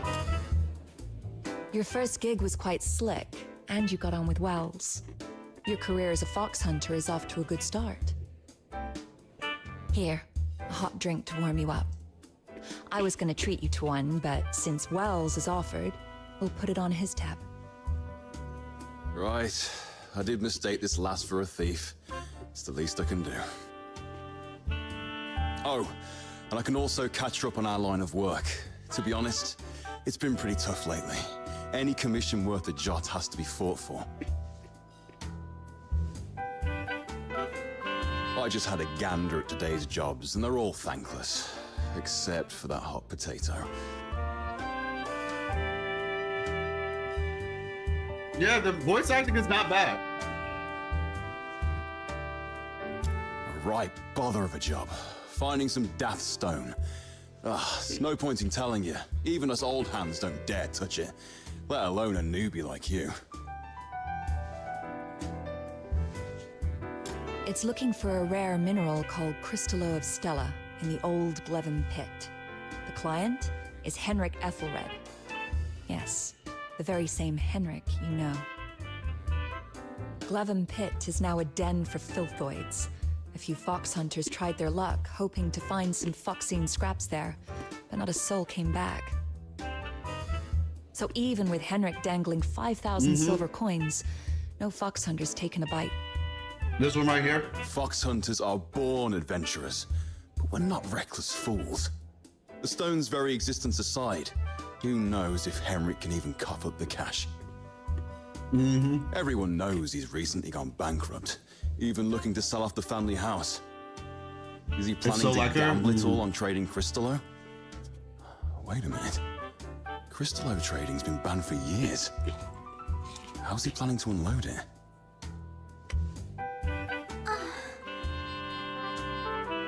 Miss Camilla, how much are those tickets to the south you mentioned earlier? About the same price. Interested in taking on the commission?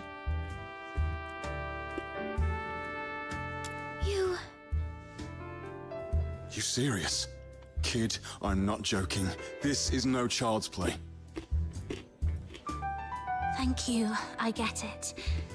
But, Miss Camilla, you once told me, if I can't even handle this, yeah, I know how will about that, ever find Terrence. my lost treasure. The thing about it is, though, Tara, while the moons are not technically real, I think the one in Septimont is different than all the other ones. Like, we know the normal moon that we see in the sky isn't real, but the one specifically in Septimont, I think isn't just like some... Most of those are created by the Waveborn phenomenon, right? The one in Septimont, I don't think is created by the Waveborn phenomenon.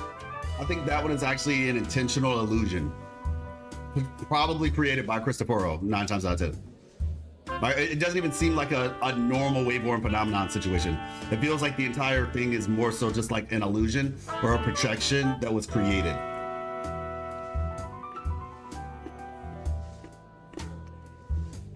But yeah, thank you though. Hopefully you left a like. You once told me, if I can't handle this, how will I ever find my lost treasure? The Asphodel doesn't interfere with the choices of clients or fox hunters. If you're set on it, I won't stand in your way. Here's your payment for retrieving Margie's money bag. Take this with you as well. Make it back in one piece. You'll never run dry on deals or drinks in the Asphodel. Yeah, so we kind of talked about that earlier today on stream.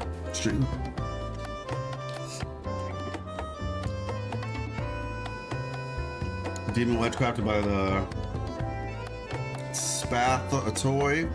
If I borrow our portable components that significantly enhance. Okay, yeah. Weapons, supplies, power levels, mission plans. Check completed for the 17th time. Standing by. First, the capacity of characters' weapons to bear, demon wedges, the number of. Okay, yeah. So basically, yeah, I'm gonna be putting out videos about my whole thoughts about 2.4 and everything. I'll be putting those out next week. Terrums.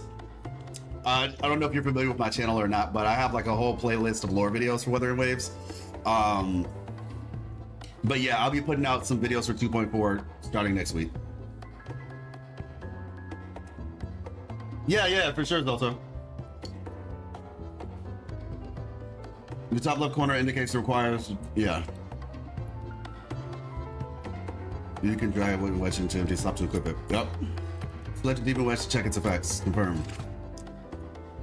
Here you can quickly toggle between the characters and weapons to adjust their demon wedges as needed.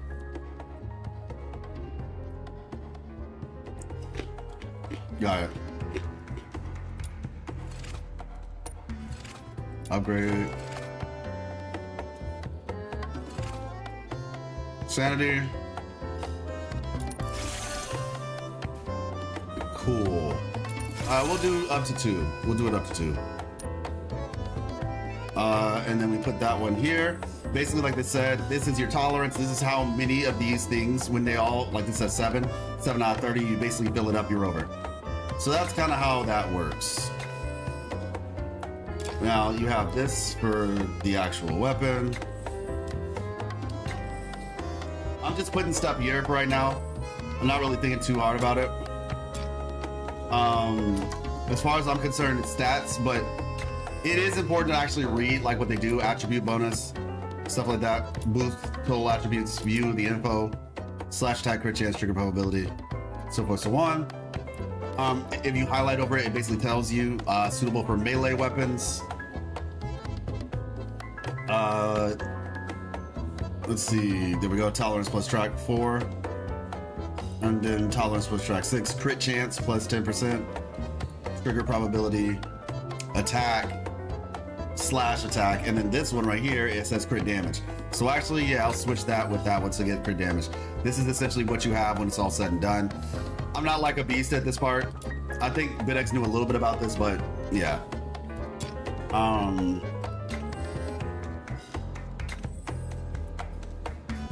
Rage seems to be crit damage, universally, attack, and attack. Okay. Yeah, what was this one? Probability and crit chance. Yep. And then for this one, we have defense, and this one has HP. I'll go with HP for right now. Yeah, so that's like your stats and stuff. Caskets are unlocked. You can now view, collect, and configure them. Offer a variety of collection tasks. Complete them to earn trial experience. Enhance one demon wedge to level 3 or above. Select demon wedge codex. The wedge codex lists all known demon wedge types and sets. Completing a full set grants boxing. Select matching tips. You can view system suggested demon wedges. Yeah, so look, this is nice because it kind of helps you build the character. So like, I have Psyche, for example.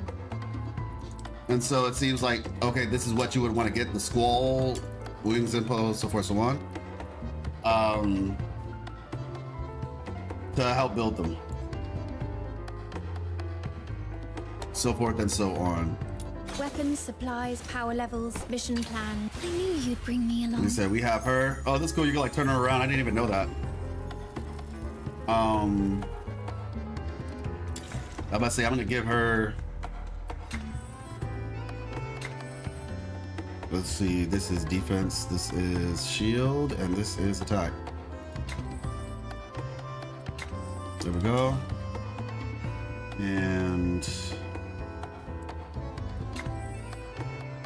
obviously this is just like preliminary stuff. Trigger probability, sure. And crit chance. This seems like it's mainly for her ultimate.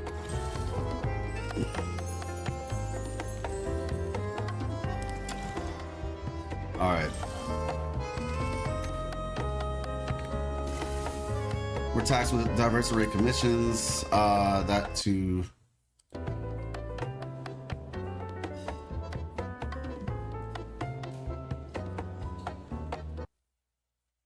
Okay. Combat page. Select here to open the commission screen. Complete various commissions to earn essential materials. Standard commission consumes Sanergy, but these commissions do not consume it. Okay. Select commissions to take on all kinds of challenges. Edit your preset team setup for commission battles here. All right. This team setup mirrors the one in the armory. Updates made there will apply here as well. You can also customize your team setup by selecting a main character and the right combat partners for each challenge. Edit preset team. Supplies, power levels, mission plans. Main character. All Check right. completed for the 17th time. Standing by. All right, then your combat partner. Just for the sake of it, I think she's like a main support type character, so I'm bringing her in. We'll give her that. Then we'll do. Honestly, I feel like she would be a solid one as well. And then we'll give her this weapon. We don't have a Genie Moan thing just yet, so yeah, this will be it. You can name your team AOT for Attack on Titan. Save. So it may be a stupid question. No such thing as a stupid question.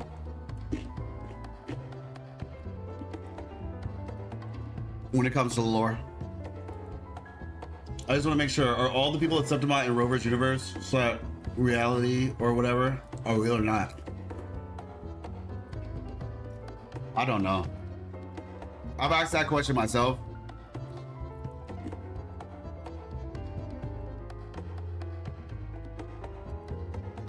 I mean, I think for what it's worth, yes, they are real. Actually, no. Sorry. Yes, they are real. They are all real. I think the real question is, what are the real versions of them doing? Because if we currently exist in a fiction, they are real people. Lupa's a real person. It's more so, I like the military uniform, but what are those things hanging on the sides? This is like her, I think they're just like tassels or something like that. Let me see.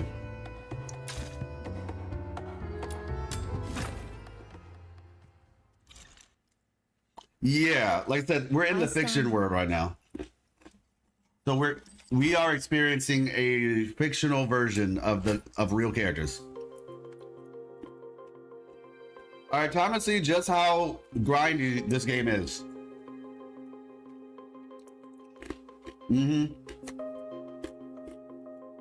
Excavators. 3 excavators can be activated in each round. Excavators with different levels have different excavation efficiency.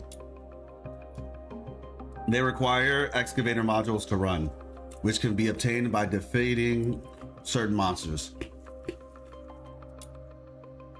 After collecting an excavator module, approach an excavator for automatic installation. Keep an eye on the excavation progress and the remaining number of excavator modules. Safeguard the excavator to ensure their uninterrupted operation. Excavators defense coins during excavation. The commission is completed after 3 excavators have been activated and at least one of them reaches full excavation progress. Completing an excavation commission allows for a choice between retreating or continuing to activate new excavators for more coins. Rhythm Fisher reporting in. Standing by for your orders. So this is what she normally looks like. This is the area we need to excavate. Let me find a suitable place to deploy my precious excavator. Luno Explorer, got it. Yeah, so she doesn't normally have those on the side, but I think it might be like an idle animation when you activate her skill. Then you'll see. I can't stop here. I have to keep fighting. Okay, so it's not this one.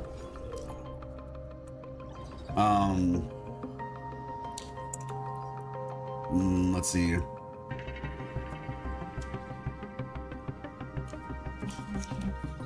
I'll give her one more opportunity to do an idle animation.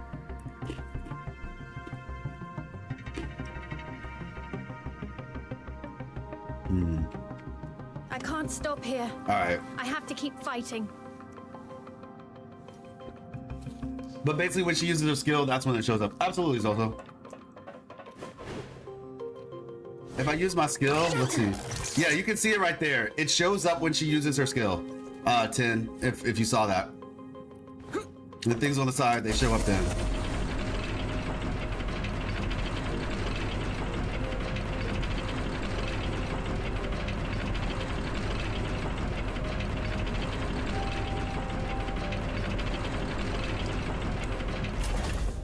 Are they underneath? Oh my gosh, they're underneath it. That's hilarious.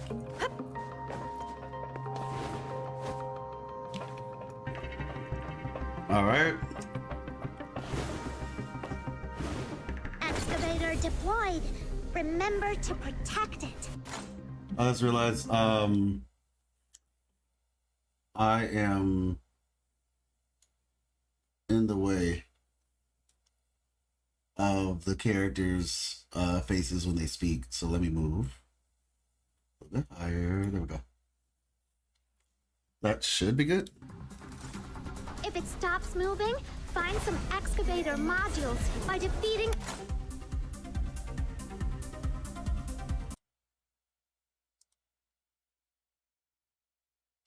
I think that's good. enemies. Actually, we can go further. All right. When defeated, Porter Thoy drops excavator module that keeps the excavator running. No more.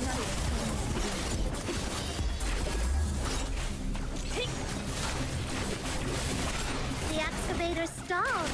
Better fetch some excavator modules for it.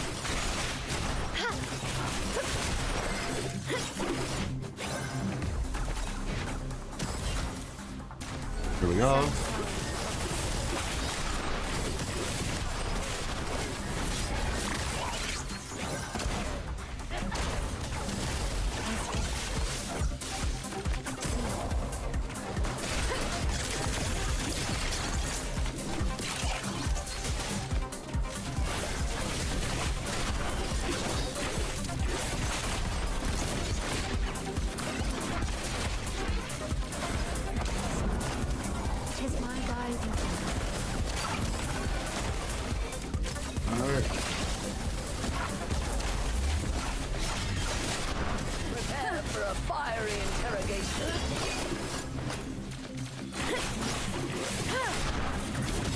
There's another spot over there that needs a look. I've marked it for you. Just head over and I'll set up the excavator.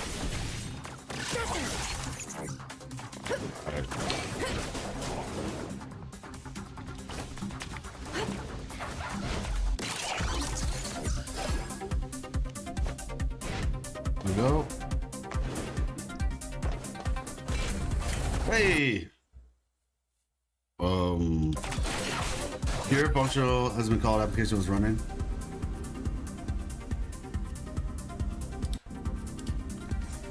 Okay, not sure what that was about.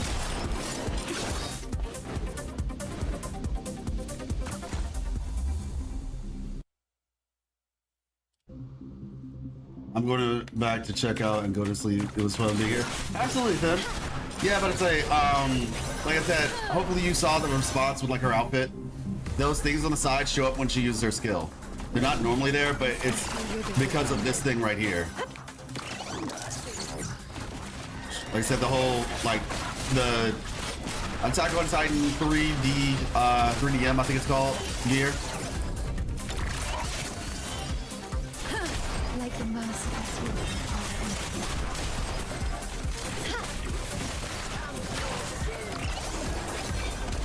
All right, here we go. Boom, boom, boom. night turns to day. My team is putting in work, not gonna lie. Hey, all right. Excavation completed. All right, cool.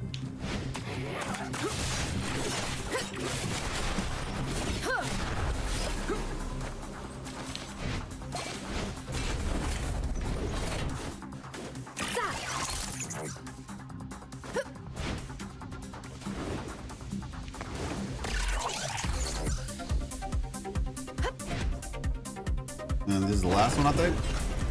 Yeah, this is number C. Okay. I mean, letter C. Current will silence me.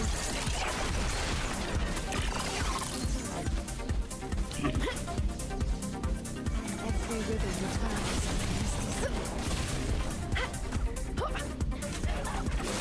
There we go. Samsara's coming.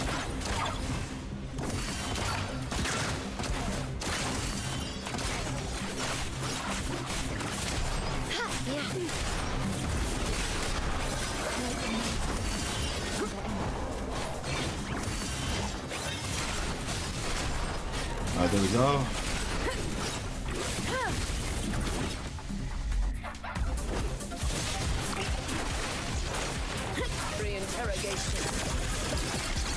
Yeah, it feels a lot better today. In terms of like, yesterday it was a little glitchy.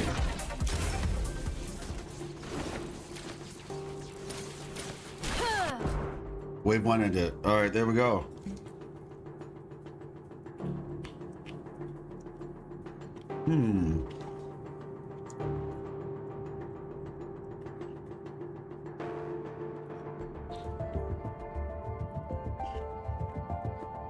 We'll retreat.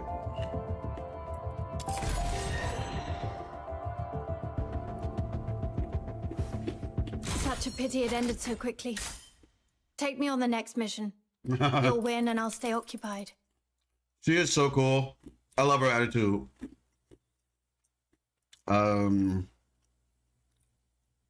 Exiting. She said, take me on the next mission. You'll win and I'll stay occupied.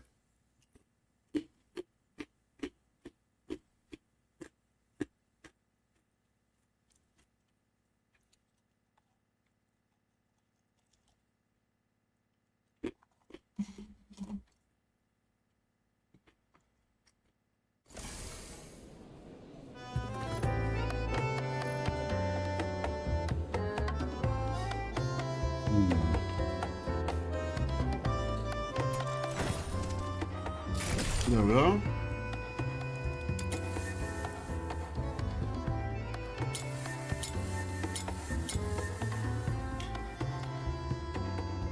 Oh, so I didn't. Okay. I thought I did this already, actually, but.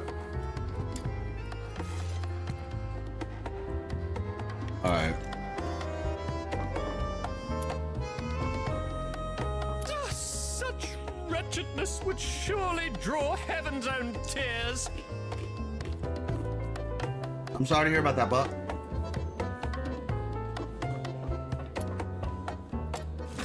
Hey, look, happy for you or sorry that happened to you.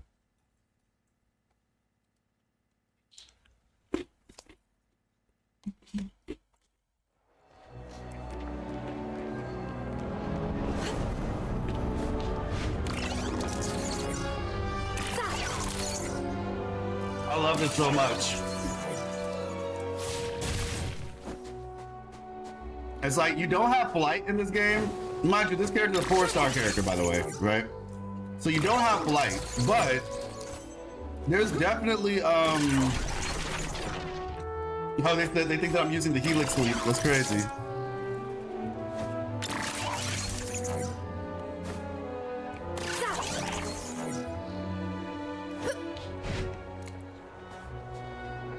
But there's different ways to traverse, you know? And she's just one way. There are other characters that have other ways of traversing.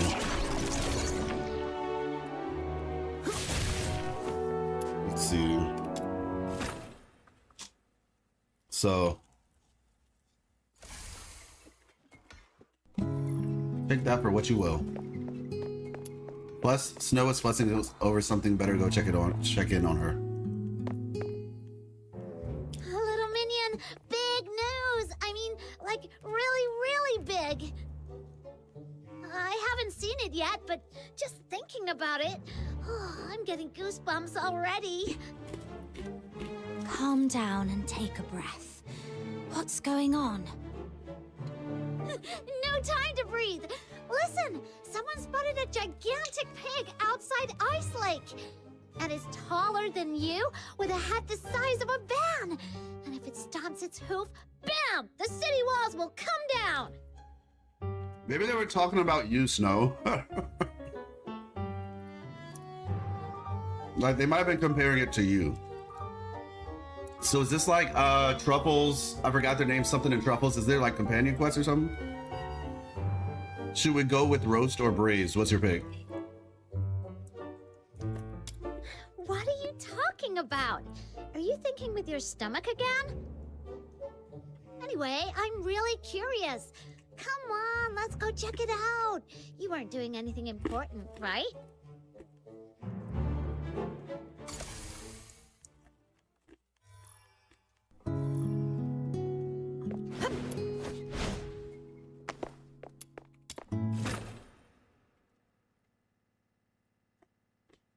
If this is their companion quest, that actually would be pretty cool.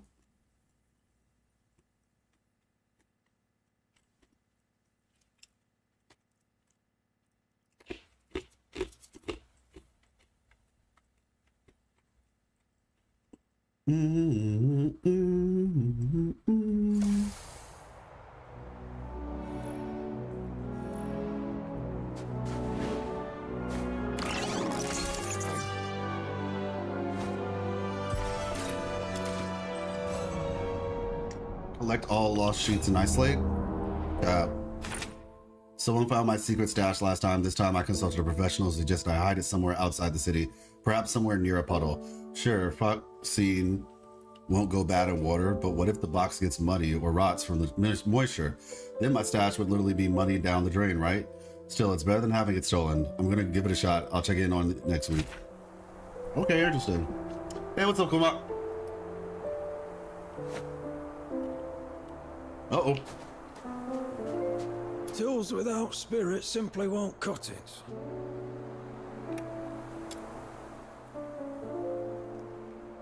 A fox hunter can't believe anyone would still make... A fox hunter can't believe anyone would still make it here. You've got what it takes to be a hero like them, I guess. Are these golden plume birds yours? Well, who else but this old geezer would... Okay.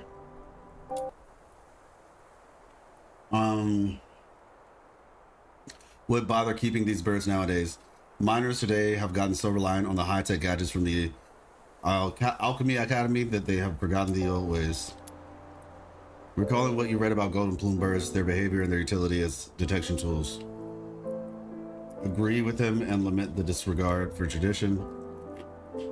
Commend the progress in technology for enhancing our wisdom.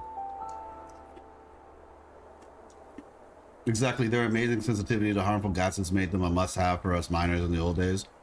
We always have one of our side underground to help detect whether the tunnels are safe. Soulless tools may fail you or even betray you. It's the companion you've always cherished that will stand by you through every trial. Should the day come when the Academy's tools give out, it may well be these loyal friends that save miners' lives. The old miner's gaze settles on a nearby mound, his lips trembling with unvoiced thoughts, accumulating in nothing but a weary sigh. Tools without spirit simply won't cut it. Oh, wait, now I can access the store? Age 65, one of the unemployed miners amidst an era where all major mines are fully equipped with modern detection gear. He suddenly still stubbornly keeps a flock of golden plume birds and treasures them more dearly than life itself. He believes that these birds with the ability to detect harmful gases will be the last lifeline for humanity when technology fails. Tools without spirit simply won't. All right.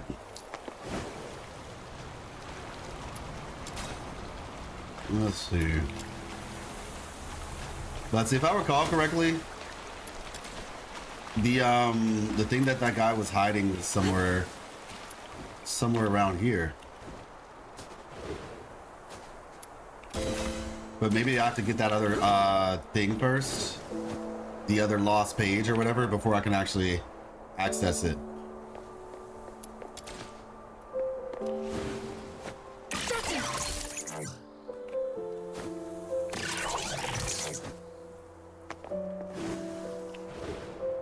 Oh.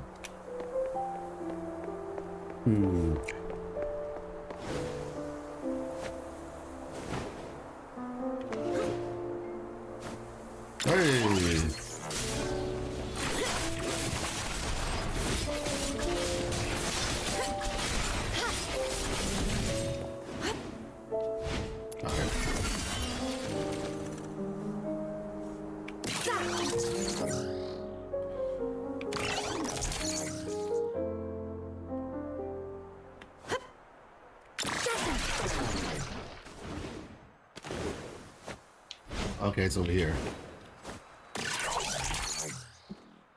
Hello. Oh wait, like it's technically something you can attack. Yeah. Do you get stuff from it?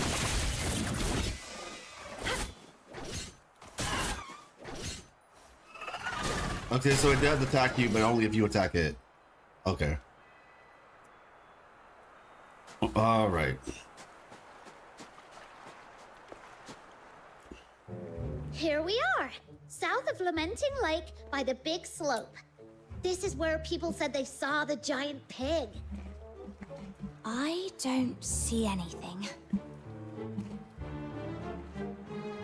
Well, it can't be here all the time, right?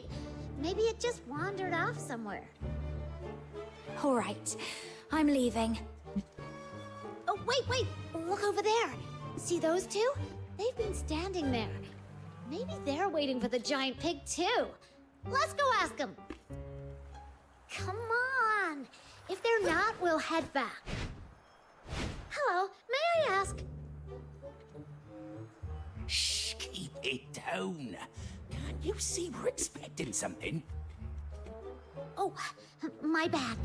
So, you're also here for... Yep. What, you guys too? First come, first served. No cutting in line. Huh? There's even a queue for this? I mean, it's huge. There's enough for everyone. But fine, we'll just watch from the sidelines. Once you're done, we'll take a closer look. Why do I feel like you're not talking about the same thing? What else would it be? Anyone who comes here is obviously here for...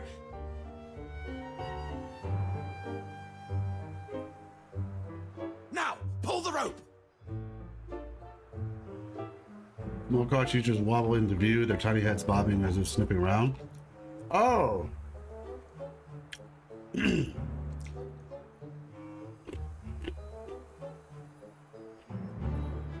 So they changed how they're introducing these things? Not bad this time. Got one we haven't seen before. Let's take them all back. Huh?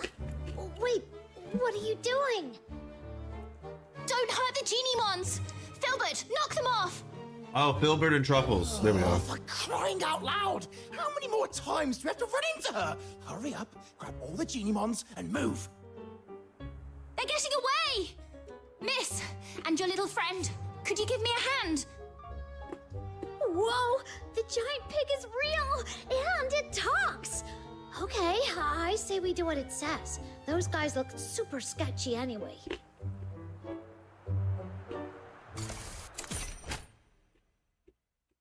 Soul-scorching filthoids explode upon defeat, dealing AoE damage to allied and hostile targets when they're ranged. Oof.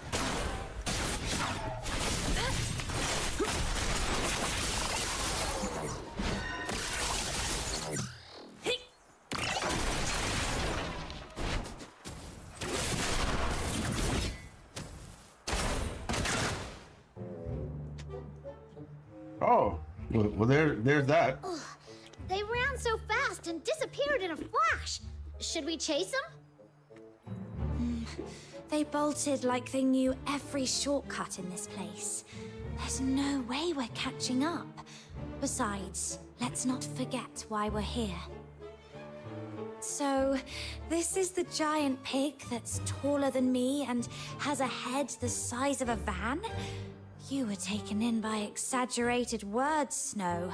They were talking about Snow, taller than Snow. Okay, maybe it's not exactly as big as I said, but it's still pretty big.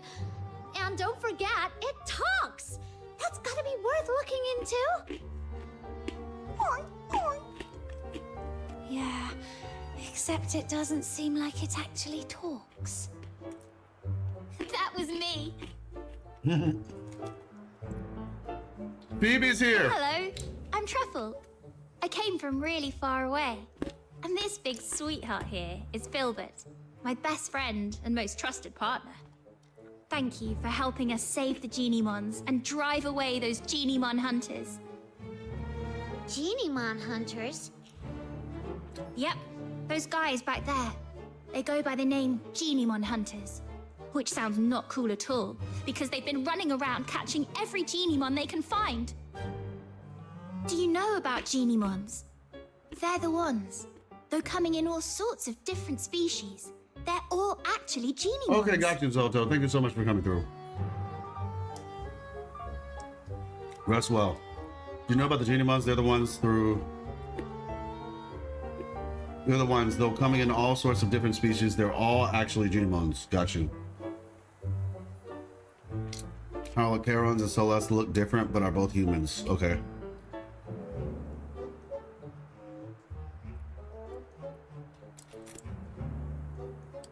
Exactly! You figured that out so fast. You must be really smart. Anyway, I read about it in a book, that Geniemons tap into the power of Foxine and become various forms to adapt to different environments. Like, if they hang around fire too close, they turn into toasty, fluffy Zepyro. Whereas staying in the dark long enough, they go all shadowy and become Equinix to blend in. Most people don't understand how it works, so they think it's evil magic and get scared of them. But because they can use the power of Foxine, they've attracted the attention of a group intent on capturing them. Those little creatures are cute? Yeah. But I know it's nothing good. So, I've been hanging around for the past few days, waiting to make them regret their actions. Oh, I get it! They hunt Geniemons, and you hunt them! That makes you a Geniemon hunter-hunter! Geniemon hunter-hunter? That's a bit of a mouthful. But I guess it fits. Those guys run off the second they see me. All right, let me know if you run into those bad guys again. And little ones, now go home and stay safe. Don't let those mean hunters catch you again. I'd say they probably ran off when they saw truffles, but you know. Still sitting here? I'm in Filbert. Is it injured? Oh, I'm always out in the wild, and I'm afraid I won't be able to take good care of it. Miss, could you help me out? Here, take the yum treat. Geniemons love it. If you're lucky, open one, and they'll follow you right away. If not, just give them a few more.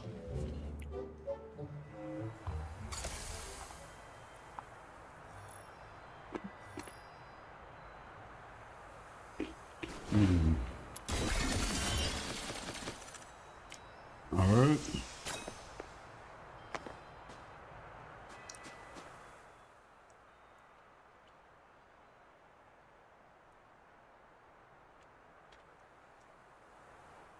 Yes, that's how it works. You're amazing. Miss, look at that. The little guy perked right up.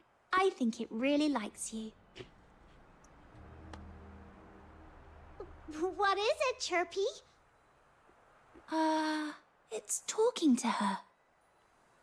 This little one says you feel familiar, like someone it can trust, and it wants to go with you. You take care of it, and it could come through for you in a pinch. Rescue Geniemon. Sure, you can count on me. Wait, you can understand the Geniemon language? Yeah. Actually, even though Filbert's way bigger, she's a Geniemon too. Oh, wow. So, if you ever run into a lost Geniemon, try treating it to a yum treat to get it to follow you. That way, it won't end up in the hands of those bad Geniemon hunters. All right. If the Geniemon hunter says so, I'll make sure Little Minion collects tons of her own little minions. Doesn't that just mean we're doing the same thing? All right. Geniemons are unlocked.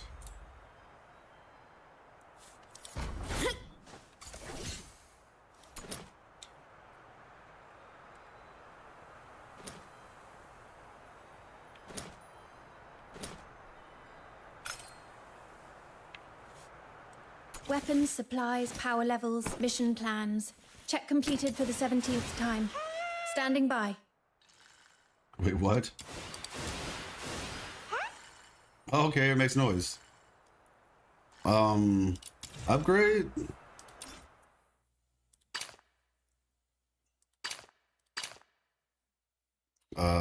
Maybe 2.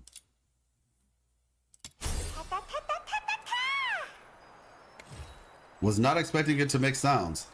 Active skill increases attack for the summoned item of teammates within range. Okay. Passive skill increases hydro attack for the main character and the combat partners by 1.2%, and the stats provided by the Damon Wedge prefixed with Phoenix by 0.5. Okay. And it follows you. Okay, that's something. I think that's new? I don't know. Feel free to go back to Ice Lake, miss. With Filbert here with me, I'll be just fine. Filbert's really big. Don't your family worry about you running around the wild all the time? I don't have any family. I was too young when we got separated, so I don't remember them. But I've got Filbert now, and she's the best family I could ask for. She always looks out for me, so I think she's not worried.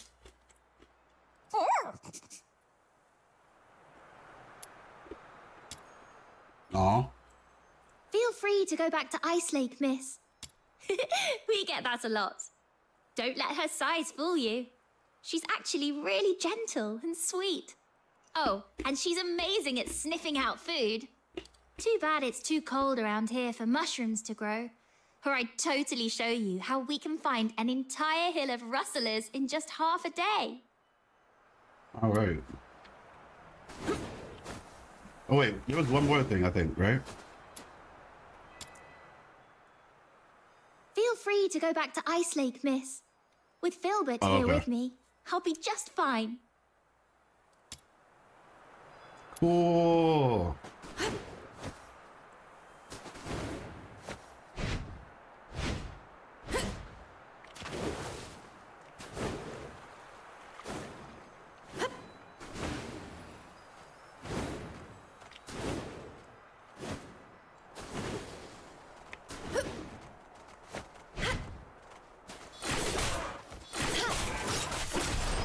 I'm really not trying to do that.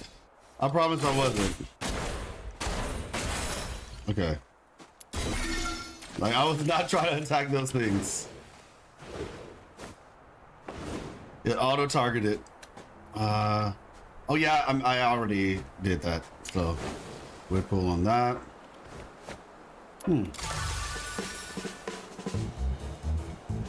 Oh, hello.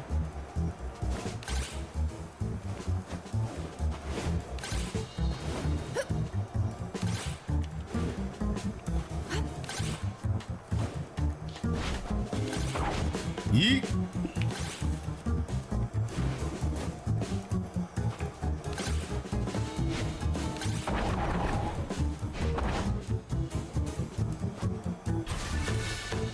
Lovely.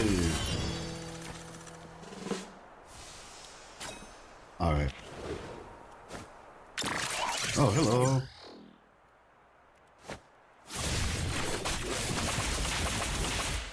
There's a meme. Okay, trigger. There we go. Not sure why, but it is what it is. Now, how do I... Okay, there's some enemies over here. We'll try the genie mode out and see what happens.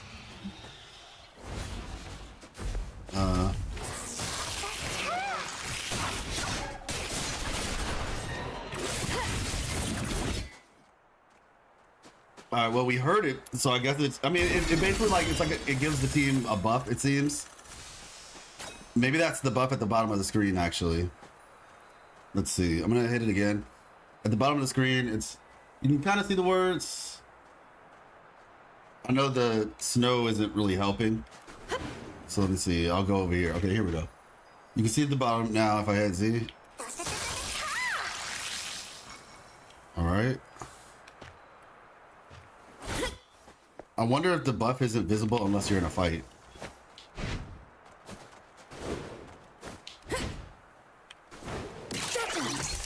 Let's see.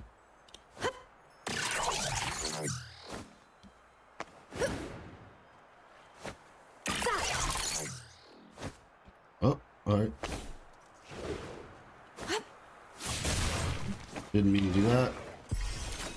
Okay, got it.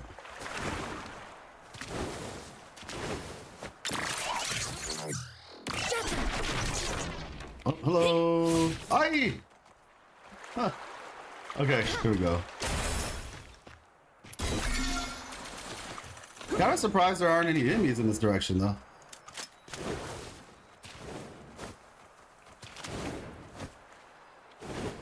But say that would the area's a little bit empty.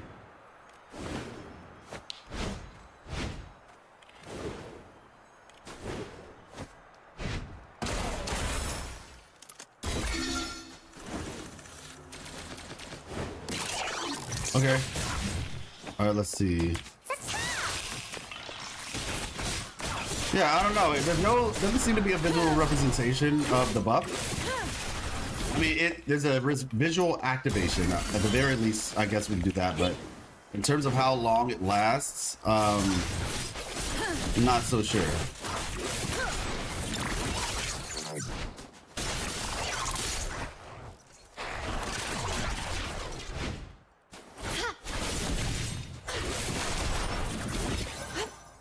All right.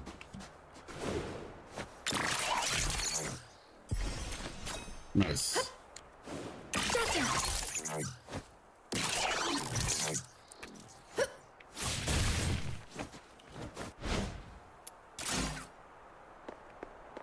And we'll take the lift.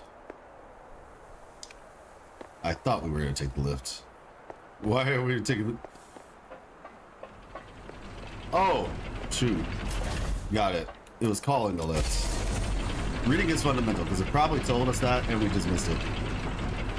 By we, I mean I, but you know how it works. If I mess up, we mess up. If I do good, I do good. All right. Let's see. Yeet. Start the challenge. Challenge begins. Follow the instructions. Complete the challenge. Oh, hello.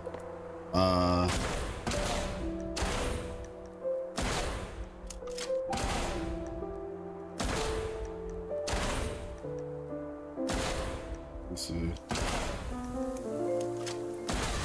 Lovely.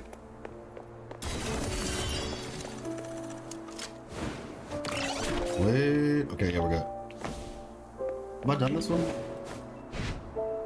Yep, I did. The aim is Amy. Hey. Somebody messaged me on Discord like, hey, we playing, you trying to hop on Marvel Rivals tonight? I was like, I want to, but I can't. I gotta get stuff done. I'm trying to get on this weekend though.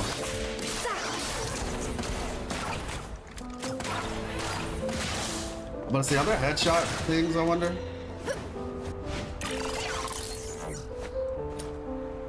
Alright. Lovely. Alright, so we're heading back to the main place. Dynamic quests. From time to time, dynamic quests will occur throughout the world. Your involvement may alter their outcome. In some dynamic quests, your choices will affect your impression rating across 5 different dimensions.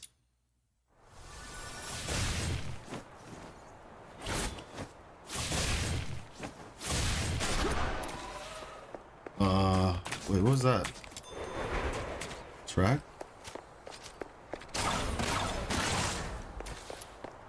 View. The car got a full canister of Foxycore jackpot. Try to take the Foxycore canister. Walk away from temptation. Guys, what do you think you're doing? Guys, I need support. Oh no. With no one left to stop you, you pry open the door, grab the Foxy and walk away with a small amount of everything. Oh goodness, I didn't know that was gonna happen. Alright, y'all. Don't be bad. Poisonous gun, question mark. It's supposed to be electric. Well, like, cause based on your whatever, I guess, element you have. But I mean the animation for the sword might be that. Oh, you said the gun. Actually, yeah, shoot. Maybe. Maybe. Let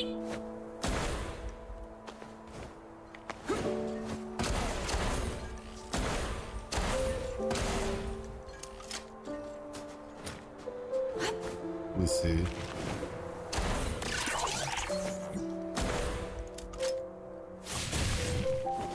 That means if I shoot, reload, shoot, reload, shoot, reload. You can fly! You can actually fly! Hold on, please. That's one way to do it. Psyche, what are you doing here? Oh yeah, it's I electric. thought I'd help show you the way. I mean, to Cleven Pit. Snow knows the way. But it's nice to have some company, especially when we're heading out of town. Yeah, outsiders can easily lose their way out there.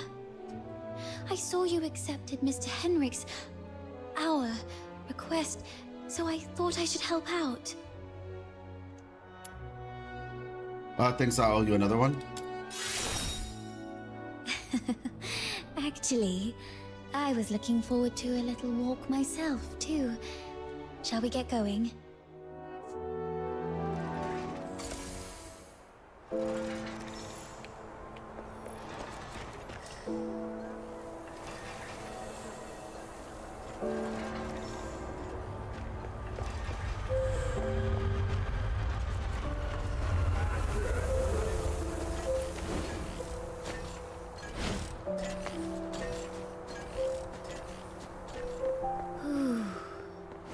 It's been a while since I've stepped out of the city. The snow-draped conifers, boundless lake, mountains with their peaks in the clouds. I love all this. Snow's more of a city soul. If only the outskirts were free of those roaming filthoids. It's safer inside, indeed. There's something about the air out here. Is there a difference? All smell. Weapons, supplies, power levels. I knew you'd bring me along. Alright. It's time to delete everything in this game.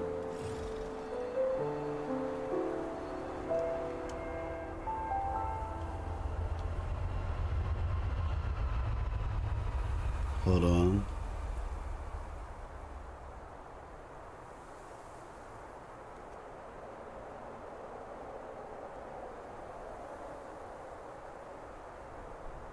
Let me see.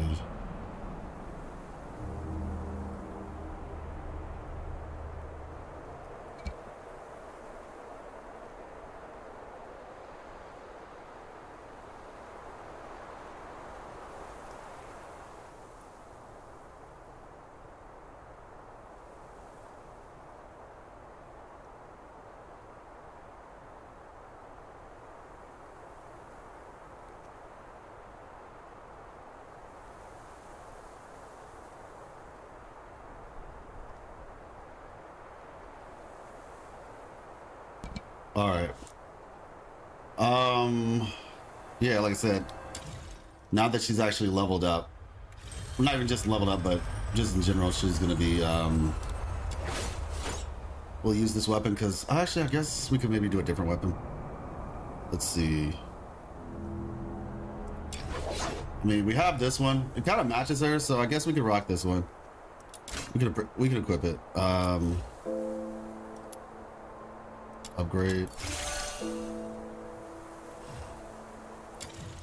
Wedges. We'll just put these on here. You said it's more airtime than that?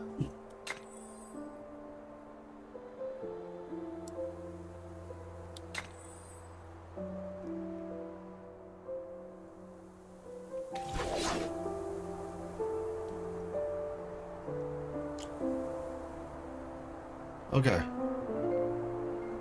Weapons, supplies, power levels. I knew you'd bring me along. And then regarding this, I don't know, like something in me wants to see if these things could actually, like, you know, be good. So I'm gonna give it a shot and see what happens. Rage, and we'll do this one. I think we'll switch Edge. Yeah, we'll switch Edge out for Tremel. Some part of me wants to believe in these. Should I go for cartethiya as 2? I want her second, the alt damage. I mean, like, if you want to, like, who are you trying to get next? It's S2 is a good stopping point. I mean, honestly, yeah, I'd say S2 is a perfect stopping point. I think the next biggest, oh, actually, I don't want to say that because I'm not sure, but I think the next biggest jump was it S6? I don't know. Maybe that was oh girl, actually. Maybe I'm thinking about Chikona. But yeah, S2 I think is a good stopping point. Prolova, I would wait. I would wait to see the announcements. I would wait to see the announcements. The second closed beta exclusive. Oh yeah, you can get these coins. Log in for 8 days. And if you get these coins, then you can what is this for reference to? You can actually unlock new characters. Okay, that makes sense. Yeah, I would wait till the announcements of the next the drip marketing and see if Prolova's on there. If Prolova's not on there, then yeah, I think that might be a good idea. But if Prolova is, then yeah, you might want to wait. The same to me. The air in Ice Lake is always tinged with a scent of blood and echoes of weeping. Out here, it's the scent of the forest and drifting ice, and the distant sound of steam whistles. Occasionally, you might catch a glimpse of snow-white deer darting through the trees, while around the Ice Lake's alleys, what darts out are thieves or bandits, or sometimes just whimpering beggars. What about your hometown? Tell us about it. What's that that's not what I island wanted. like? The air is golden gravel and beachside rosemary. It's misty sea fogs at midnight, and the massive heaven tree that my family and I used to gaze upon every day. They are talking for a bit. I don't want to mess them up. Yeah, so I'm not really sure. You probably have to look at the description. I don't remember exactly all the details of what her S2 does. I'm about to say at that point, I'm about to say just, yeah, might just look at the description in game. There we go.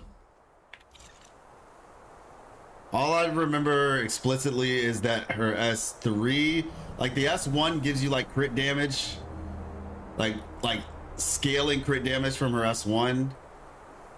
The S2 is crazy. I actually don't even fully remember what S2 does. I think it does do something for her ultimate. S3 buffs her basic attacks, if I recall. And I know a guy who came into chat, he was basically like, yeah, this character basically destroys everything before I even get a chance to switch into her ultimate. You two are talking over my head. Hey, what's up, Duscott? You'll get it when you you're can give new older. clothes to the little gremlin question mark? Then again, I'm not sure. No, you might have seen like a different outfit. You might have just seen a different character. What the heck? I'm not in combat. Oh, these things. That's actually crazy.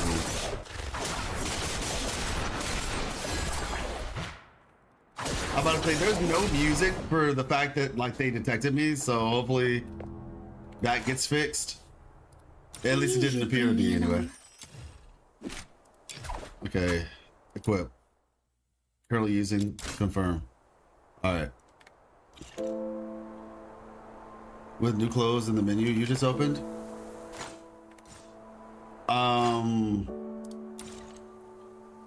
Oh yeah, that's what I'm saying. This is a different one, not the same one. This is not the same gremlin. One of the ways you can tell, they all look alike. So you have that one, but then you also have like there's one that has like a mustache and they're like a blacksmith. Yeah, long story short, there's a lot of different ones basically. The one that we have like normally is like snow. Let's see, where does snow show up? Armor? I knew you'd bring me in. Combat. This is the one that we have, and she has like these little horns. She's the only one that has horns. The rest of them don't have horns.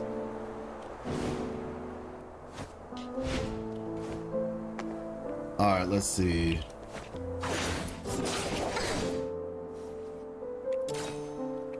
Okay, shoot, nice.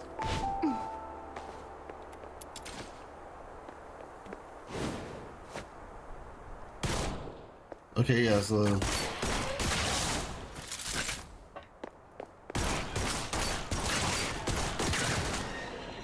okay, that's something.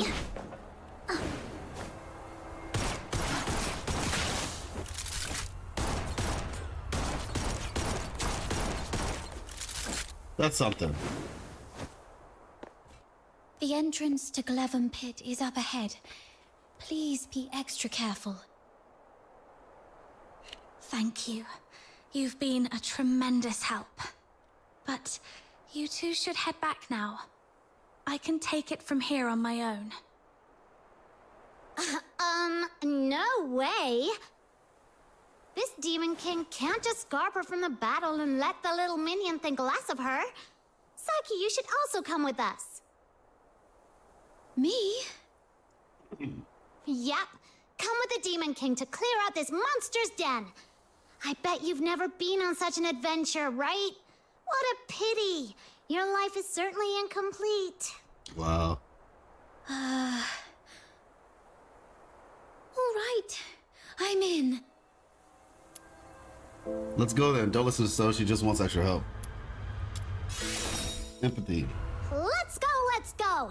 It gets dark early in Ice Lake. We gotta hurry. Right. All right then. WUWA looks Be different. careful, both of you. I'm gonna say the title should say Duet Night Abyss.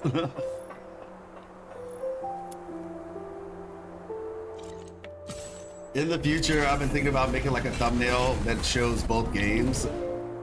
Sorry. Oh shoot. Okay, I was about to say, what just happened? Watch me bash it open. Ouchie. There we go. A door this thick is probably impervious to brute force. Then let's look around to see if there's another way in. Snow, does your head hurt? Let me help you. There. Little puff to ease the pain. Oh, you're so nice. When this Demon King conquers this place, I'll appoint you the gentle Jam green gate has cloaked severed mage, access the to the pit. wise master of foxing, the inaugural Grand Duke of Glevum Pit. I was the Duke of the Sewers. Is a Grand Duke a higher rank than a Duke? How come Psyche gets a higher title than me? Needs some more polish, but looks very nice. Can't wait to try this game. Yeah. Like I say, it's interesting. The gameplay, I think is Guided by gonna Snow, the Demon King, be- the little minion who just arrived I'll in put it- Ice Lake from afar, has become a brilliant fox hunter in a mere day. A new chapter in the legend of this Demon King.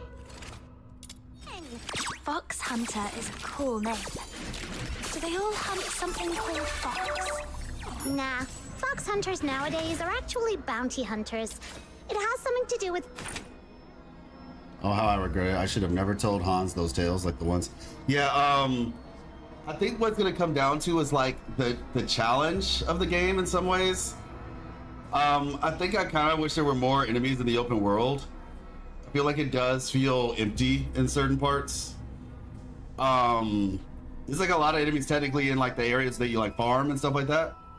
In like the modes, but I feel like the open world could be a little bit more full, I guess. Especially considering it's not an actual open world. It's more of like an open area. I feel like it could be a little bit fuller. Few bandits who were trapped in a cave deep in the mountains and died there 100 years ago, or the story about the miner who went 20 years ago, ran off with the mines together with the mine director's daughter, only to be killed, was body dumped in a forbidden zone deep within the pit, becoming a ghost that haunts the area. Weren't these just old tales these miners made up for the past time? Why did Hans take them so serious that he stole the key, ran to the forbidden zone, and never came back? Cursed his curiosity. No, it was my fault. I only had If only I hadn't filled his head with those curious, eerie stories. It's all my fault. Foxing a long time ago. Right. I heard it used to refer to a profession that originated right here in Ice Lake. It seemed to all start with the rich Heaventree veins in the Vidofnir Mountains, and the foxine on them could be sold for a good price. Exactly. So a long, long time ago, many people braved the risks of collecting foxine for money.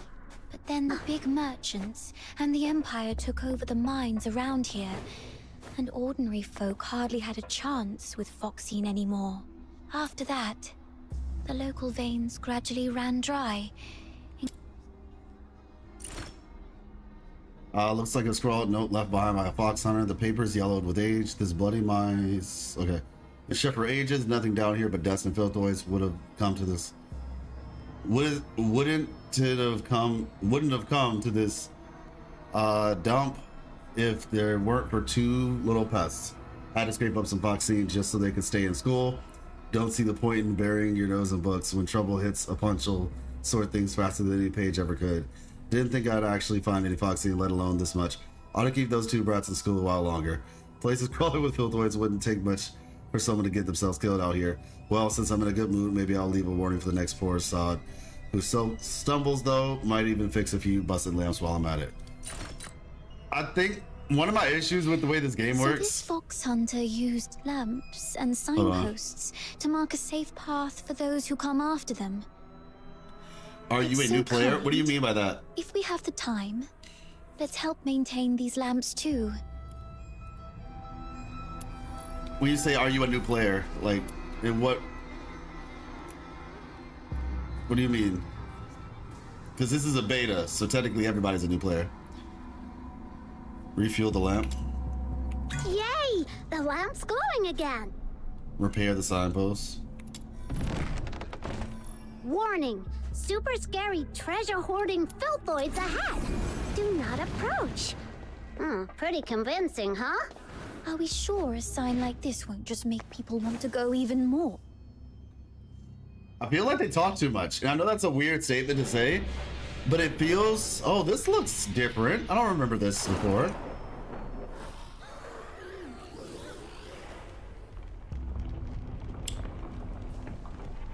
Okay. Like, it's like they want you to continue, but they also want you to stop and listen. It's kind of weird. Like, I think it's a good idea to, like, have them talk while you're doing stuff. That makes sense. But it feels like the timing by which they talk versus the timing in which, like, something is actually happening on screen is off. Some objects can only be destroyed by specific bonus effects or combat skills that deal specific damage. Gravel that covers some chests can be shattered with bonus effect smash. The characters and weapons attributes of the probability of triggering bonus effects can be viewed in armory. Got it.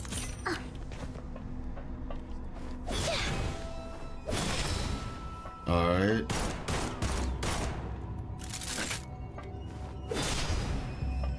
So you need a specific type of weapon. I knew you'd bring me along. Alright, let's see.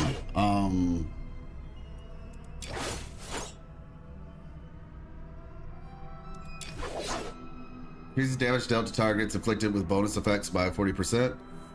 Okay. Is that the trigger probability thing?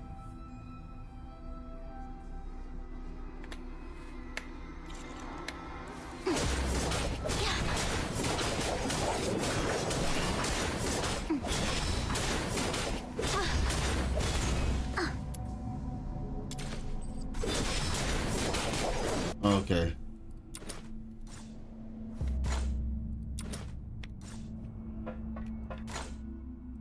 I knew you'd bring me along. Let's see, range weapons. Maybe that changes things.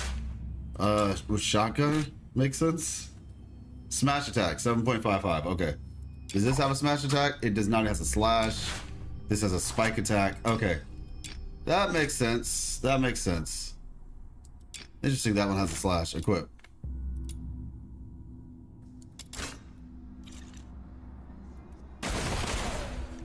Now we're cooking. I knew you'd bring me along. Okay, let's see.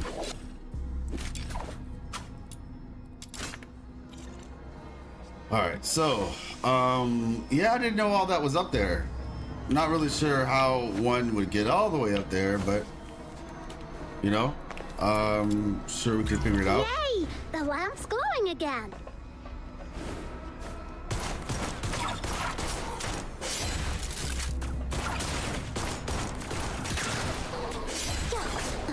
Not really sure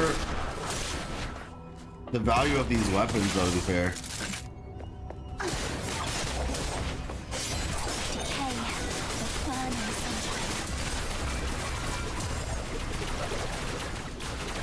Oh, this guy must already be done. Let's see.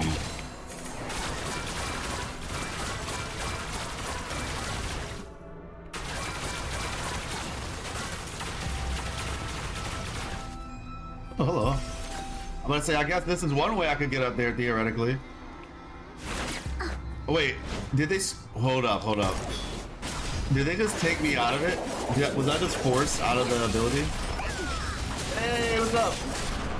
What do you think about DNA so far? I think that the character designs being improved in the way that they were improved was good. What's this? Interact. Oh, okay. The character designs look good. The combat... I'll be honest with you, I feel like, at least for me, the combat feels like it was something I have to understand, like to wrap my head around, you know? Because at first I didn't really get it, but I think now I'm starting to understand what it's actually about.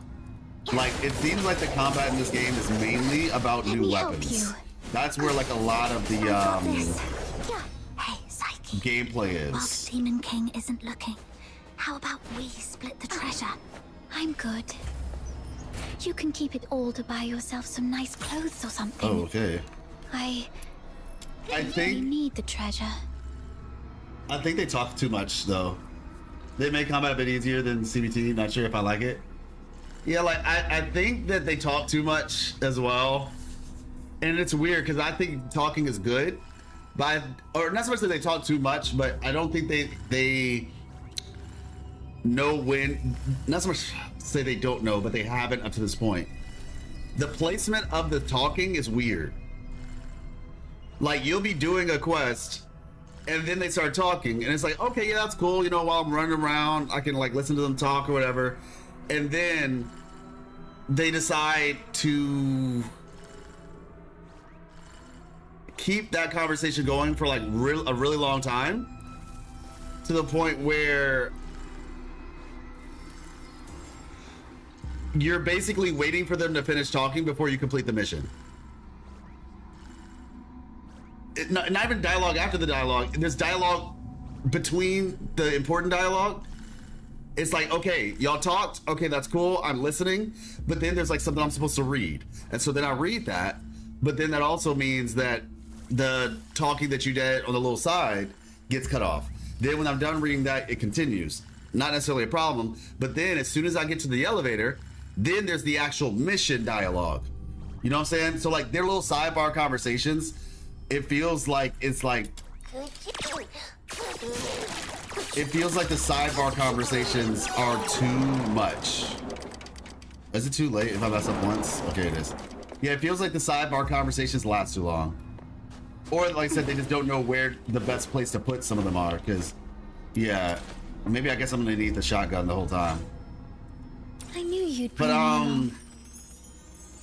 mean, I think, like, you know, the decision to make the characters,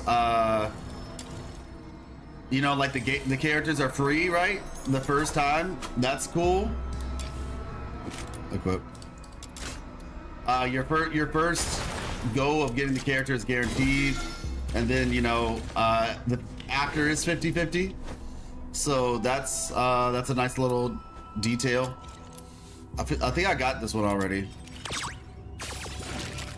Let's see, refuel lamp. Yay! The lamp's glowing again. So yeah, kind of get it. Probably it's more a translation problem because in CN the line's supposed to be shorter. Yeah, maybe that's the problem. Maybe that's the problem. But in English, they just go on for so long, and as a result of going on for so long, like you're kind of like just waiting for them to finish talking on the side before you can actually do the relevant quest stuff. This should make it easier for people to find their way.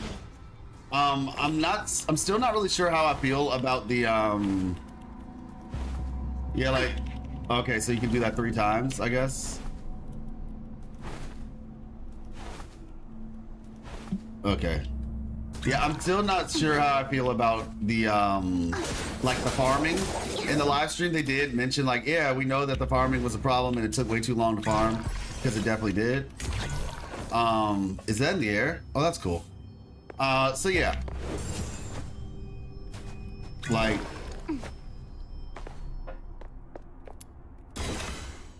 I think the biggest thing for me right now is I'm just trying to see if I like the story, because I did not finish the story the first time around. Oh, there are so many of them. Oh. Listen, Let me see it. I can't walk like this. You can head back to There my we go. place if you're scared. I won't make fun of you. No way. A life without some risks is not. The thing that I really don't like is how the personality trait system works, the Pentagon one. Oh, really? You don't like that? Why? Our lives complete.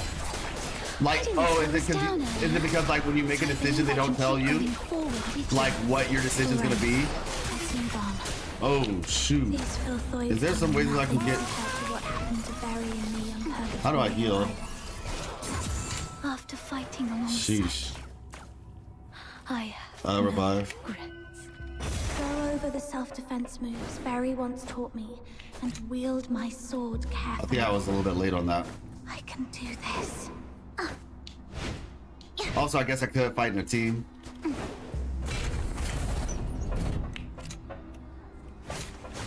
All sins shall be purged. There we go. Yeah, so that's what you're. Okay, I see what you're saying.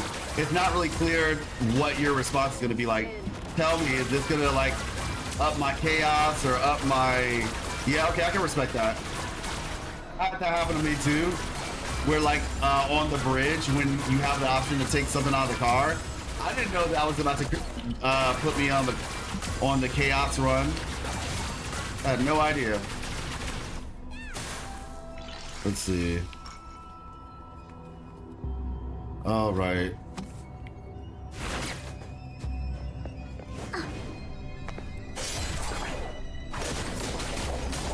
But yeah, how far are you in the beta? Like, how far did you go with the story? 'Cause like I said, I never finished the story in the first time, so my goal is to try to finish it this time. Okay. But yeah, in terms of combat, I also feel like I learned something,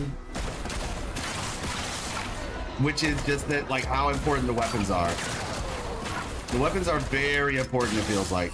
Like, the characters are basically just a skill and an ultimate, whereas the weapons are like really like where the characters shine, or where the game is trying to like point you in terms of like direction.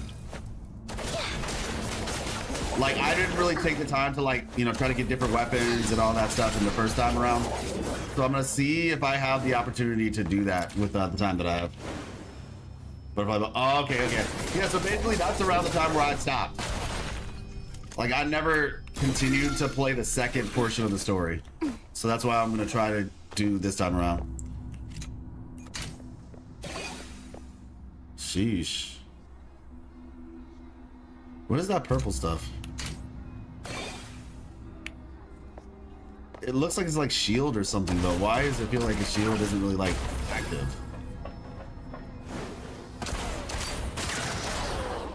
Like, do I heal or something?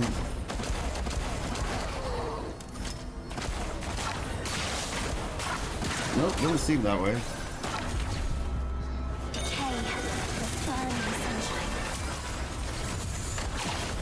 There we go.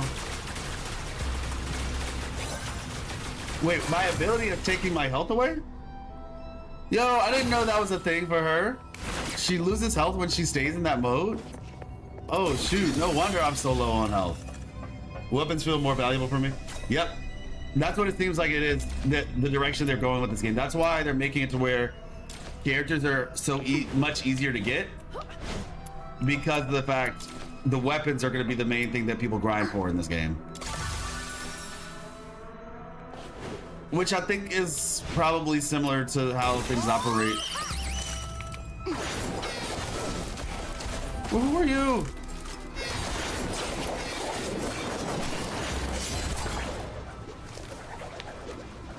What is this? Oh, this is a 5-star box?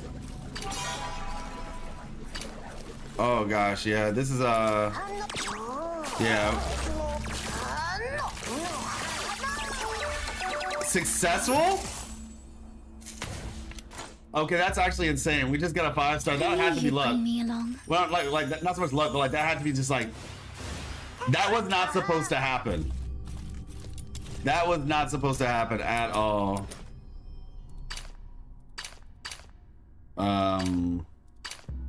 Let me see. Let's see. This is a blue. It says blue tier. This is gold. This is gold. Upgrade. Blue tier. Genimon. Golden tier and below. Okay. Yeah, this is clearly a gold. Are you going to try out the Art Infield game when it comes out? Absolutely. Art Knights Infield is the game I'm probably the most excited for right now. That and Ananta. Like, I feel that Pentagon system works good for the single player games like Baldur's Gate 3, where you can reload your save, but for a gacha game, you can't do that. Yeah, that's what some people were saying too. Like, the system is weird because it's like, if you can't replay the story, what's the purpose of, like, you're kind of just stuck with that option.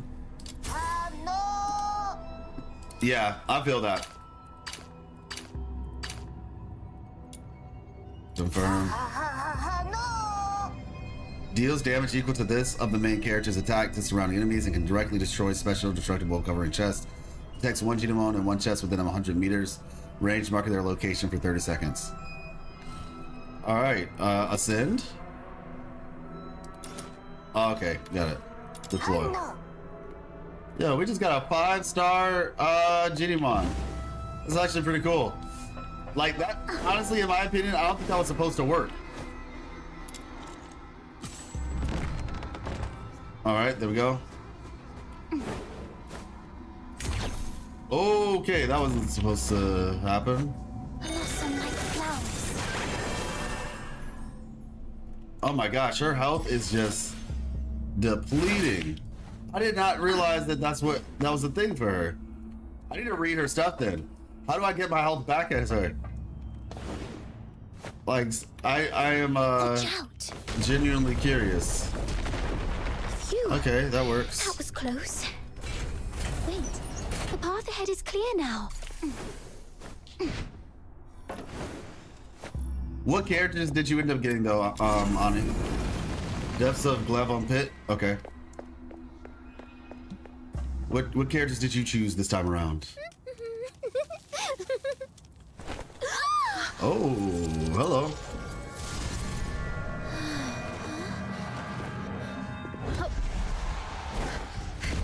This looks new.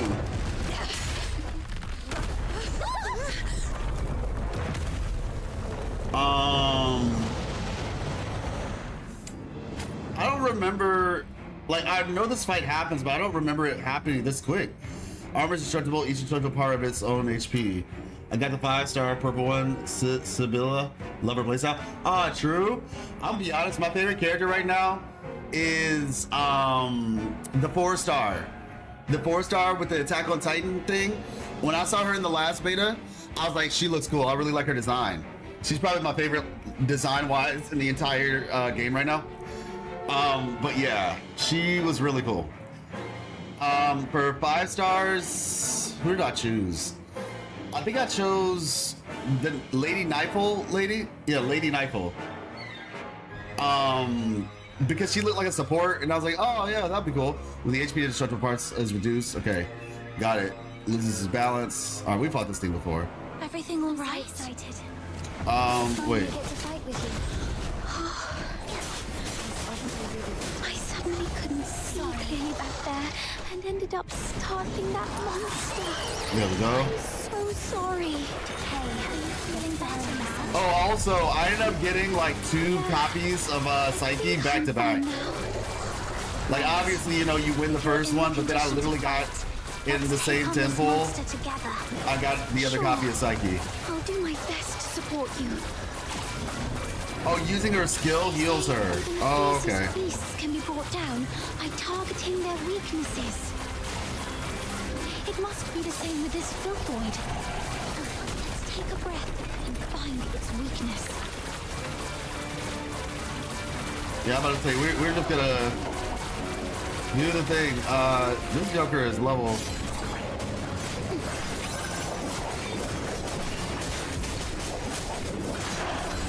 We just exposed.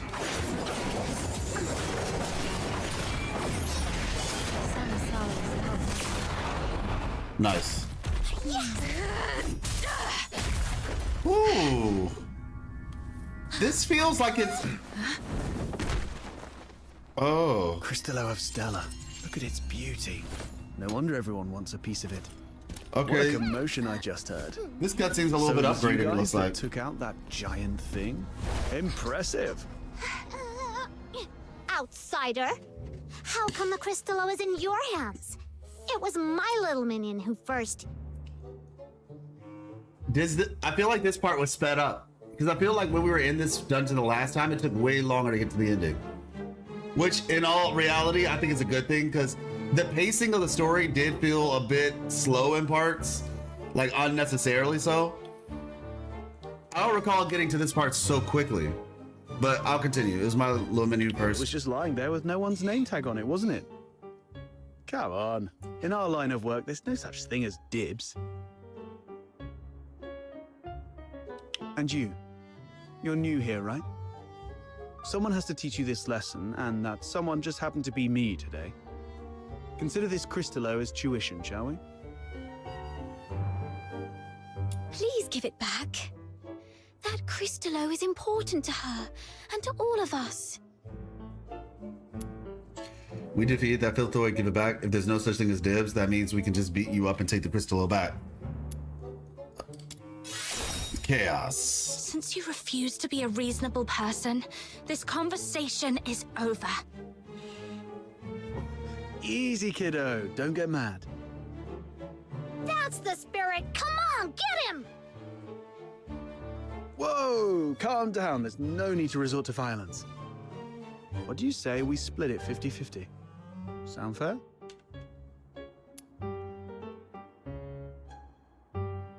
Let's see. Got a bit of a temper, have we? Perhaps you could talk some sense into your friend, young lady. Sure. Yeah, no, I feel you. I I'm not agree. really familiar with the way you fox hunters handle things. No worries. You're a polite girl. Normally, I forgive you. It would say, like, at the top of the request, it would, like, say chaos. Or like have a color coded way of going about it. You make the first strike. What? Hold on. Even if it's 2-on-1, there's no guarantee you can beat me. Am I right? Fine, let's make that deal. All right. All right. I was joking around, trying to lighten the mood, you know. This crafty mutt ears is trying to pull more tricks. You call the shots in your little crew, right? Tell me, why did you guys go to all this? So, Ani, what do you think of his design? Just curious. What do you think of this guy's design? That's there's a bounty worth 5,000 silver coins on it. I knew it. Well, that makes things easier. I need this Cristallo for my own reasons, but if it's silver coins you're after, I can match that amount. If you've got a moment, I'd like to explain. Are you free tonight? How do I know you'll keep your word? Oh, that's easy. With Snow as a witness, he won't be able to weasel out. Besides, Camilla mentioned he's got a terrifying relative at home he's really scared of. Just threaten to air his dirty laundry right on his doorstep, and he'll be begging for mercy in no time. Mercy, please, your Demon King. You can rest assured, everyone at the Asphodel knows me. Well, I've still got things to take care of here. You kids can go ahead without me. You know, like, for What me, are you up to? his design, like, I want to like his design. I think for me, the cut of his shirt is a little bit, like I said, it's just for me personally. I'm also not a big fan of the ears, but it is what it is. I see they made, his hair looks better. His eyes look a bit better. I really like the mask that he has though. I'm gonna be honest, if he didn't have the ears, I would like him a lot more. I'm just not a big fan of like furries. But without the ears, I'd like him more. And then, like I said, his mask is really cool though. I am 100% a fan of his mask. Let me bring myself down a little bit.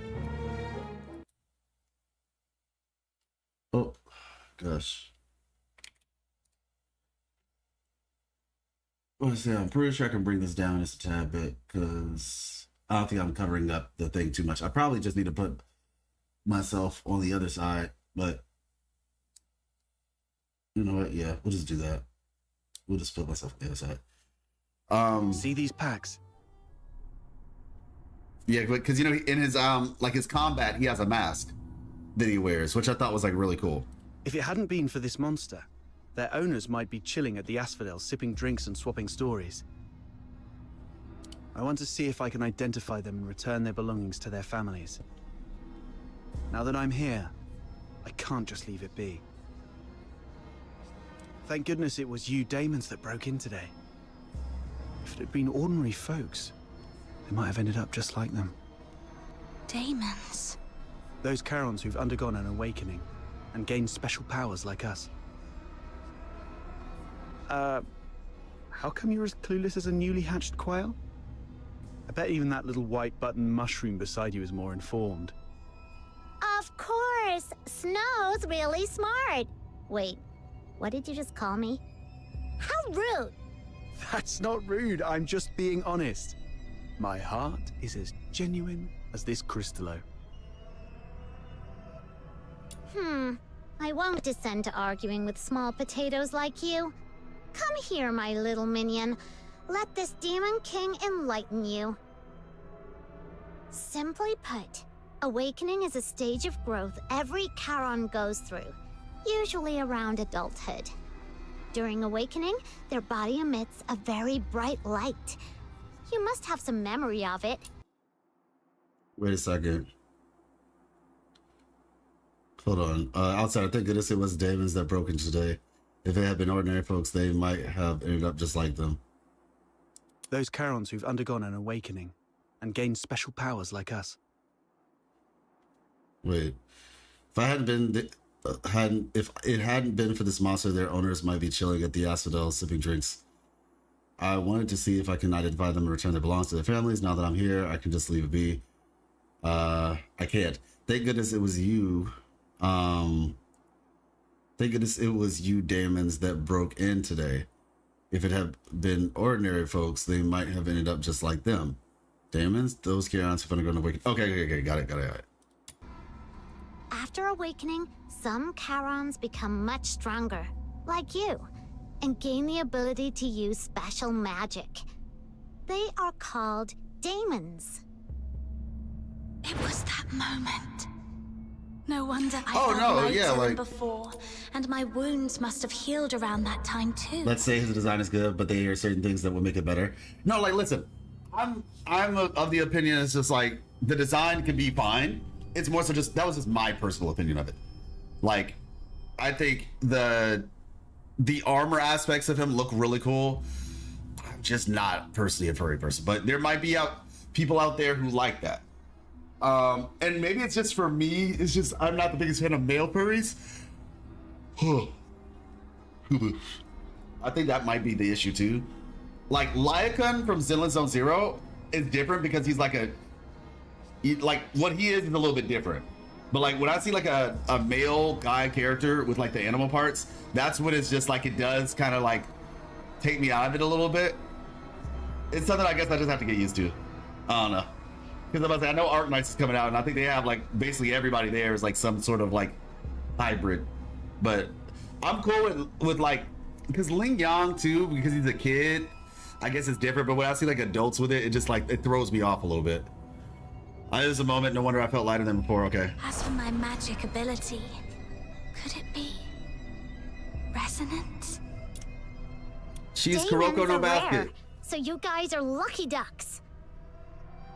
most Charons aren't so lucky. At best, they only get a bit sturdier. It's said that some may even turn into scary monsters, though I've never seen it myself. The button mushroom covers about most of it. Ordinary Charons might be able to handle small filthoids if they give it their best shot. But huge ones, like the one we just fought, are deadly for them. They were just trying to complete a commission. Like, No. you know what? I would have liked... They were just trying to survive. I think it would have been cool. Off you go. I'll handle the rest here. If his shirt, if it had tears, was like torn sideways like this instead of like this. Because this makes it look like he's wearing like a weirdly lengthened crop top. Whereas if it was more like at an angle to where it looks like it just got torn. And it gets, because he has like that little mark, that lit up scratch mark on his abdomen. That's actually like, okay, that's cool, right? But it looks like he has like a weird crop top, like super long crop top, because it's kind of like cut even around. Whereas if it was just a torn shirt, like it was just tattered, like maybe more in a diagonal way, like somebody ripped something off, right? Or whatever, then you'd still get like the abdomen shredded, cut up part, the little abs or whatever. That would have been fine. Yeah, it would have looked more. Yeah, exactly. That's what I'm saying. It's not. Mind you, I'm not that person who's like, oh, I fixed your design, right? Like if that's the design y'all wanted to go with, then you know, by all means, pop off. But yeah, for me, I think that would have made it feel less like some belly shirt sort of situation. But yeah, we'll go off. I'll handle the rest. Okay. I'll be back a bit late. Might miss the Asphodels' closing time. Come and find me at my place. It's among those shabby houses south of the city. The one with the little bird drawn on the door. And come alone. Don't bring anyone unrelated.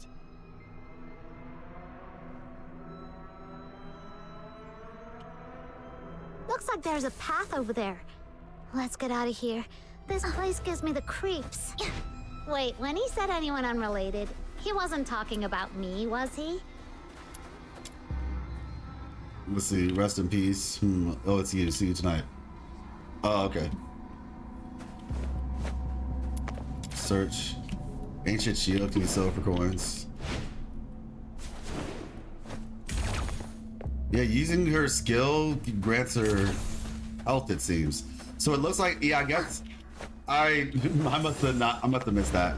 So doing those two things will enable you to This trail feels different than the one we passed through earlier. Almost as if it's been hand dug Alright. by someone. Yeah, there are even pickaxes lying around here. Looks like other adventurers have been here before us. You okay, Psyche? You look pale, and you've been awfully quiet for a while. Have I? Guess I'm still reeling from that monster. There we go. I keep wondering if it could have once been... Relax. We're right here with you. That outsider said that my little minion is a strong daemon, right? So even if 10 more filthoids came at us, they'd be no match for her. Cut it out. I'm nearly spent. And Psyche was just bluffing. I'm just relieved you're both safe. Maybe I shouldn't have involved you two in such a dangerous event. No, not at all. I'm really happy that I took part in such an adventure. I never thought I'd get out of town with friends, explore unknown places, get in trouble, and fight evil enemies together. Now that I think about it, it all feels so unreal. Like living. Now imagine, you see how long this conversation's gone on? Psyche agrees with me. Imagine if I didn't do all that jumping around over there. Now, if I didn't do all that jumping around over here, is there a cutscene about to happen? Because that's kind of what I mean when I say like, they'll do all that talking and then I'll get to a point where it seems like a cutscene's about to happen. Start challenge. Neutralize the target within range. Oh wait.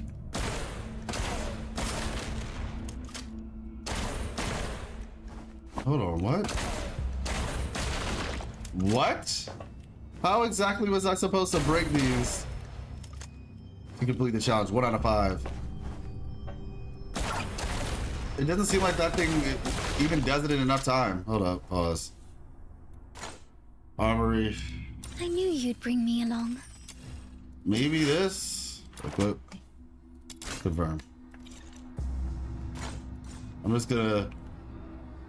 We'll just restart this. There we go. Oh, wrong button.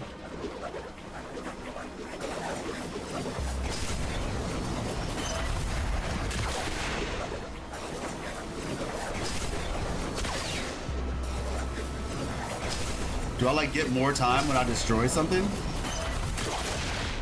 Oh, okay, I guess that's how it works.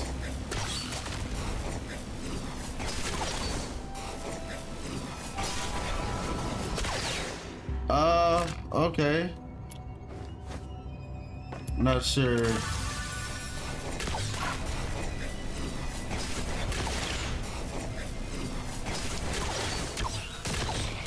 I guess I could just do this.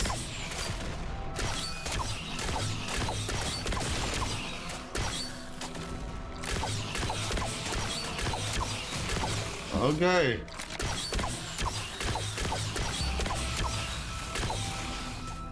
That's one way of doing it.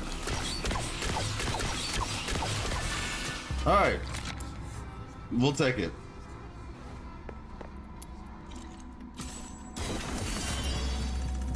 And I knew you'd bring me along.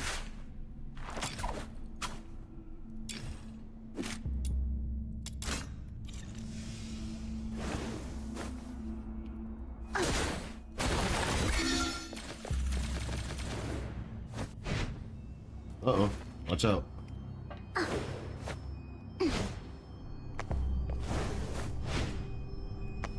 It's another challenge, it seems. You know what? It's fine. I think for the time being, we'll just focus on trying to get the story done.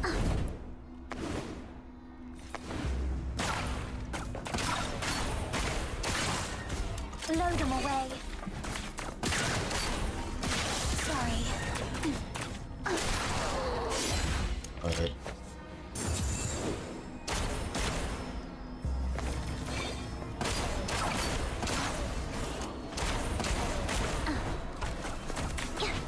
Break free from the cocoon. Go. We're headed this way. All right.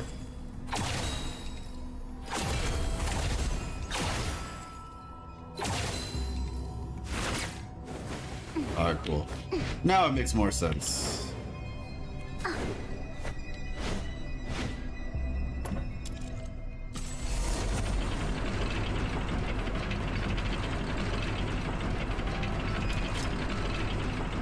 We got Psyche. Shawty with the shawty acting naughty.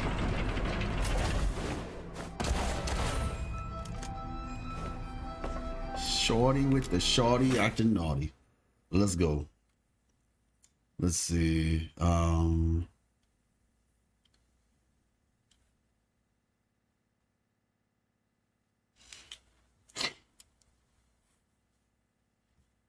Commission for the 400s. Aiming is not the best when playing on phone, but I think that's a problem for any modern gacha RPG. Yeah, that's probably the case. Like, I'm using mouse and keyboard, you know, obviously. Because it's not going to be on console, it doesn't seem. So yeah, I imagine certain weapons just won't be,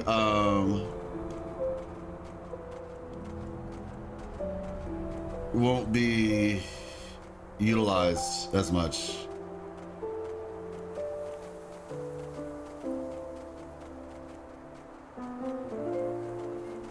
All right, let's see. Retrieve the lost items for the. I really want to see some of those weapons we saw in the live stream, though. What's wrong? Like, the thing is, I played a game called Ratchet and Clank, and I feel like they do a really good job in that game of like balancing, like the fights. Because like Ratchet and Clank is literally all about the weapons. You just get a bunch of new weapons, you fight a bunch of enemies, and you collect stuff, right? It's just like, it's kind of like a looter shooter in a way. like a looter shooter light, I guess you can call it. And if they could match that, I would be hooked probably, or at least extremely interested. Obviously the difference with this is like, you know, you have to like grind for the weapons and everything, but if they could match that level of balance that Ratchet and Clank had, that actually would be really cool. Fox Hunter myself, but I'm not very strong. Could you help me retrieve my weapons from those filthoids? I don't get it back. I won't be able to take on the next commissions. Sure, I'll help you. Thank you so much. Retrieve the lost items. Where are they? Is it over there?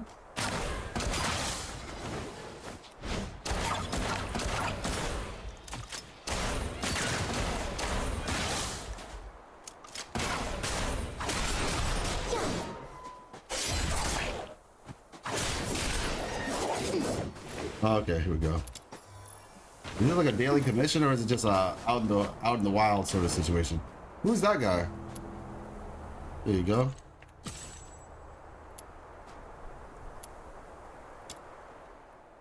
Let's see. So if I can't take back now, how am I supposed to make a living? I haven't made a proper meal in days. Return weapon. Thank you. I'm off on my next commission. Take care. All right, cool.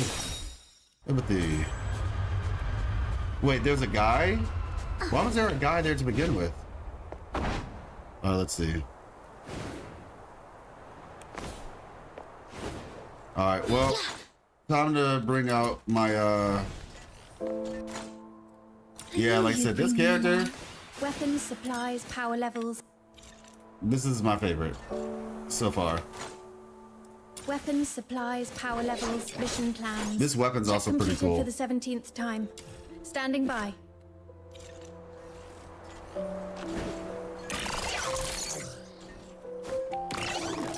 Like... Isn't that? Oh. Psyche, come here. He was waiting at the door. Mr. Henrik. You should have stayed at the Hypno's house instead of fooling around with this sketchy brat. Dang. You don't know her backstory, and she really doesn't know you that well. Now, where have you been? Glevum Pit.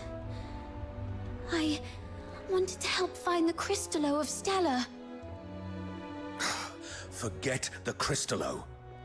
Remember what I said on your first day at the Hypnos house. Don't wander off, and inform me first if you need to go somewhere. So you do remember. Before making any decisions, think about what I've told you, and why your parents left you in my care.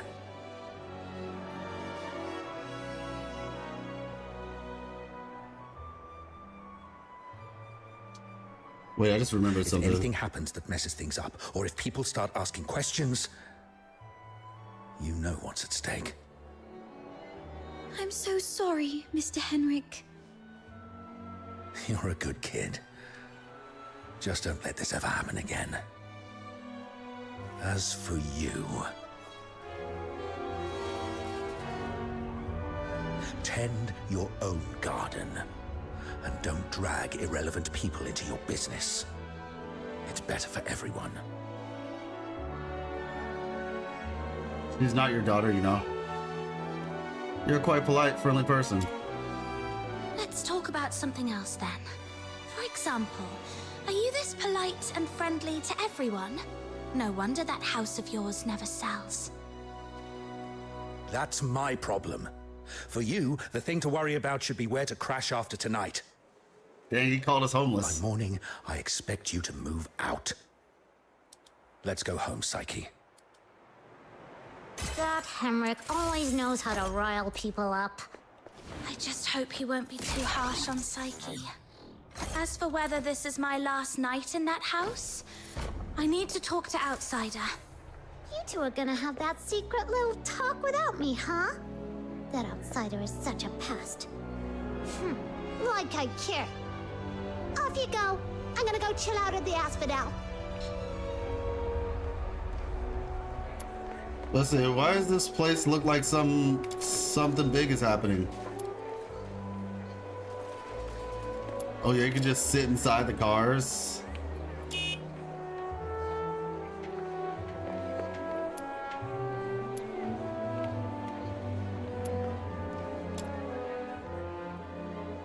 Fascinated by its, aren't you? I know, right? I mean, this is one here's the second gen civilian. That's down to the ages. Okay.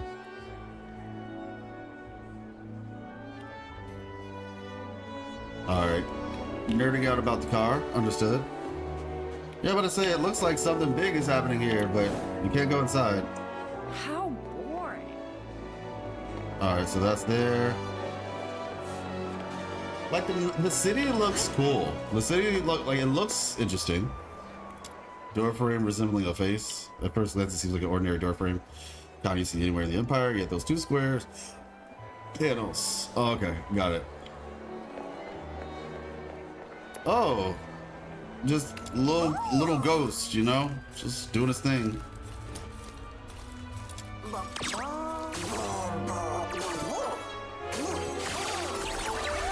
Oh, nice.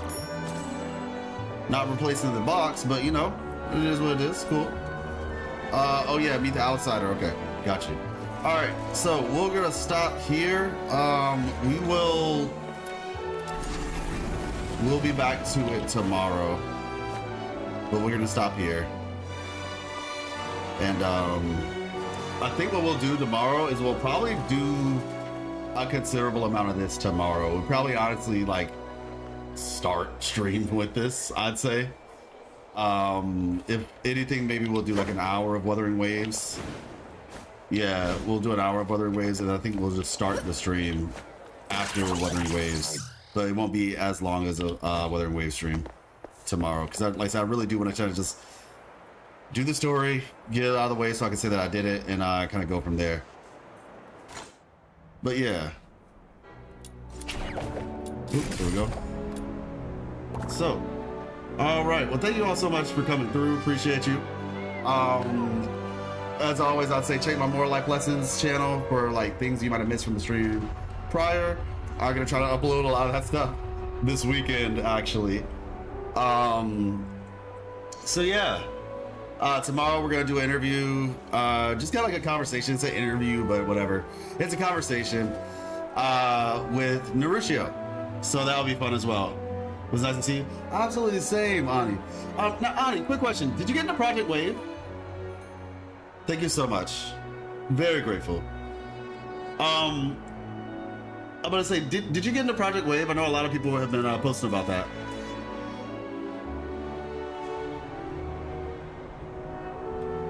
Just curious.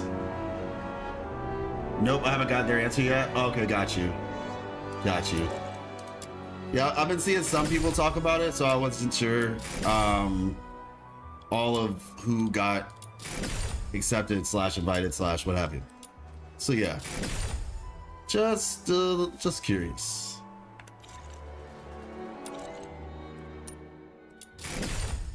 There we go. And lovely. All right. So I will see you all tomorrow. Peace.